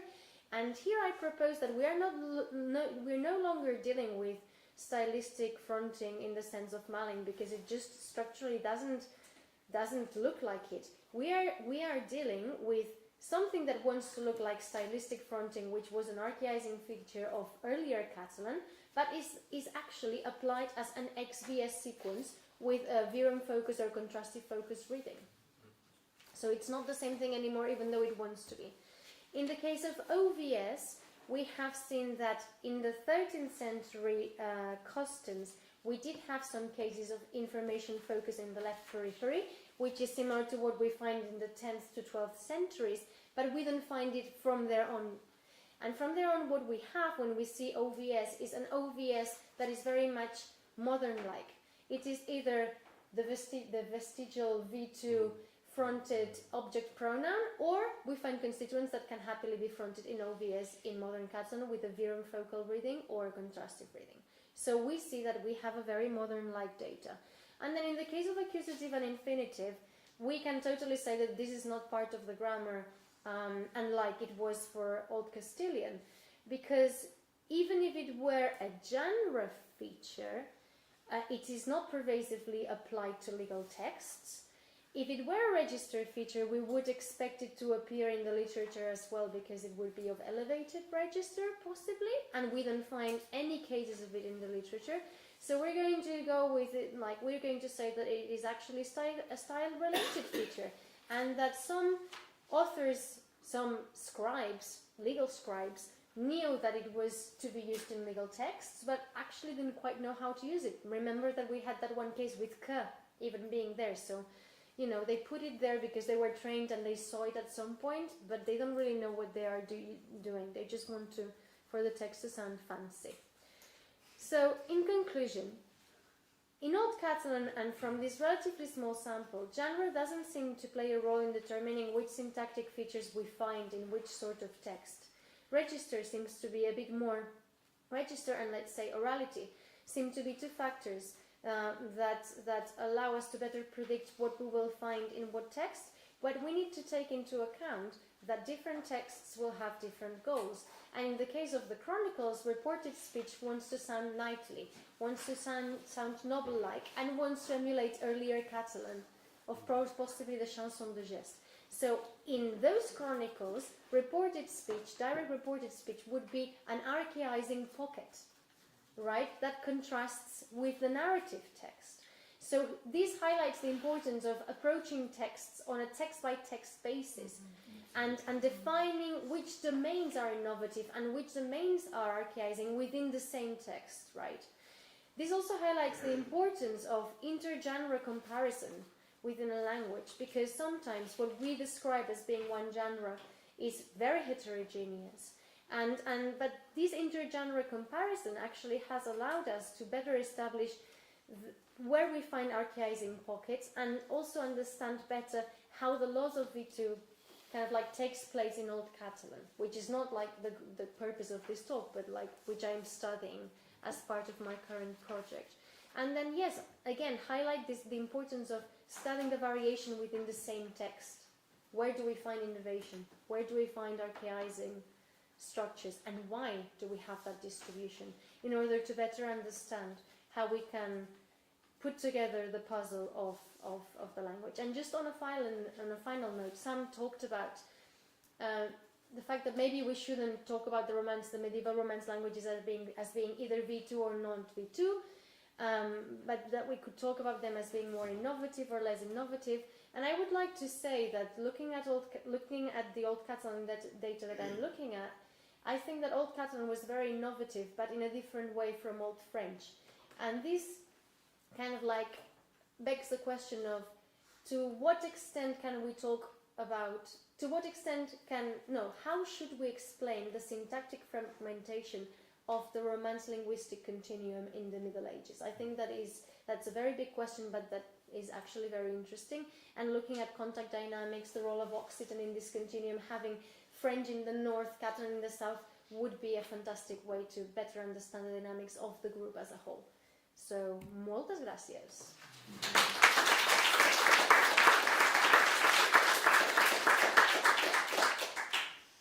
Questions, Scarlett? Johannes? Yeah, okay. Thanks a lot. I'm still trying to process everything you said. It was a lot of information, but very, very interesting. Sorry. Maybe just one more piece to be added to the puzzle. Look at text by text. Have you ever looked at Locodi and Roman law tradition? Forza Valencia is in part a translation. That's what I'm looking at. I'm looking at the Forza Valencia. Yeah, but the Forza Valencia have an Occitan model. and there are whole passages that are somehow taken from the Yes. Occitan model. So that's at least something that is there. And then on the other hand, you mentioned the chronicles. It's also interesting to look at what Ingrid Neumann-Holtschuh did for the Spanish chronicles, to show that there is really kind of a known chronicle tradition in the case of Old Spanish, but it probably is the same for... It's actually not the case for Old Catalan. So the chronicles, I started studying the chronicles precisely because they didn't have an example to follow. We just had like annales until the 12th century, and then in the 13th century James I decided to produce propagandistic memoirs written in the first person and that are unlike any contemporary chronicle. So they seem to be really a genre of their own within the Catalan linguistic domain of the time. In terms of Occitan influence of the Furs, I have discarded the opening of the Furs because precisely it seems to be possibly the bit that was the most copied, and I've been looking at the kind of like genuinely Valencian laws that were being created in the hope that they would be more kind of like immune to influence. And the reason why we don't have religious texts there is precisely because the religious texts from the period are either literal copies of Occitan texts that are extremely Occitanized, like you can tell. They are extremely Occitanizing in the way they are put together, or they are written by religious people who actually were trained either in Italy or in France. So that's why there is none of that, because they have very idiosyncratic syntax that I want to stay clear from. Yes. Yes. Francesco. No, I wanted to mention. But go on. Yeah, I was particularly interested in the infinitival interposition and past participle interposition, because we tried to work on the same phenomenon for both French and Venetian, and we found basically the same context in which you found it. It's exactly the same phenomenon. Oh, wow. But I was wondering if you were able to find cases of objects anteposed with the infinitive, because we have quite a few of them. In Venetian. I've only been able to find adverbs with. We have adverbs too, yes. But I have a case, I think, I will have to fish it out, but I don't think they are fronted together. I think one is topicalized and the other then is fronted. However, indirect object, then participle, and then... Because there seemed to be some kind of the possibility of having OV in that order for the infinitival seems to be connected to the general possibility of the language or the speaker writing the text to produce an OV sentence below the definite verb. So there might be a connection between the two phenomena, OV down below the definite verb and OV above the definite As I say, I only have like one example with an indirect object, and I think it's topic, like I honestly think it's some sort of hanging topic. It's like about this, it's like it's more than indirect object, is more like about this, and then but yeah, it's definitely worth having a look at it. But as you see, it's not very productive, and then it's yeah. So the comparative perspective would be interesting. Yes. Very. Was I mistaken? I was thinking of that work which is under review.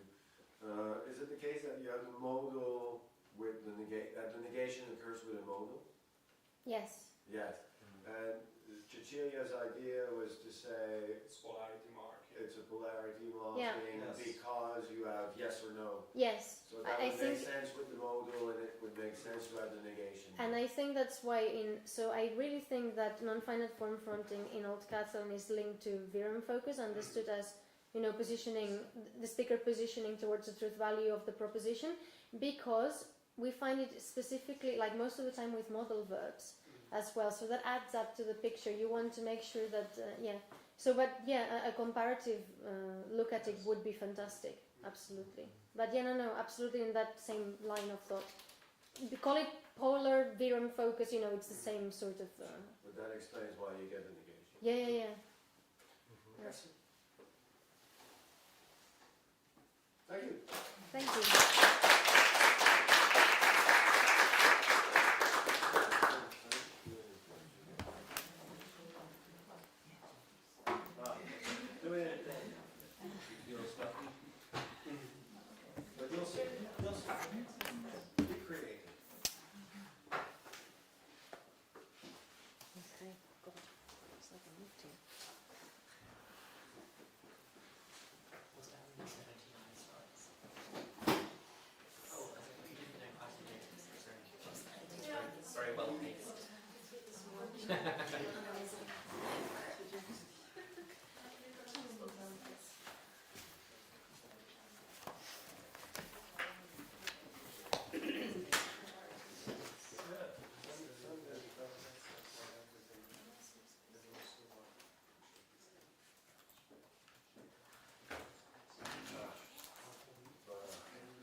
terminant cette journée en beauté avec Madame de Roberto qui nous parlera de physique.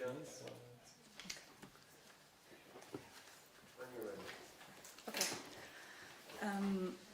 Proclisis with infinitive is a marginal and desultory phenomenon. My aim is describing its distribution into Italo-Romance varieties, Tuscan and Lombard. I provide a summary of my relation. I will sketch a short overview of the critic position in infinitive clauses, taking studies on dialects and Old Italian as a point of reference.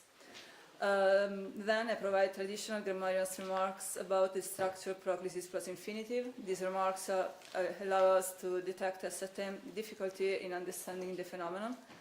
Then I will present the data emerging from two corpora, the corpus of Opera del Vocabolario Italiano, only with respect to the Tuscan text, and the corpus Altra, which contains texts of the Occidental Lombardy. In this case, data will be compared in two specific discursive traditions, a geographic one and administrative one. My aims are twofold: to provide a final classification of cases of proclisis by highlighting the conditions that may trigger it, but also to understand if genre is a relevant parameter in its use. In Critic's distribution, Italian and the model dialects offer a very different panorama. Manzini Savoia 2005 described 4 patterns of clitic pronoun distribution with non-finite verbs. First type, generalized enclisis with the possibility of the critic climbing with the modal verbs, credo di chiamarti, but voglio chiamarti, ti voglio chiamare. Negative imperative admits proclisis and enclisis, non lo chiamare, non chiamarlo. Second type, proclisis is possible with negation or an interrogative element WH, that is in the Modena dialect, adodet danderch versus adodet danchander, and so cote di Rimini. Third type, proclisis is very frequent in the same context as two, but also in circumstantial clauses, typical in South-Central dialects. So venuto per tovedoi, me ne so io da per tovedoi. Fourth type, proclisis is systematic in infinitive clauses, whether negative, positive, circumstantial, argumentative, or introduced by an interrogative operator. This is the French type, but also in Napolitan we can say agio recisero ricer. In Old Italian, in the Tuscan varieties that are attested by texts dating between the 12th and 15th centuries, with non-finite verbs, we normally expect these configurations. Enclisis with infinitive, gerundive and participles, pensò di vederlo, vedendolo, vedutolo, and proclisis or enclisis with infinitive used as a negative imperative, non lo vedere, non vederlo, but proclisis is more frequent. In the structures with modal verbs plus infinitive, critic climbing can occur very often, is the oldest solution, but enclisis is also possible. In Grammatica dell'Italiano Antico, Old Italian is described as belonging to the type one of Manzini Savoia's typology, so generalized enclisis. And, but we will see that there are some exceptions. It's also necessary to reflect on the diaphasic status or stylistic status of the phenomenon. In the Italian traditional grammars, especially in those of the 19th century, proclisis is often recalled. Most of grammarians consider it as an elegant feature, for example, Cerruti, Castro Giovanni, and so on. Nevertheless, someone does not appreciate its use and judge it as popular or rough. For example, Basilio Potis dislikes proclisis with infinitive. They say that the critic can be placed before the gerund or the infinitive with not a lot of elegance. The definition of the exact diaphasic or sociolinguistic connotation of a proclisis is one of the critical points that previous philological analysis encountered. Anyway, it's interesting to notice that all the cited grammarians exemplify the structure using literary examples taken from authors of the 16th century. This fits well with the modern studies. Whitfield says that in Machiavelli, Guicciardini and Cellini, the proclisis is overwhelming, while in Dante, Petrarch and Boccaccio it's almost absent. In a study on the erudite comedy of the 16th century, Wayne Pola, 1983, notes that proclisis with negative infinitive prevails in Tuscan authors. And she studied also poemi in ottave, written by Pulci, Boiardo and Ariosto. She observes a non-homogeneous usage with some occurrences of proclisis in a positive context in Boiardo's work. Destinati a vendicare, per te liberare. This kind of proclisis occurs also in Bembo's Asolani, parea che ardisse di si mostrare. Let's now observe and discuss the data taken from Ancient Tuscan and Lambert by consulting two corpora, Ovi and Altra. Neither are annotated or parsed, which means that the data had to be cleaned, and I searched for formal strings with a jolly operator, so it was old style. I would also like to remark that the category of clitic is not always easily identifiable in medieval Italo-Romance varieties. The table reports an approximate overview. Anyway, we find polymorphy, functional syncretism, oscillation between competing paradigms. Some elements have anomalous behavior. Florentine and Tuscan have the series mi, ti, il, yi, and so on, but Aretino, me, te, il, so difference between varieties. In Corpus Ovi, at first glance, proclisis in interrogative context appears prominent, followed by occurrence in negative context. So interrogative is in blue and negative context is in orange. In positive context, proclisis is less frequent, but it increases if we refer to modal periphrases, where we can find medial clitics, voglio vedere, for example. And the corpus is not balanced, so these data are not helpful for statistic purposes. Nevertheless, they inform us of a different behavior of each proclisis types. We can observe an increase of proclisis in negative context during the second half of the 14th century. For the interrogative, positive and modal context, it's not possible to define a development trend. There are also interesting differences with respect to distribution in the text. In WH context, the phenomenon is evident, especially in formulaic sequences, where the reflexive use of dire or fare or andare appears. So non sapeva che si fare, che si dire, dove si andare. In free generative context, we find less occurrences. The phenomenon seems to be evenly distributed in the different types of text, no matter. We find also counterexamples. For example, in Boccaccio de Cameron, there's a sentence that contains proclisis and enclisis, non poteva alcun vedere che si fare o dove andarsi. For negative context, in this case the frequency is lower and this distribution narrower. As we have seen from the graph, the phenomenon increases during the 14th century. Unlike the interrogative type, proclisis with negation presents an irregular behavior with respect to the textual genre and discursive universe. Some authors employ it much more often. Cavalca, in his translation of a geographic text, Sacchetti in 300 novelle and other works, also geographic works, Marchionne in his chronicle, Agostino da Scarperia in his Sermones, and also in translation of Seneca's Epistole. These texts belong to that Italian scholars call prosa media. That is a type of prose that selects a lower register than other types of literary text and shows a high rate of repetition, but also forms close to oral speech. They are addressed to an audience of non-specialists. We can detect a kind of hierarchy in the selected propositional types in objective clauses depending by verb.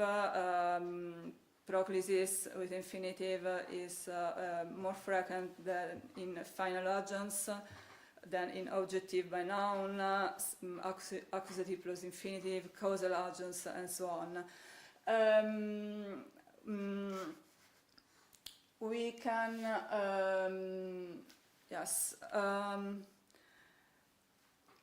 we find also recurrent patterns, proclisis with infinitive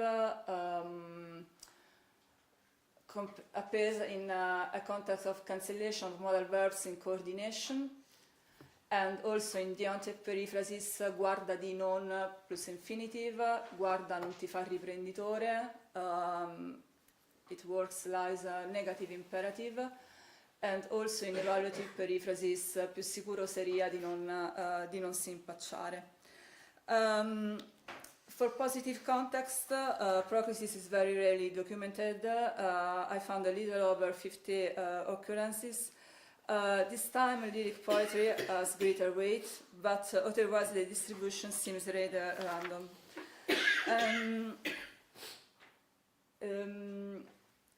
The first column is educational, moral, or religious treatise, and I would stress that these occurrences come from the same text, Libro del Difenditore di Pace, a translation by a French intermediate translation of Defensor Pacis, Marsilio from Padua. So, in positive context, we should consider also interference factor, and also, for example, by French, in Lettere Fiorentine, we read con vergogna mi conduco a vi scrivere, but Bonifazio Ammannati was part of a papal curia in Avignone. In other examples, we cannot invoke interference, and I would only read two examples, the third and the fourth. The examples from Boccaccio and Villani are quite interesting because they occur in a coordination context, nelle quali quanto scioccamente facciato io non intendo al presente di più aprirvi, ma come amici vi consigliare. Entrò in mare a Bologna sorlomare, perire e si rassegnare prigione. Clearly these few occurrences are not enough to presume that proclisis is a systemic fact. We can only try to identify some features that can make it an option also in affirmative context. It's important to know that in many of these examples there's not any preposition or monosyllabic complementizer that we can relate to negation. So also the rhythmic factor doesn't work always. At this point, it's necessary to digress about the difficulty of clearly distinguishing between clitic and tonic pronouns. In Zucchero Bencivenni, te can also stand for ti, a te, as in per te donare esempio. We expect per donarti esempio, per ti donare esempio, but we will find te with oblique function. Also in a sonetto from Vaticano Latino. Sometimes I have to say if a pronoun is clitic or not. In the next, due to time constraints, I cannot say much about the anteposition of me, te, se, and so on. But we can see that editors too struggle with this phenomenon. In the sequence Se difendere, we find three editor choices. Se difendere with acute accent, se difendere with grave accent, and se difendere without any accent. I think that we need to investigate those configurations in which a pronoun of the tonic form is preposed to the infinitive, also in relation to the similar structure of Old French pour moi défendre. For modal periphrasis, that's a context that allows more often the linearization clitic plus infinitive. That's a structure that in old and today's Italian allow the clitic climbing. The consonant auxiliary are volere, dovere, and potere. It's not always easy to tell whether the pronoun is in enclisis to the modal verb or due to the Tobler-Mustafa law, or whether it's in proclisis to the infinitive.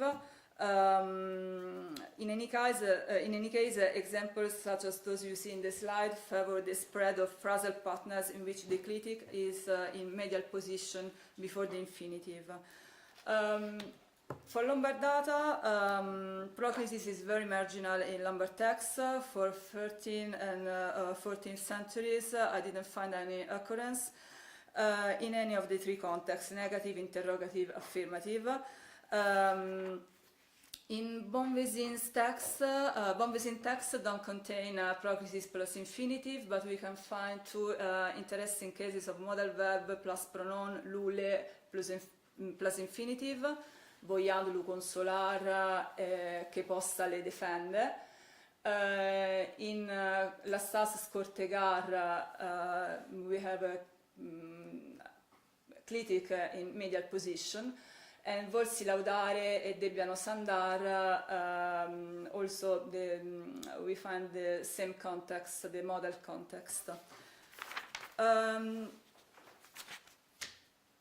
In 15th century, proclisis begins to occur in a geographic text, and in particular in the Varia Lectio of geographic poems that probably were created in the preceding century. We have here the St. Christopher Life and 3 copies. We find non ti avevo trovato, in Angelica che non ti avevo trovato, e in Dazzi noi diremo non ti aver ritrovato. In Cignardi we find tu mi imprometterai de note partire, with negation, de notte partire Cristoforo li imprometteva. In Angelica tu mi imprometterai di non partirte, e Dazzi de non se partire, proclisis, but the first occurrence is cancelled. And we should observe that in Angelica there is an essay to prosification, so the placement can depend on this, perhaps. Varia Lectio help us to bring to the light proclisis cases that could be covered by scriptographic convention. For example, in Tuscan, in Italo-Romance text, non with 2n can be a negation with 2n, and also a negation plus clitic. And the incunabolo the other copy have non c'è essere da mangiare in tale artiglio, non c'è essere da mangiare, so in Dazzi we find non essere da mangiare, and we read non plus clitic by the aid of the other copies. And what shows these examples, perhaps they can prove a copious presence of the phenomenon, but can prove that, in 15th century copies struggle with it. Insecurity or polymorphism increases in the Middle Lombardy due to the processes of coinization. In the second half of 15th century, the prose of chancellery hosts many cases of negation plus clitic plus infinitive. The phenomenon occurs also in chronicle works. Often chronicle works and administrative text share the same language, same expression. Okay, I provide some example. Probably proclisis in negative infinitive clauses is a feature supported by Toscan models. we know that administrative Lombard language stands in the second half of the 15th century to conform to the Tuscan model. And it's interesting to say that in Burigozzo Chronicle, that is very popular and linguistically very marked in a local sense, we can find any occurrence of proclisis plus infinitive. So the same genre can have a different register. And the analysis of two varieties shows the need to distinguish 4 types of proclisis with infinitive that have different behavior. The Wolfe phenomenon occurs mainly in prosomedia in functional text, but also shows a partially polygenetic nature. Sometimes seems to be a marginal but always recoverable option, especially in medium language register. This phenomenon asks also to consider 2 general issues.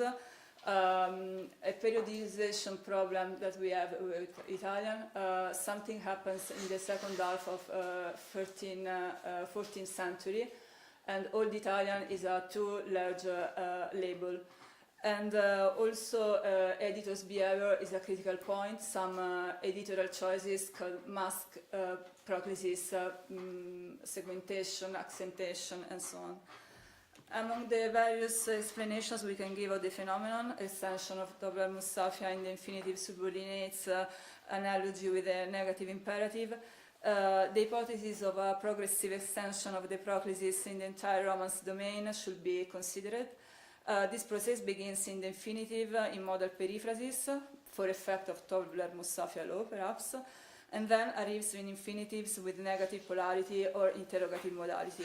The same process of reanalysis that Mackenzie assumes for Spanish may also have occurred in Tuscan. As soon as Italo-Romance varieties move towards enclisis in modal context, from lo voglio vedere by voglio vedere and voglio vederlo at final stage, the process comes to a halt and progresses no further. Indeed, such a hypothesis takes shape if we consider that Napolitan, which does not admit enclisis in modal constructions, prefers proclisis with infinitives today. Yeah, that's all.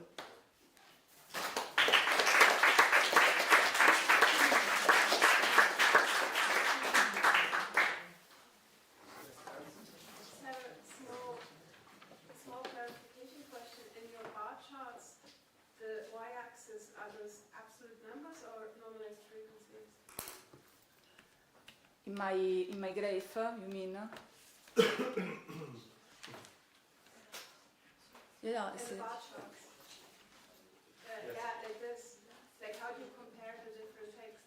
Is it normalized frequencies? Like, what are those numbers on the absolute number, and this is not the frequency. This corpus is not balanced, so I have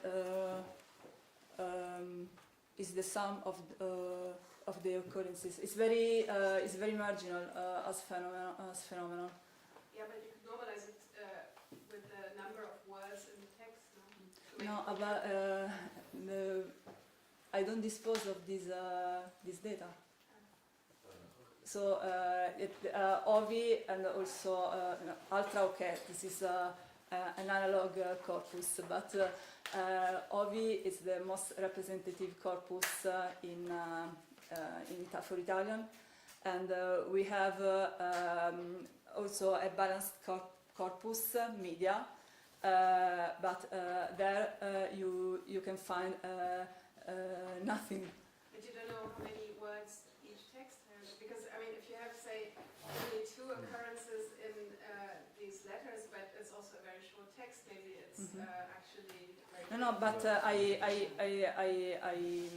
I say that it's not statistical, but when we find any occurrence in Decameron and 20 other occurrences in Sacchetti,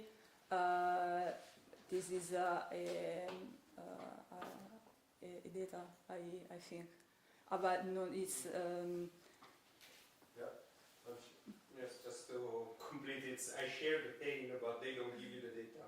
The OV people just don't give you access to the whole text and the numbers. You can just search into the text and extract the total occurrences that come out of your query, but you cannot have access to the whole text. You cannot download the text, you cannot do anything, and there is no clear reason why.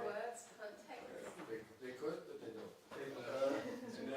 Just for, but maybe a way out of this would be to take the total of clitic occurrences per text, because that can be searched for with a query. I think. No, there's no lemma search is not allowed. How did you search for these occurrences with formal string? And I know that is a problem, a huge problem for our research. But okay, I needed context. I need occurrences for, say, okay, in 16th century, we know that proclisis is a frequent phenomenon. Okay. But maybe you can reverse the query and ask for the same forms, but after the infinitive, and then that gives you at least a number on which you can compare. But yes, so yes, it's a high and I say that inclusive is the normality. This is clear. But my aim is see when they where. Okay. Yes. Charlotte? Are you sure that the clitic in the medial position is not a clitic to the... No, I think that in many occurrences is enclitic to the modal verb. I search only for the occurrences where the clitic is detached from modal verb, where normally Wolsey, Wolty, Wolmy, it's attached in the graphic sequence. So I search only for the detached clitic. And yes, in many so you rely on the graphic. You rely on the way it's written. If it is attached. Yes, I search only for detached clitic. Debbia solidare written so and not debiasi. Because I felt that there's an editorial choice that reveal an doubt and and but it's not completely reliable, I think. The way the editor writes things is not completely reliable. You cannot rely on that. Yes, but this is an in indication.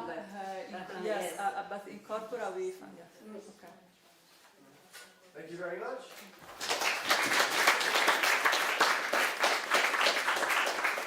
We come to the close of our proceedings for the first day of this most remarkable organized workshop conference.